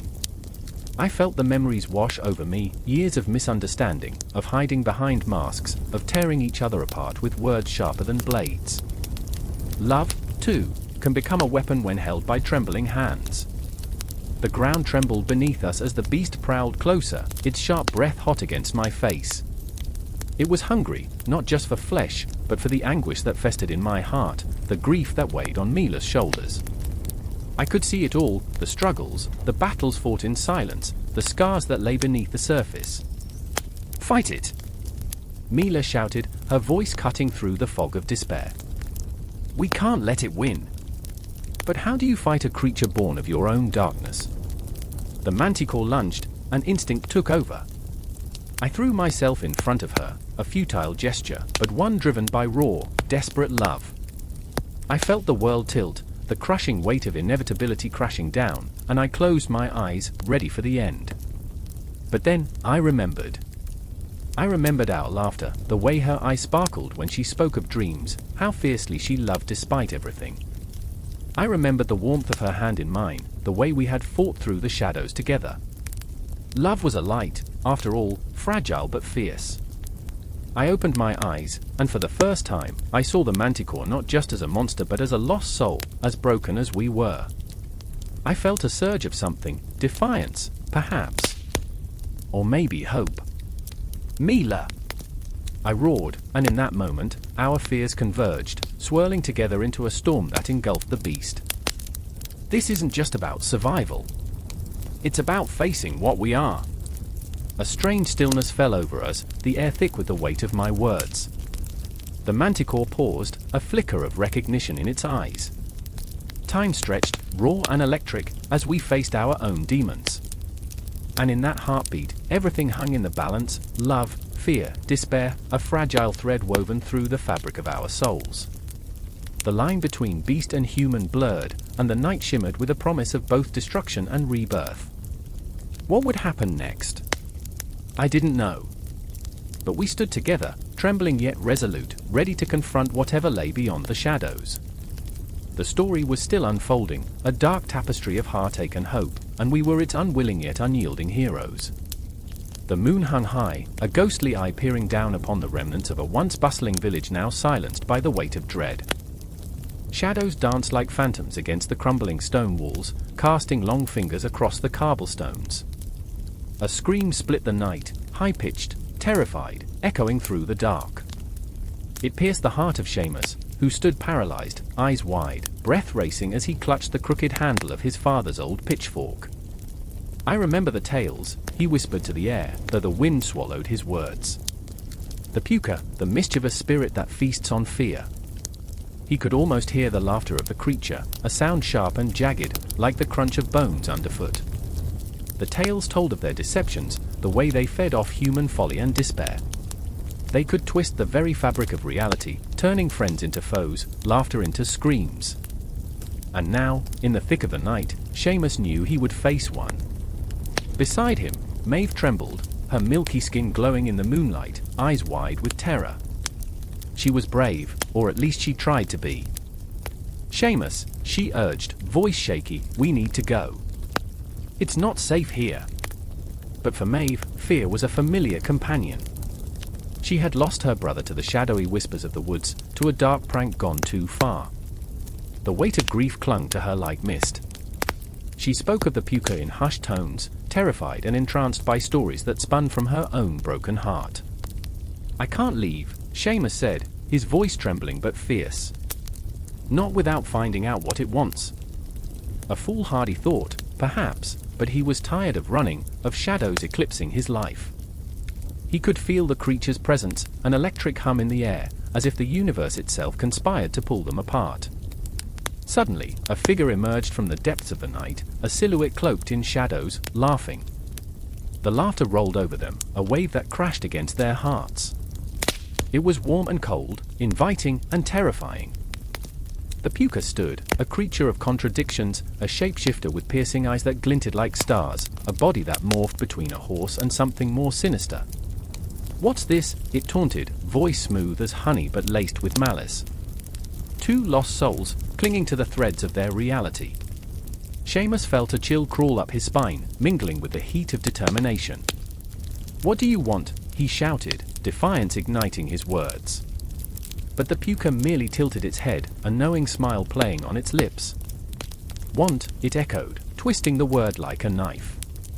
"Oh, darling boy, I want to play." Maeve's breath hitched. "What kind of game?" The Puka laughed, a cacophony of echoes that seemed to seep into the cracks of the village, stirring the memories of laughter, sorrow, and death. "The game of truth, my sweet Maeve." "What truth do you crave?" "The truth of loss, or perhaps the truth of who you really are in the face of fear." Seamus felt the weight of her gaze, filled with unshed tears and unspoken fears. "We're not afraid of you," he said, though the lie tasted bitter on his tongue. The Puka grinned, eyes gleaming with mischief. "Ah, but you are. Fear is the most delicious treat of all. But I can help you, you know." It leaned closer, voice dropping to a whisper. "Imagine a world where your pain is gone, where your brother walks beside you again, Maeve. Just say the word." Seamus's heart raced, the desperation in her eyes nearly consuming him. The Puka's words wrapped around their souls, a web of temptation and danger. "No," he shouted, stepping forward, brandishing the pitchfork like a desperate shield. "Leave her alone." The creature's laughter danced like fire in the air. "You think you can protect her?" "Against what?" "Her own heart."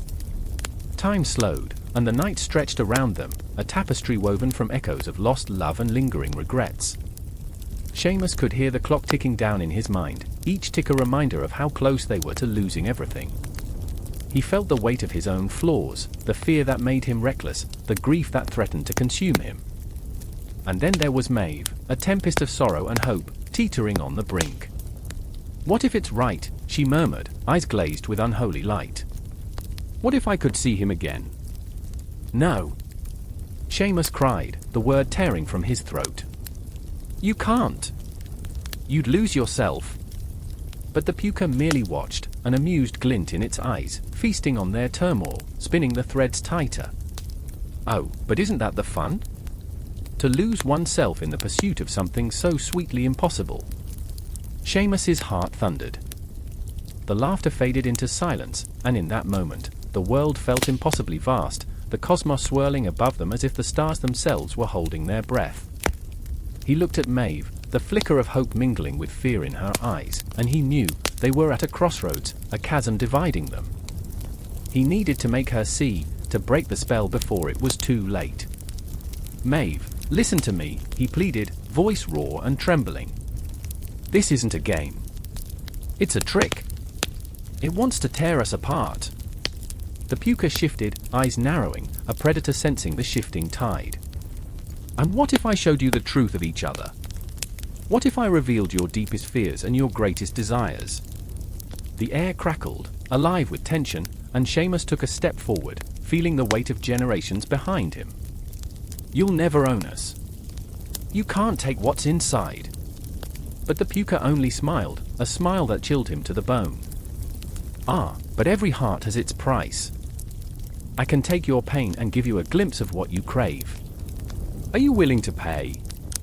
As the shadows lengthened and the moon hung heavy above, Seamus felt the fragile thread of their fate tighten.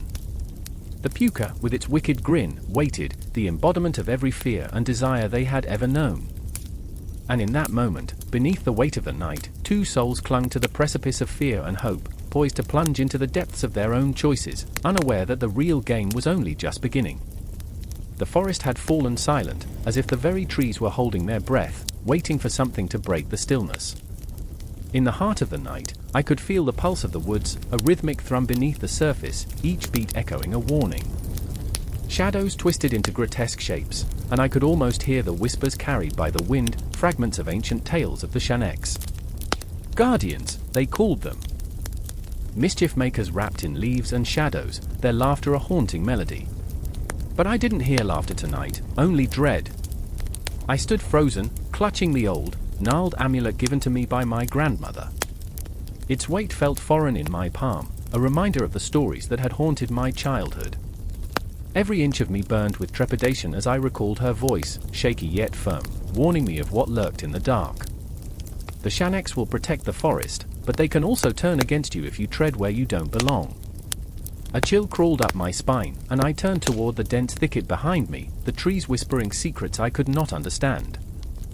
Are you sure about this? Miguel's voice trembled beside me, a thin thread of fear woven into his words. His eyes glimmered with the reflection of the moonlight, wide and questioning like a child lost in a nightmare. We had come here armed with nothing but bravado and a head full of tales, but now, in the thick of the darkness, I felt the urgency of our mission weighing heavily on my chest. I had dragged Miguel into this mess, lured by the thrill of uncovering the unknown, yet all I felt now was the gnawing sense of regret. I remember, I started, but my voice trailed off, swallowed by the oppressive silence. Memories of laughter, the thrill of mischief from our childhood, danced through my mind. But what I didn't remember was what the Shaneks could do, the way they could twist your fate with a flick of their slender fingers. I remember the stories. They wanted to protect the forest, but they don't take kindly to intruders. Suddenly, a rustle echoed from the underbrush, snapping my thoughts like fragile twigs. Miguel flinched, and I could feel his heart racing, mirroring my own. What was that? He whispered, his voice barely audible, like a moth fluttering against glass. The sound grew louder, and I could see vague shapes moving in the shadows, darting between the trees. Just the wind, I lied, my throat dry as sandpaper. But deep down, I felt it, the gnawing dread that something was watching us. Something, or someone. The hairs on my neck prickled as I caught a glint of mischief in the darkness. And then, right in front of us, a figure materialized, a Shanek. Its eyes glowed with an otherworldly light, framed by wild hair that seemed to sprout from the earth itself. It was small yet imposing, a spirit of the forest carved from the very essence of nature. The creature tilted its head, a twisted smirk blossoming across its face, revealing a smile that was both playful and sinister. Why tread on sacred ground, little mortals? Its voice echoed, smooth and chilling, wrapping around us like a snake. The Shanek danced, a blur of leaves and shadow, and in that moment, the forest came alive, the trees shuddering with a collective breath. You think you can take what is not yours? Miguel stumbled backward, his feet tangling in roots as he gaped at the creature. I stood rooted in place, a mix of fear and awe washing over me. This was the reality of the stories, the truth behind the legends that had thrummed through our childhood like a living heartbeat. We didn't mean any harm, I stammered, the words clawing their way out, each syllable heavy with emotion. We just wanted to see. We wanted to understand. The Shanek paused, its gaze penetrating, sifting through my intentions like the wind through the leaves. Understand, it echoed, the word dripping with mockery. What do you know of understanding? In that moment, the air felt electric, charged with a tension that seemed to throb in time with my racing heart. The creature's laughter reverberated through the trees, a sound that could chill the blood or ignite a spark of defiance in the soul. And then it dissolved into the shadows, leaving us in a void of uncertainty. Miguel grabbed my arm, his grip urgent, his breath coming in sharp, panic bursts. What do we do now? I could feel my heart thudding in my chest, echoing the uncertainty that weighed heavily on us. I wanted to run, to escape the wrath of the Shaneks, but a part of me, an insistent, foolish part, longed to stay, to confront whatever this was. I remember, my voice faltered, trembling like a leaf in the wind. I remember a story. The Shaneks, they serve the forest, but when angered, they can unleash chaos. They don't just guard, they take. The forest closed in around us, the shadows thickening, whispers rising like smoke. We've disturbed something, I murmured, my mind racing. We've crossed a line. And as if in response, a chorus of rustles emerged from the depths of the trees, a harmony of mischief and malevolence. They were coming for us, more Shaneks, their glee at our terror palpable in the air. Run! I shouted, adrenaline surging through me as I yanked Miguel's arm. We tore through the underbrush, the branches clawing at our skin, the darkness consuming us. Panic rose like bile in my throat, suffocating and thick. And amidst the chaos, I thought of the stories, the crumbling warning, the laughter of my grandmother echoing in my mind. I thought of the forest, alive and breathing, angry and protective. I had invoked the guardians, and now they would not let us go easily. The wind howled, and the moon hung like a watchful eye, but the shadows were closing in, the Shaneks in pursuit, laughing their haunting laughter. The guardians of the forest had awakened, and they were not pleased. The air was thick with an unshakable tension, an electric pulse nestled between the crumbling peaks of the Alps. I stood there, heart racing, as the wind howled through the narrow valley, shrieking like a banshee. The shadows danced, flickering against the jagged rocks, and for a moment, I thought I saw it, the Tatzelworm. A serpentine creature, half lizard, half dragon, its eyes glimmering with a malevolent hunger, watching, waiting. It wasn't just a figment of folklore, it was a promise of chaos lurking within the heart of this ancient land. I remember my brother, Lucas, standing beside me, his breath heavy with fear, the kind that curls in your stomach like a serpent of its own. He was always so trusting, believing in the magic of stories told around crackling fires. But this was no campfire tale, this was the embodiment of the nightmares that had haunted our childhood. Even as I gripped the rough fabric of my coat, the chills pierced through me like the cold bite of steel. Lucas, are you sure we should be here? I whispered, though the wind swallowed my words. My eyes darted to the mountains, those colossal giants draped in deepening shadows. The sun had begun its descent, and twilight draped itself over the land like a shroud. The Tatzelworm was said to awaken with the dusk, a creature born from the very essence of the mountains, its legend a warning etched into the granite faces of the cliffs. He turned, his face pale yet resolute. We have to see it. We can't let fear trap us like prisoners in our own stories. His voice trembled with defiance, but I caught the flicker of doubt in his eyes. We were both tied to this land, bound by heritage and legend, but today those stories felt like shackles. I remember the way the trembling leaves whispered secrets to the trees, the way the night wrapped itself around us like an embrace, comforting yet suffocating. I could feel the pulse of the mountains, a rhythm that sought to engulf us whole. And then I heard it, a low growl, like the rumble of thunder, echoing from the depths of the valley. It was a sound that vibrated in my bones, awakening something primal within me. The Tatzelworm was close. Run! I shouted, instinct taking over, but Lucas stood frozen, staring into the darkening abyss. We have to go. My heart raced, the clock ticking down to an inevitable confrontation with our fears. What was courage if not the desperate attempt to outrun the shadows that chased us? He tore his gaze from the shadows, and I saw it then, the flicker of something more than fear in his eyes. Hope? Regret? The weight of our family's legacy hung heavy between us, a lineage steeped in tales of glory and terror, and yet here we were, two brothers standing at the precipice of something unfathomable. The ground beneath us quaked, a rumble that vibrated through the soles of my boots, each shake a warning, each tremor a reminder of the legends that swirled in the air thick with anticipation. "We can't let it win," Lucas gasped, the fire in his voice battling the encroaching darkness. But fear is a cunning beast, and as I turned to run, I felt it grip my throat in an icy fist. My mind raced back to those nights spent huddled under quilts, the flickering candlelight casting monstrous shadows on the walls. The stories my grandfather told of the tatzelworm, its scales glistening like obsidian under the moonlight, its glowing eyes piercing through the fog, the way it devoured the unwary, leaving only echoes behind.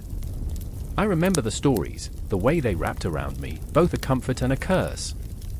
"You have to believe in the magic," Grandpa would say, eyes twinkling with mischief as he recounted tales of the mountains and the creatures that roamed them. But as I stood there, the shadows closing in, the only magic I felt was the cold grip of dread. The growl rose to a roar, an unholy sound that seemed to resonate from the very core of the earth. It was no longer a myth, it was real, and we were its prey. I could see it now, a slithering mass glistening in the dim light, the tatzelworm, a grotesque beauty, scales shimmering like the night sky, twisting and turning as it emerged from the darkness. The legends had never prepared us for this moment. "Lucas!" The cry tore from my throat, raw and desperate, but the creature's gaze locked on us, and time fractured. The air thickened with a palpable silence, as if the world held its breath, waiting for the next heartbeat, the next scream. "What do we do?" he gasped, eyes wide, alive with terror and determination. I could see the fight within him, a reflection of my own fear, a dance of despair and courage. But I had to protect him, keep him safe from the jaws of the unknown. In that moment, I grasped his shoulder, the warmth of his flesh grounding me. "We face it together," I declared, though my heart quivered under the weight of my own conviction. Every tale had led us here, and as the tatzelworm loomed closer, I felt the gravity of our choices pressing down. This was our crucible, a test of brotherhood forged in the fires of fear. The creature lunged, a flash of scales and fury, and all thoughts of safety fell away. I remember the adrenaline, the primal shout that erupted from my chest as we dashed, side by side, into the dark embrace of the valley, each heartbeat a reminder of our humanity, our frailty against the unyielding legend that chased us. In that fleeting moment, I didn't just run from the tatzelworm, I ran from the weight of expectation, from the shadows of our past, the ghosts of stories that loomed over us like the mountains themselves. What if we fell? What if we became another tale lost to the winds, whispered among the pines? But the tatzelworm was not just a creature, it was a reflection of all we feared, all we wished to escape. As we sprinted into the darkening night, I held onto the flicker of hope within me, the belief that we could rewrite our story, that the legends woven into our blood did not have to bind us.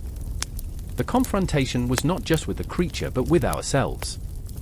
Lucas and I were not merely brothers, we were warriors, forged in the fires of myth, ready to rewrite our fate against the looming shadows of the tatzelworm, and just like that, the dance of fear and courage continued, spiraling deeper into the unknown.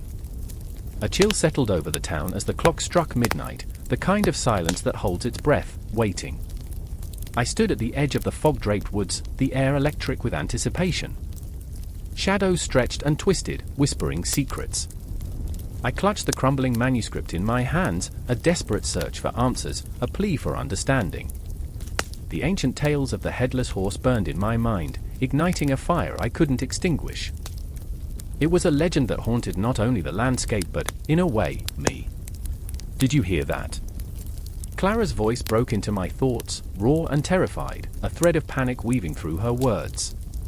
She was my sister, fierce and protective, with a heart that beat like a war drum against the encroaching dark. Her eyes, wide and shimmering, mirrored the fear that coiled tightly in my chest. She had a strength that was both beautiful and heartbreaking, a reminder of the battles we faced, both outside and within ourselves. "It's just the wind," I replied, but my voice wavered. What if it was more? What if the tales were true, and the headless horse was more than a mere folklore, more than a creature of myth? I wanted to believe, wanted to write my own destiny with the ink of bravado, but the truth sat heavy on my tongue like a curse. The stories whispered of a ghostly stallion, headless and relentless, roaming the forests, seeking vengeance for wrongs long forgotten. Each culture, each tale, painted him with a different brush, a protector in one tale, a harbinger of doom in another. but all agreed on one thing: he was a harbinger of grief, a spectre of the unresolved. And Clara, she had loved horses since we could walk, often losing herself in daydreams of galloping through golden fields. The thought of the headless horse draining the joy from her heart was a wound too deep to bear. "I remember when we were kids," I said, trying to lighten the atmosphere, to pull us both from the brink. "You told me I was a knight, and you were my trusty steed." I chuckled, trying to summon a smile. But the memory tasted bitter, a fleeting echo of laughter swallowed by the weight of what lay ahead. The trees grew thicker, their branches clawing at the sky like skeletal fingers. We pushed forward, deeper into the woods, the pulse of the earth thrumming beneath our feet.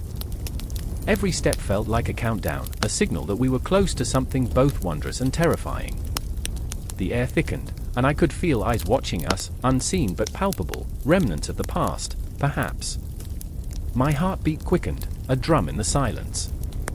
Then, in a clearing bathed in silver moonlight, he appeared. The headless horse stood before us, a magnificent spectre, his muscular frame shimmering as if dipped in stardust.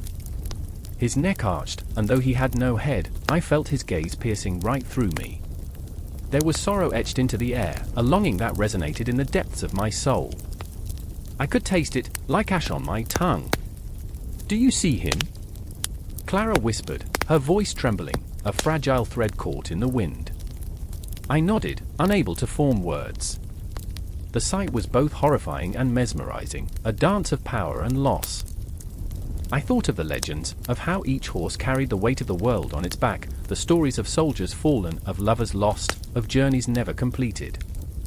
And here, in the moonlit chaos, he was living proof, a manifestation of every unfulfilled promise. But I could feel something more, a pulsing emotion that resonated inside me. The headless horse was not just a monster, he was a mirror reflecting our flaws, our regrets. I looked at Clara, her eyes glistening with tears, and realized that the fight within her was louder than the whispers of the woods. She knew this was her moment to confront the ghosts of her past, to rise above the scars that had shaped her, much like the legends we chased. "I've always been afraid," she admitted, her voice cracking with the weight of revelation. "Afraid of what I might become without the love of the horses, without their grace." The words hung there, heavy like fog, but there was a power in her vulnerability, an honesty that shattered the silence.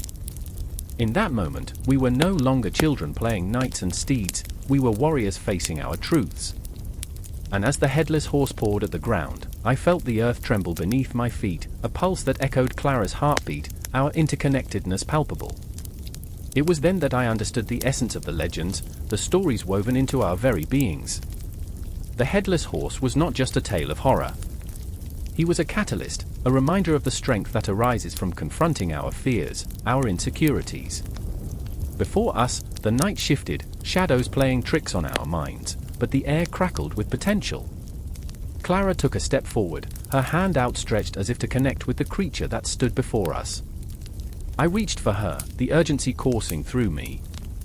"Be careful," I warned, but the words barely reached her. She was entranced, lost in the moment, and as she approached, the darkness around her seemed to pulse in sympathy. And in that heartbeat, time fractured, spiraling into memories of our childhood, riding through fields, laughter echoing in the distance, dreams of unencumbered freedom.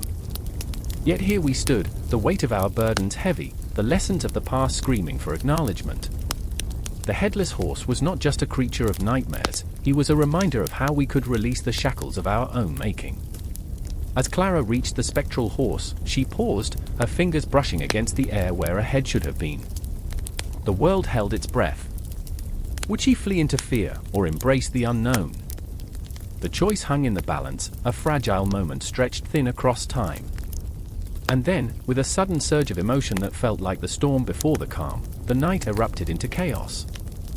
Shadows twisted, time warped, and the forest roared to life as the headless horse reared back, a majestic figure of grief and power. I felt the ground quake beneath me, the atmosphere electric with the unsaid. The confrontation was at hand, a dance of fear and courage, a reckoning that would forever change the fabric of our lives. I had no idea what would happen next, but I knew we were on the brink of something monumental. The woods echoed with the battle cries of our past, the weight of our choices pressing against us, and I couldn't shake the feeling that this was merely the beginning. The pulse of the headless horse matched the rhythm of my racing heart, an unholy alliance of light and dark, a grave reminder that nothing is ever truly lost, only transformed. The air crackled, heavy with the scent of pine and something ancient, something that sent a shiver racing down my spine, almost like the breath of an unseen beast, lingering just beyond the tree line. I stood at the edge of the precipice, heart thundering, hands icy against the mid-October chill.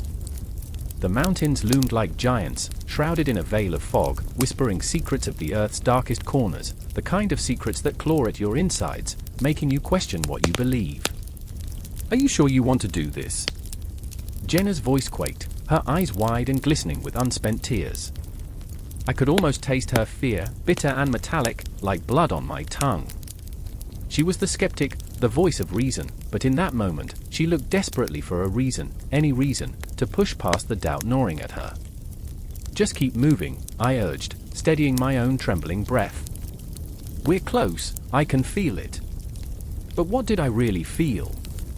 The pulse of the earth beneath my feet? Or the haunting legend of the Yeti that had wrapped its icy fingers around my soul since childhood?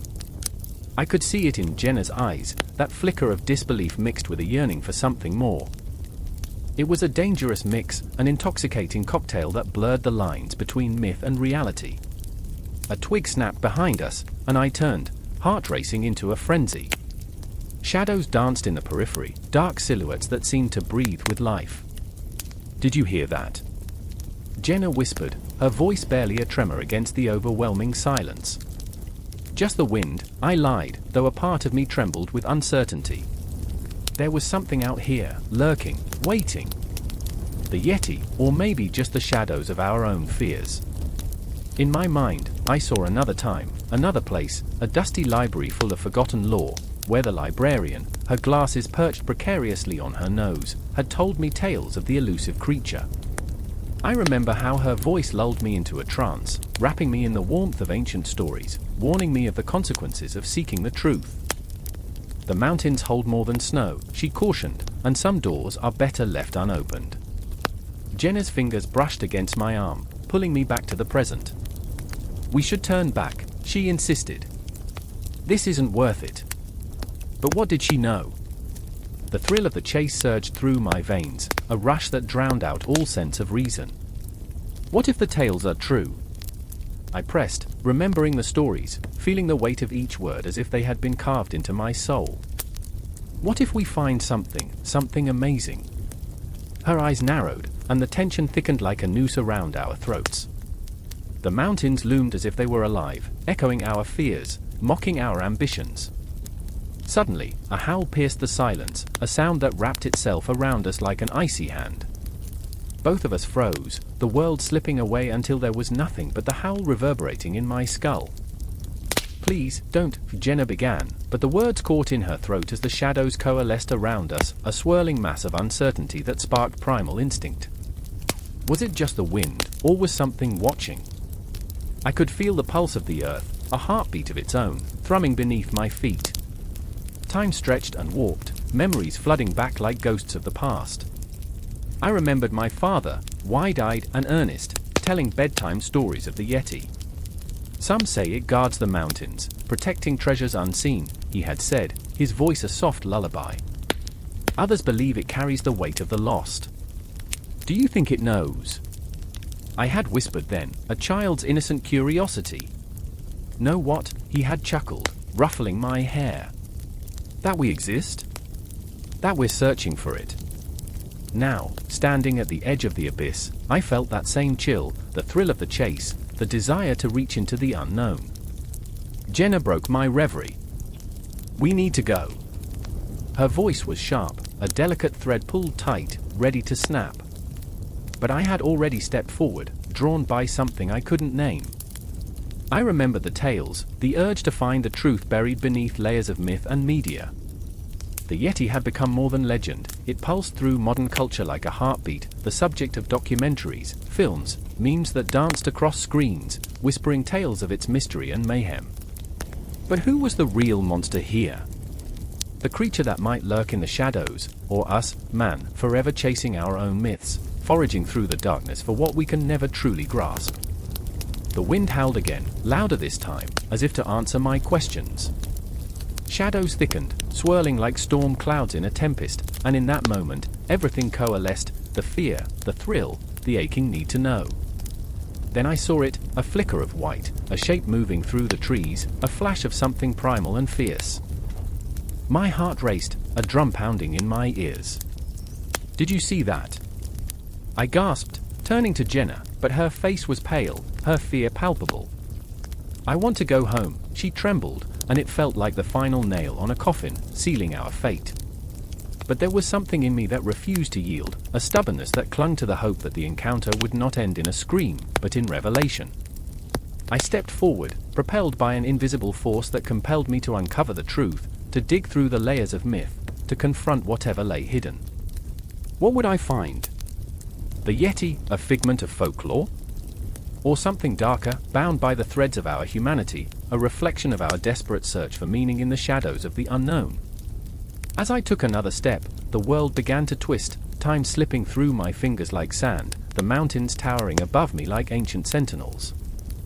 Every heartbeat echoed in the silence, a prelude to a confrontation that loomed closer with every breath.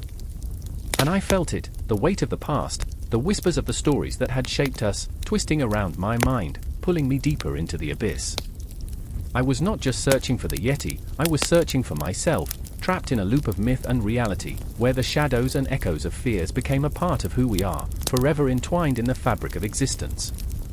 The clock struck midnight, its chime echoing through the empty streets, a sound as hollow as the space left by memories long forgotten.